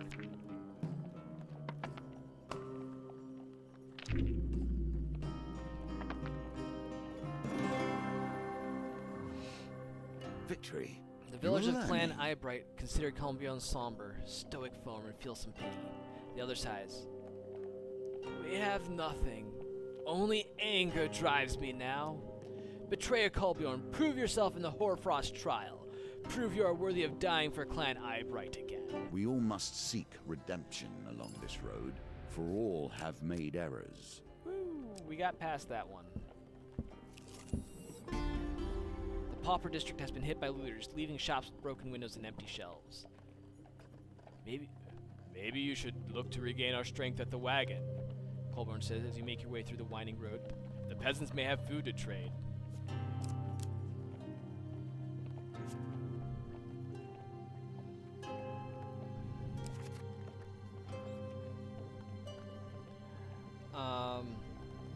Should I keep going on the city streets? No, I have only 2 food left. But I want to find citizens. Tall buildings line the streets. Their lower windows boarded up with planks of wood on imperial order. A futile attempt to hinder the spread of the plague.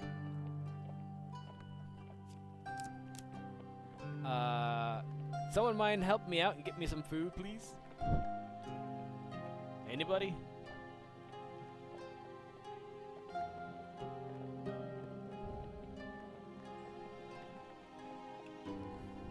No food for Ty.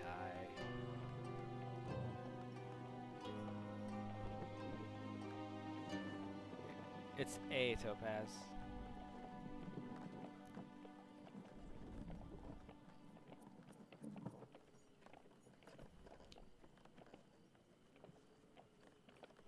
Yay, thank you. Dash through the labyrinth of slum streets in the city center. Some still fight, yet they must know their time is near. The unmistakable sound of combat alerts you to a group of townsfolk being attacked by the infected. One brave warrior struggles to hold back the horde. You rush to their aid.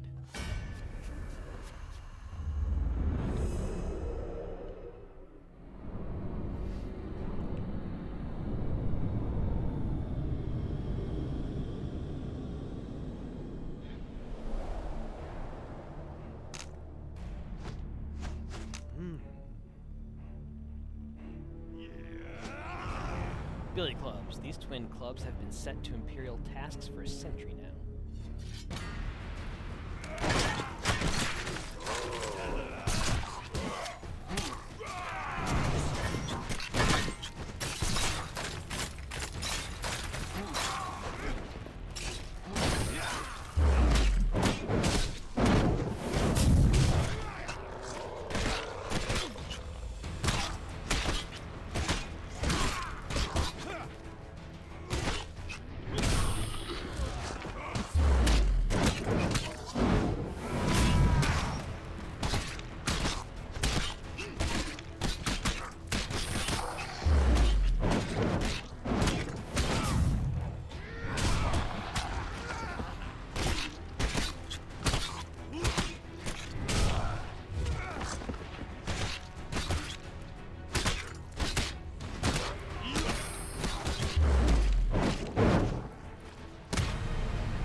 that was... Oh, wow. That was a little creepy. Just see right through his head. It's like, oh, there's your... You have arrived just in time, the warrior explains. I don't think I could have held them off for much longer. I could part with some equipment, he continues. I don't think it'll do me much good now. See me if you're interested in a trade.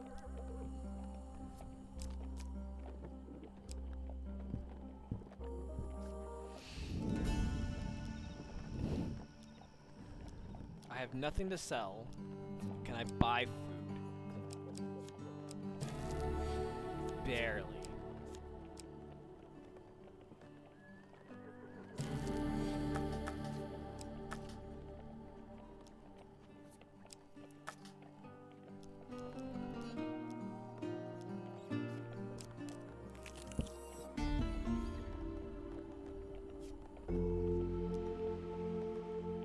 You happen upon a group of frightened peasants desperately seeking safety. Please help us. Hey, more food is available. Alright, looks like we're done here. Can you reach the end of this challenge before you starve to death? That is a Time great will tell. question.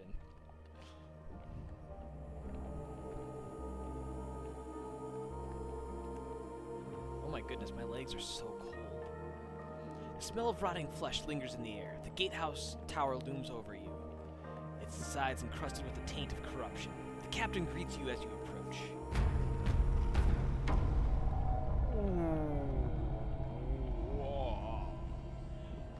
So, it is getting to be the end of stream time. I will finish this quest because I don't have to be at work until an hour from now. So, I can keep playing. But if you guys gotta take off, feel free to do so. But if you're having fun watching this, I will be playing Hand of Fate 2 same time, just Monday and Tuesday of next week.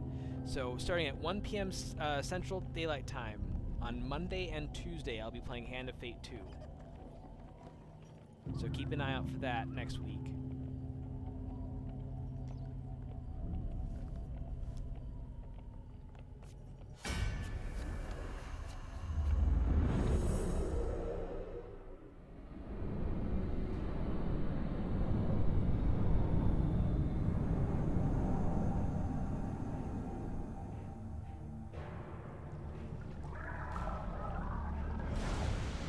Corruption. Land itself becoming shattered, shambling and broken. Attack with bursts of corruption that snare and damage their targets. Use evade to avoid their attack or change direction rapidly to break free.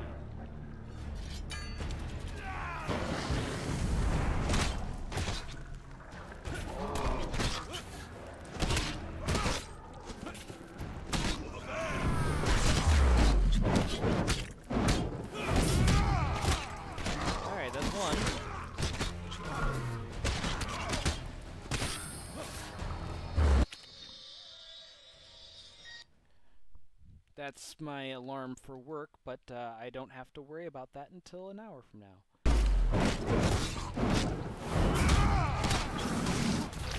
Ooh, good, I got out of the way of that.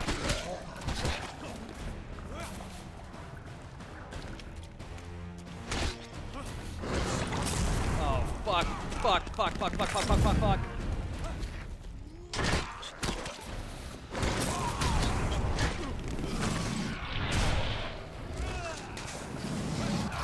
Damn it!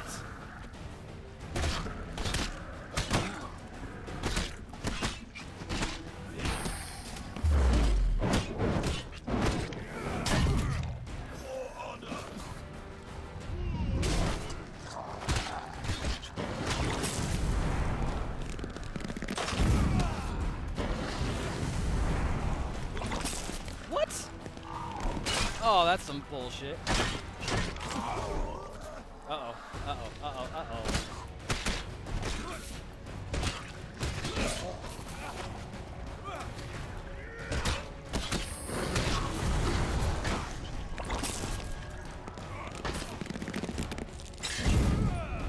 Alright.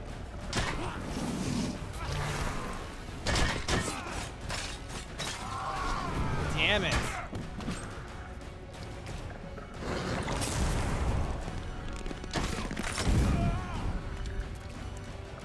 is bad.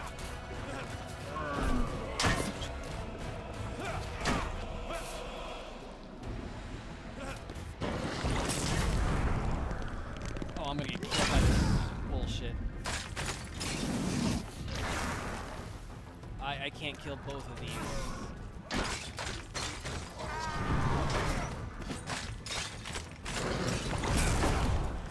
Fuck. Get the hell out of there.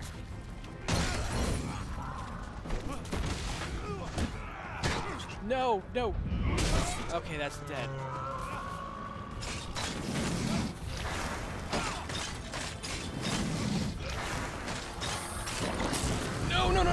No. Fuck you, asshole. Fuck you.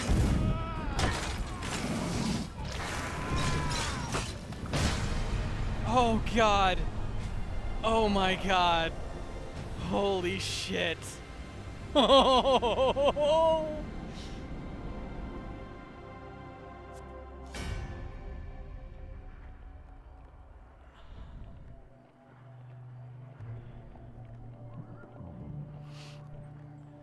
Captain Fiora addresses you. You have a steady swing. Excellent, soldier. It'll be only more difficult from here on. Oh, it's only going to be more difficult. I have 3 fucking health left. I bear no ill towards you if you choose to leave now. Sure, why the fuck not?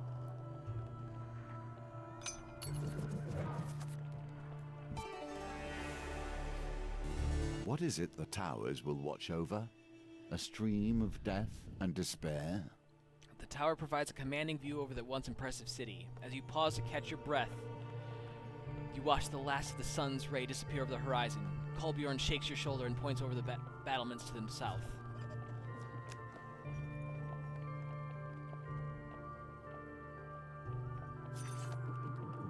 There you see the final gatehouse. Its tower rising from the wall of the old city to the south. 40 corrupted for me. Oh no. Oh, have you ever seen so many? Kolbjorn remarks as you watch the infected swarm the city hall. How can the Empire let its people suffer so? Kolbjorn mutters under his breath. And then abandon those in need? As you continue to look, a small glow appears on the horizon beyond the semi-perimeter. First one, then another, and another. The Empire! Kolbjorn cries. They are preparing to burn the city! We must get the people to safety! Let's hope we are not too late.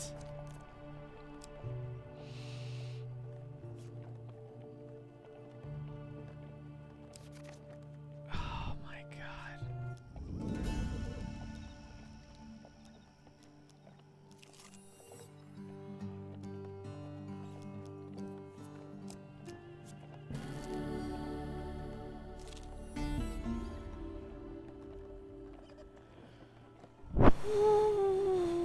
The spread of the plague has run into the district of blackened maze. The crust of contagion warps cobblestones and weakens foundations, making progress perilous.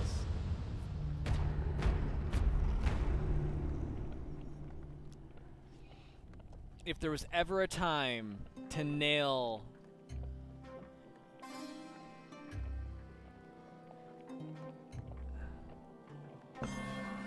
Alright, I'll take one.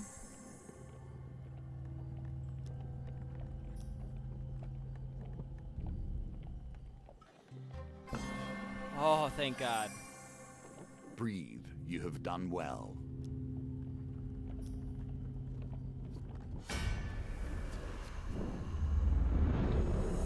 I have 13 health going into this.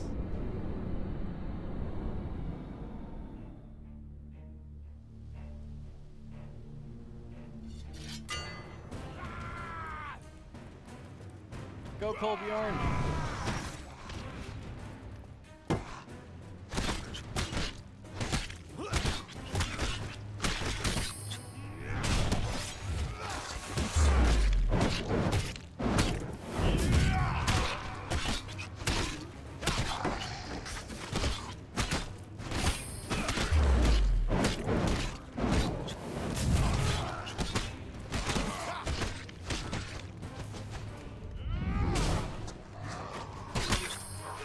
No, come on, I hit the right trigger, you bastard.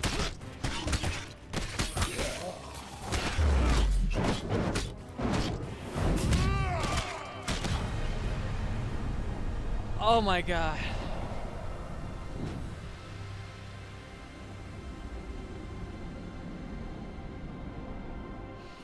I literally had enough health.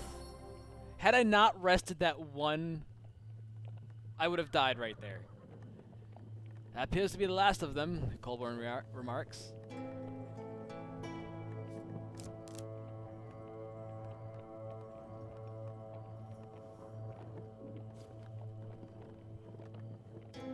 City streets in every direction.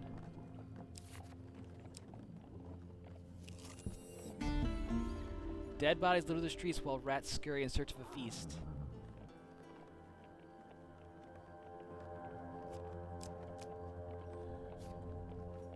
More city streets.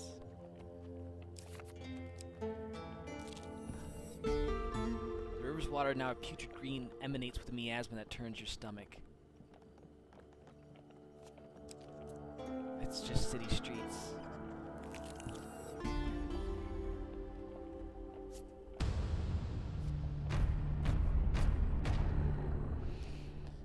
Oh boy, oh boy. No!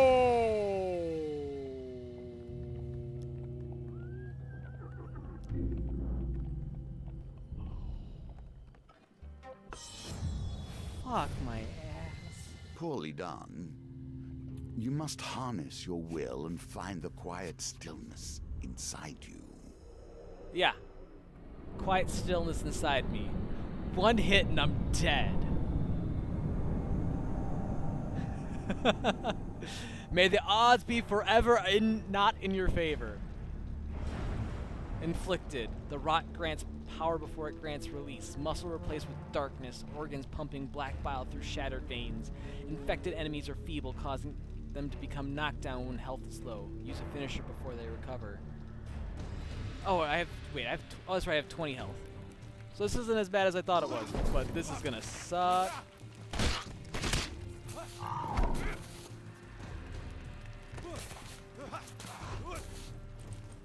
Oh god.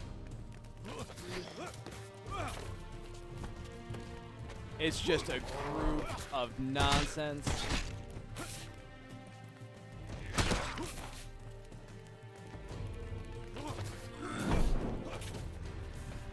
Yeah, I only have, what? How many enemies do I have to kill here?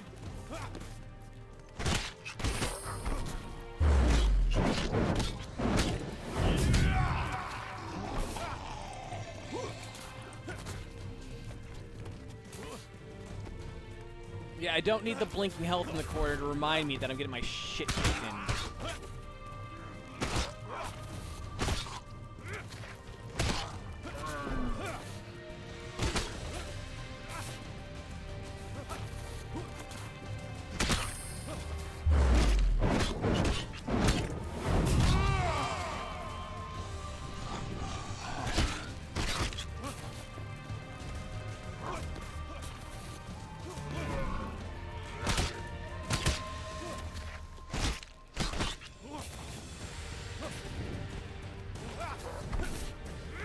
Oh my god.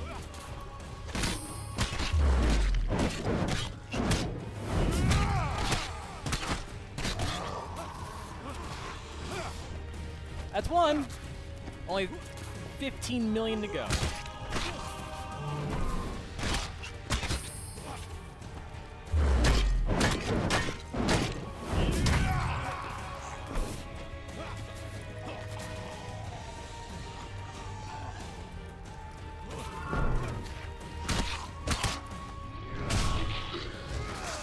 Hey, there's another one.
fuck? That was not even... Oh, damn it.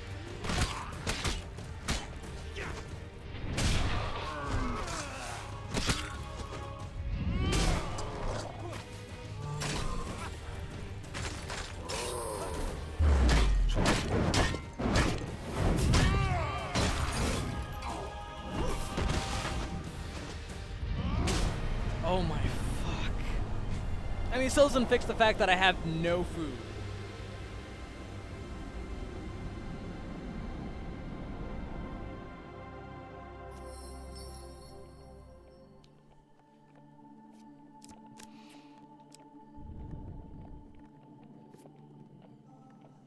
Oh my gosh.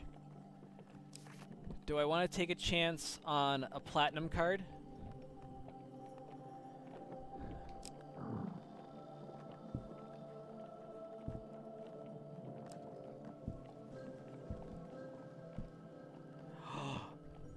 Chad, help me.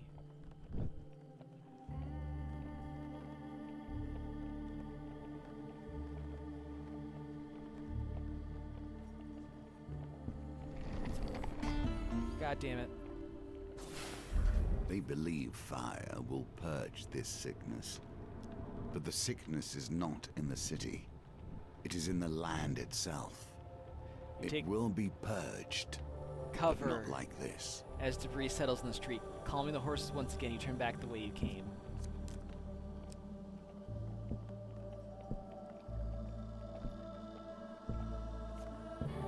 Little cheese is not too bad, right?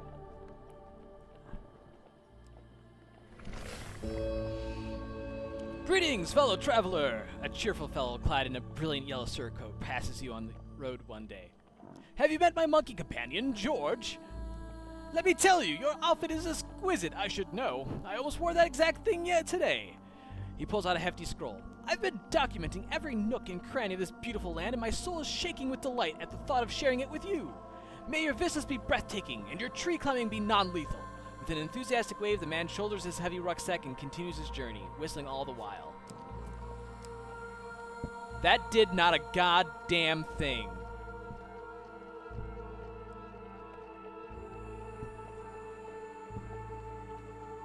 I am so fucked.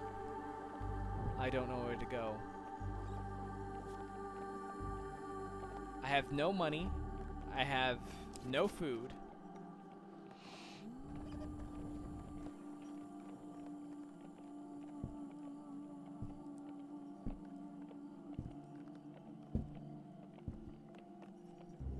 Oh, give me that 10 gold, please. Fucking hell, I hate the movement in this.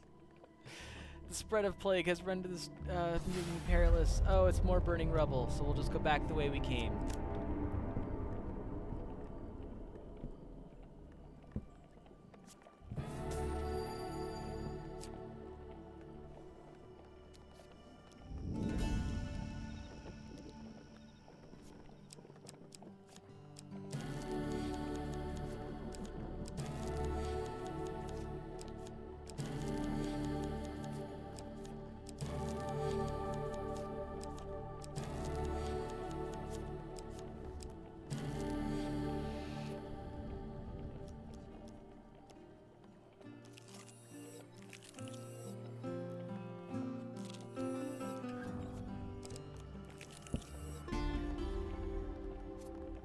If there is a finer mind than my own, I've yet to meet it. Yet, I've brought a scourge of mindlessness into this world, and must suffer the results.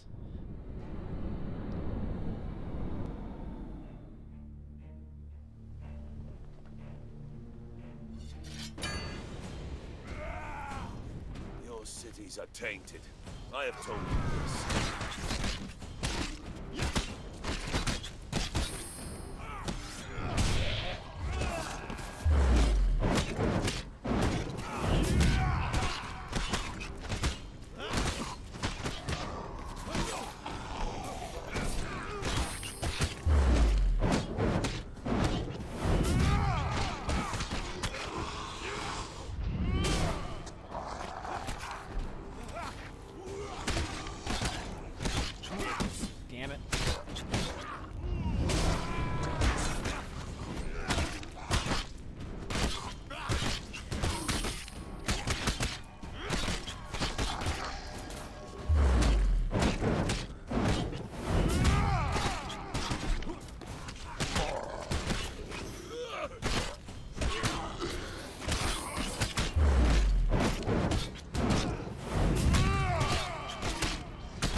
With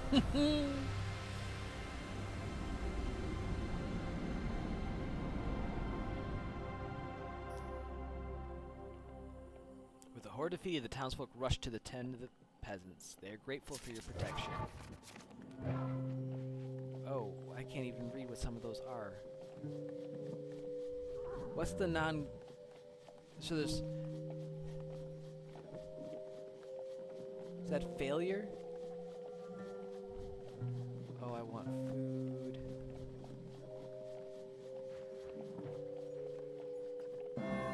I'll take 15 life. Okay. Let's see what you do with that, given your position.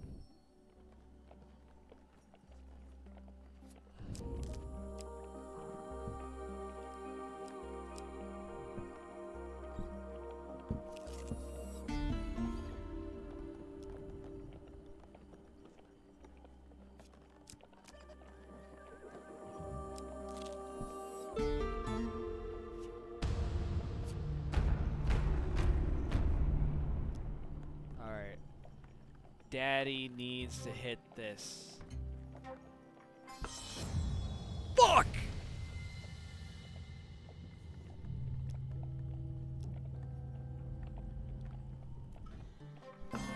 Thank God.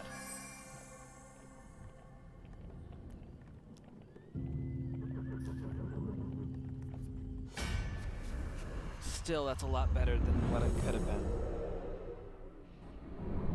Could have been a lot worse.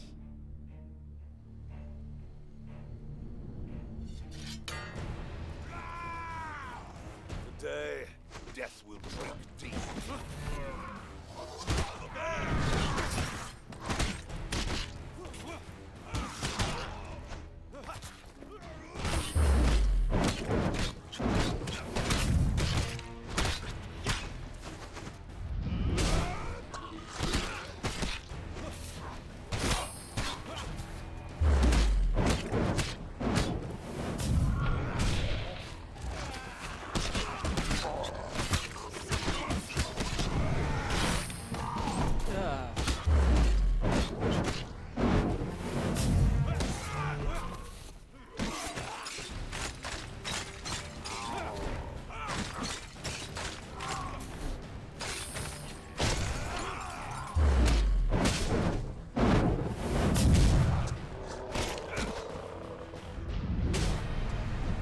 Oh!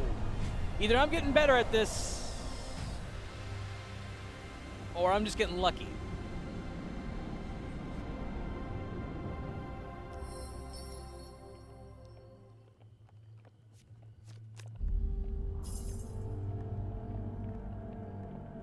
We bring word from Captain Estrella, the soldier explains with a salute. The infected horde at the gatehouse has subsided. It is as before, the gate is blocked by more layers of corruption. The wagons cannot get through, it must be destroyed. You thank the scout and assure them that you'll head to the gatehouse in due course.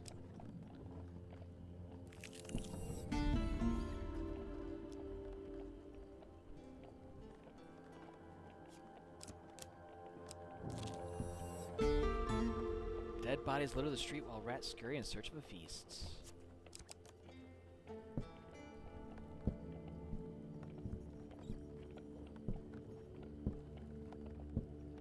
Oh, some food, please.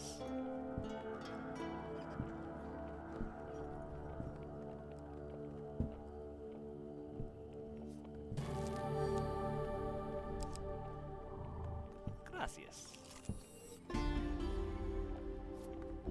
Even in the midst of terrors, You find a there merchant in his will family. always be traders who stayed too long hoping to profit. You explain Captain Fuhrer's plan to help the merchant and his family on the wagons. Thank you, the merchant says, boarding the wagon. Should you find yourself short of gold, I'd be happy to give you a good price for any equipment you might want to trade. Oh, no.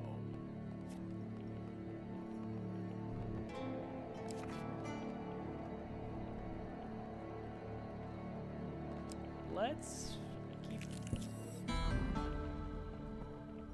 Smoke fills the city and stings your eyes. The Empire tends to staunch the infection with fire. You pick up the pace. With every step, corruption reaches further. and your chances become less. You spy a group of poor urchins loitering in an alley. They look hungry. As you approach, they scramble into piles of discarded crates. "How do we know you're not one of them?" one cries. "How do we know you're not sick like those monsters?" says another. They remain huddled behind the crates. Oh, this is gonna suck. The pendulum swings like a scythe, bearing hope or failure. Damn my ass! Even when things appear impossible, they can be mastered. Despite your best Keep efforts, you're unable to practicing. reach the urchins before they scurry to a new hiding spot. "It's no use," Cultborn says. "Maybe some food would coax them from hiding."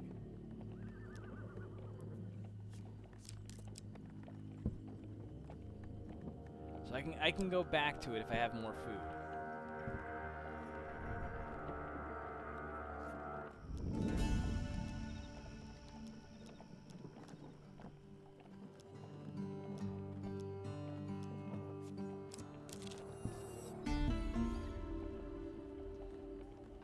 This,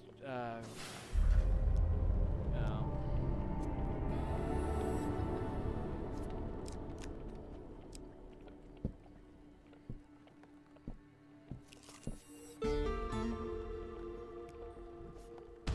Do you wonder what lies beyond the gates of death?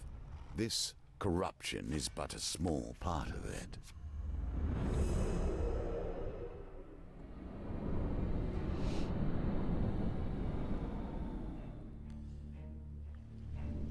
This is gonna be a shit show. Your cities are tainted. I have told you this.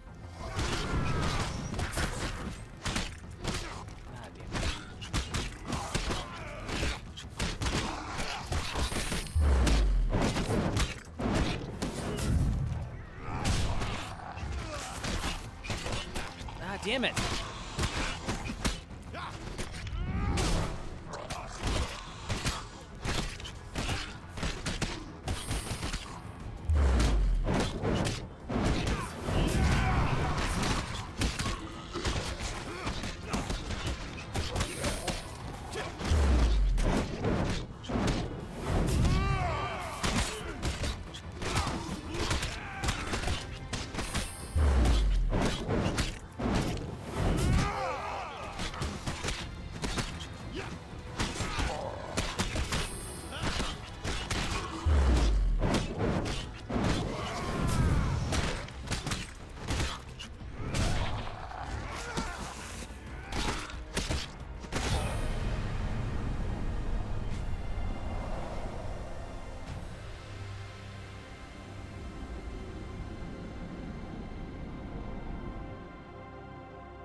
Alright, 3 food, I'll take it.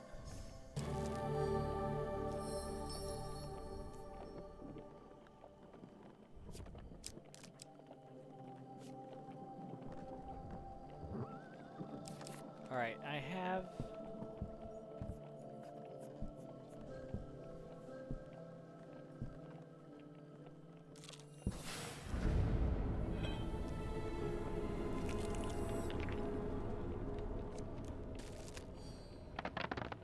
Oh.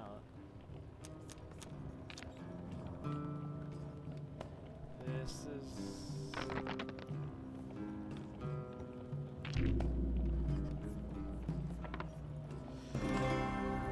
Whew.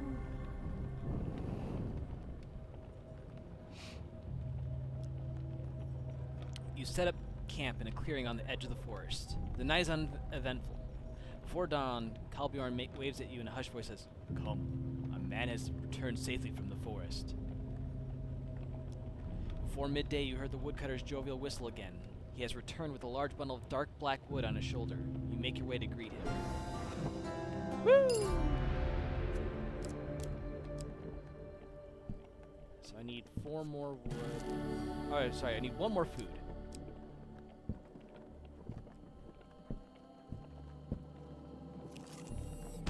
I can't determine whether you're the sort of person to put their faith in goblins, or merely the sort to give their actions no thought?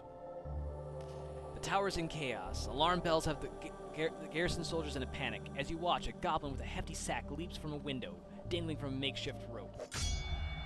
He bounces painfully off the wall as he lowers himself to the ground. The castle doors fly open, guards assemble, armed. The goblin blows his horn, discharging little more than a feeble hiss. I need a moment to recharge this. Help me and I'll split my takings. Before you can reply, he throws you an item from his sack. Here's your retainer, He says. The guards rush forward. Arrest them! They're with the goblin!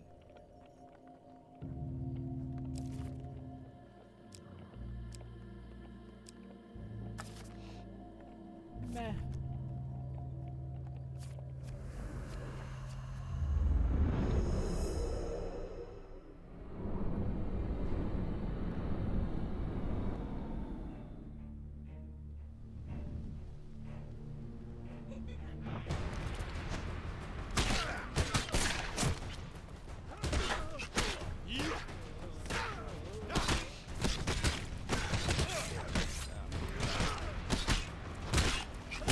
Ah, dang it, I hit the wrong button again.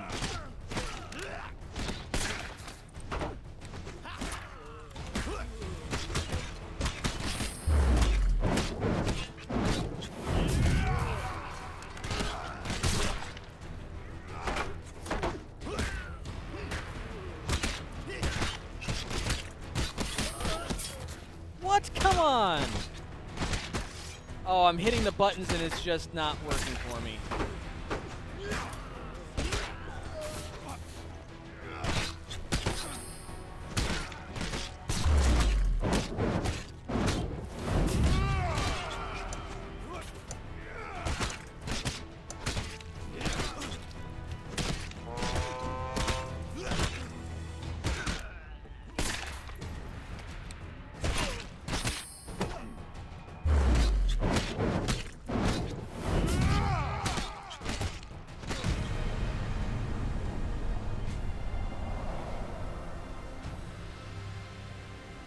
I got my shit kicked in that fight. With the goblin gone, you make your own escape.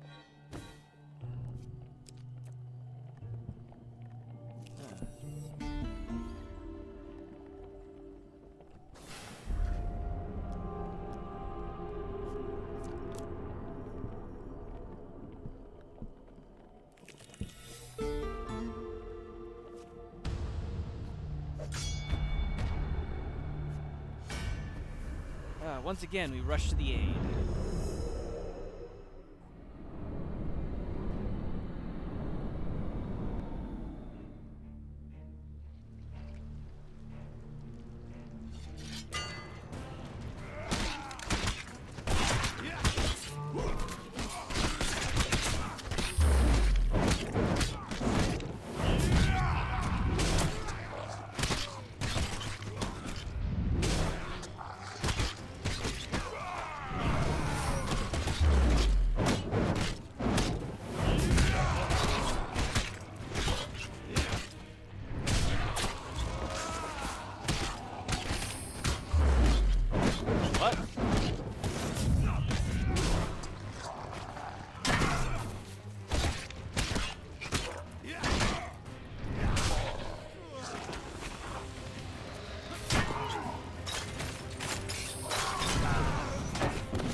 I have 4 food. I need more food.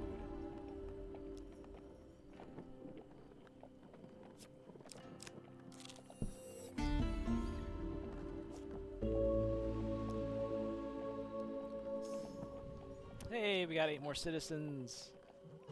More food is available at the campfire.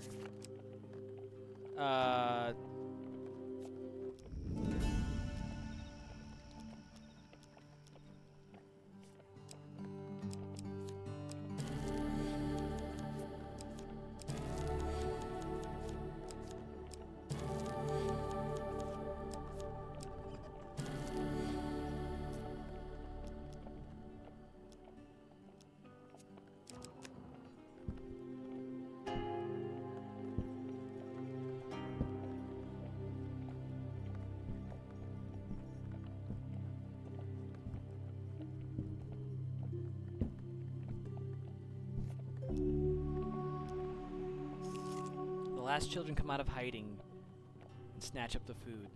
Their trust gained, they board the wagons. You resume your journey. Oh, I need more food again.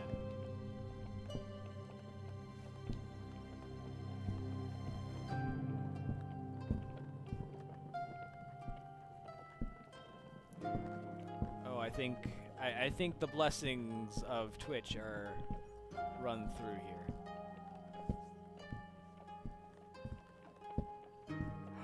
Food. Topaz, can you give me food? Yay, Topaz!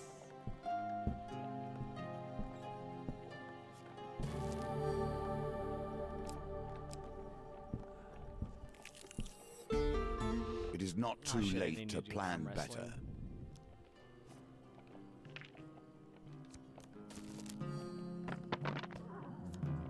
What kind of horseshit roll is that? Hey!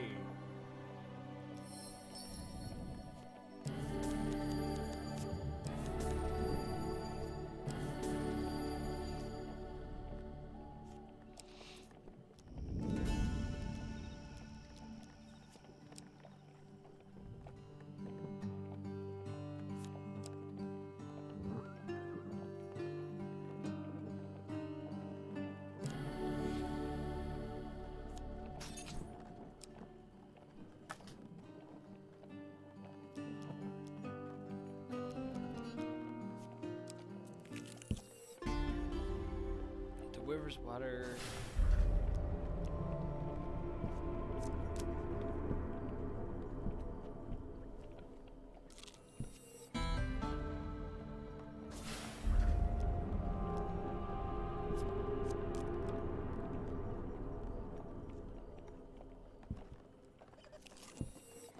Endless dark deeds have been done in the name of the Empire.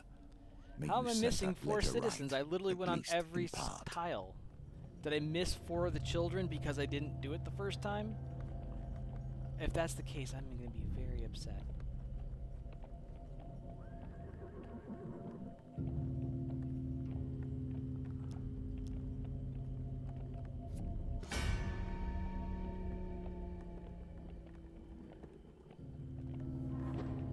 Ugh. Some are lost, but still there is hope for the city yet. Halt! A voice shouts from beyond the gate. You turn to see a troop of Empire soldiers marching through the gatehouse. By decree of the Emperor, none are permitted to leave the old city. Captain Fior, you are returned to the Imperial City at once to report. Captain Fior scoffs, calling the young captain blocking the gate. These people bear no mark of corruption. All they want is safe passage.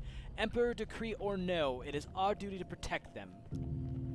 What good is a soldier who cannot follow commands? What is an empire without order? The young captain retorts proudly. By decree of the Emperor, none are permitted to leave the old city. Captain Fior draws her pistol, standing between the cowering old city refugees and the Emperor's decree. I will not stand down.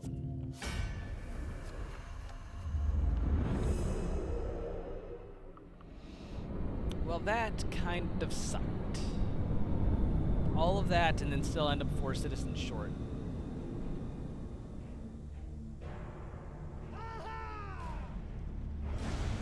Captain Sterling. He hears the pleas from the old city, but does not weep. Orders are orders.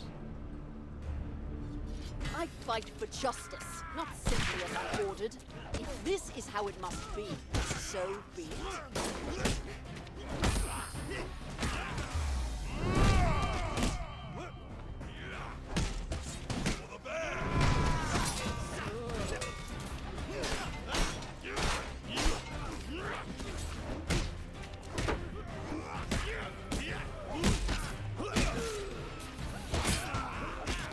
God dang it. I can't tell what the hell's going on sometimes.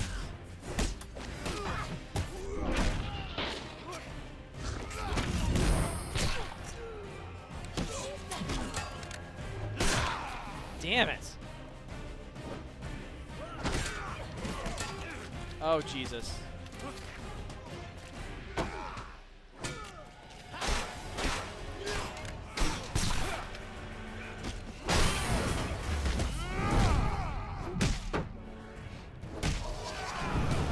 Oh, Jesus.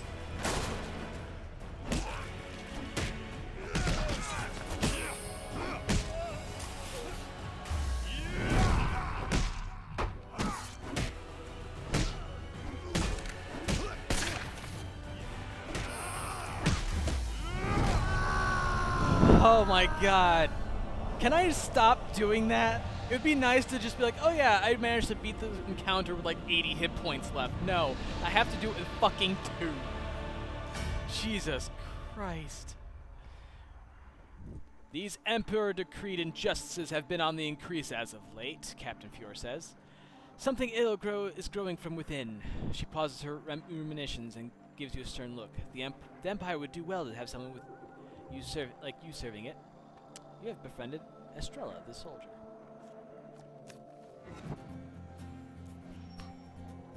So no gold token, but still This get the is silver. where you differ. There is no problem Callus would not have solved through death, yet you show mercy.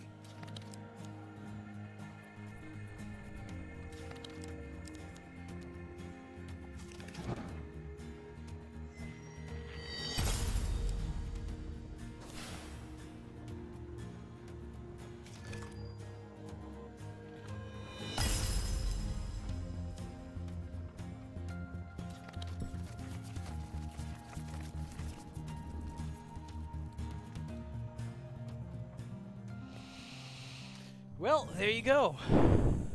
I can no longer go easy on you. The usurper will not do so, and I must test you sorely before you arrive at his gates. There you go.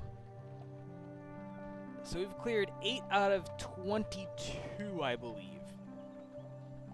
Or maybe 23, I don't know. Point is, we've managed to make it through a good chunk here. So, again, Monday, Tuesday, 1 p.m. Central Daylight Time if you want to see more Hand of Fate. Tomorrow's going to be Breath of Fire, and then Saturday's going to be 7 Days to Die. So, hopefully I'll see you in one of the next 2 streams. If not, see you Monday. Have a great weekend or week, whatever. Take care, everyone. Until next time. Bye.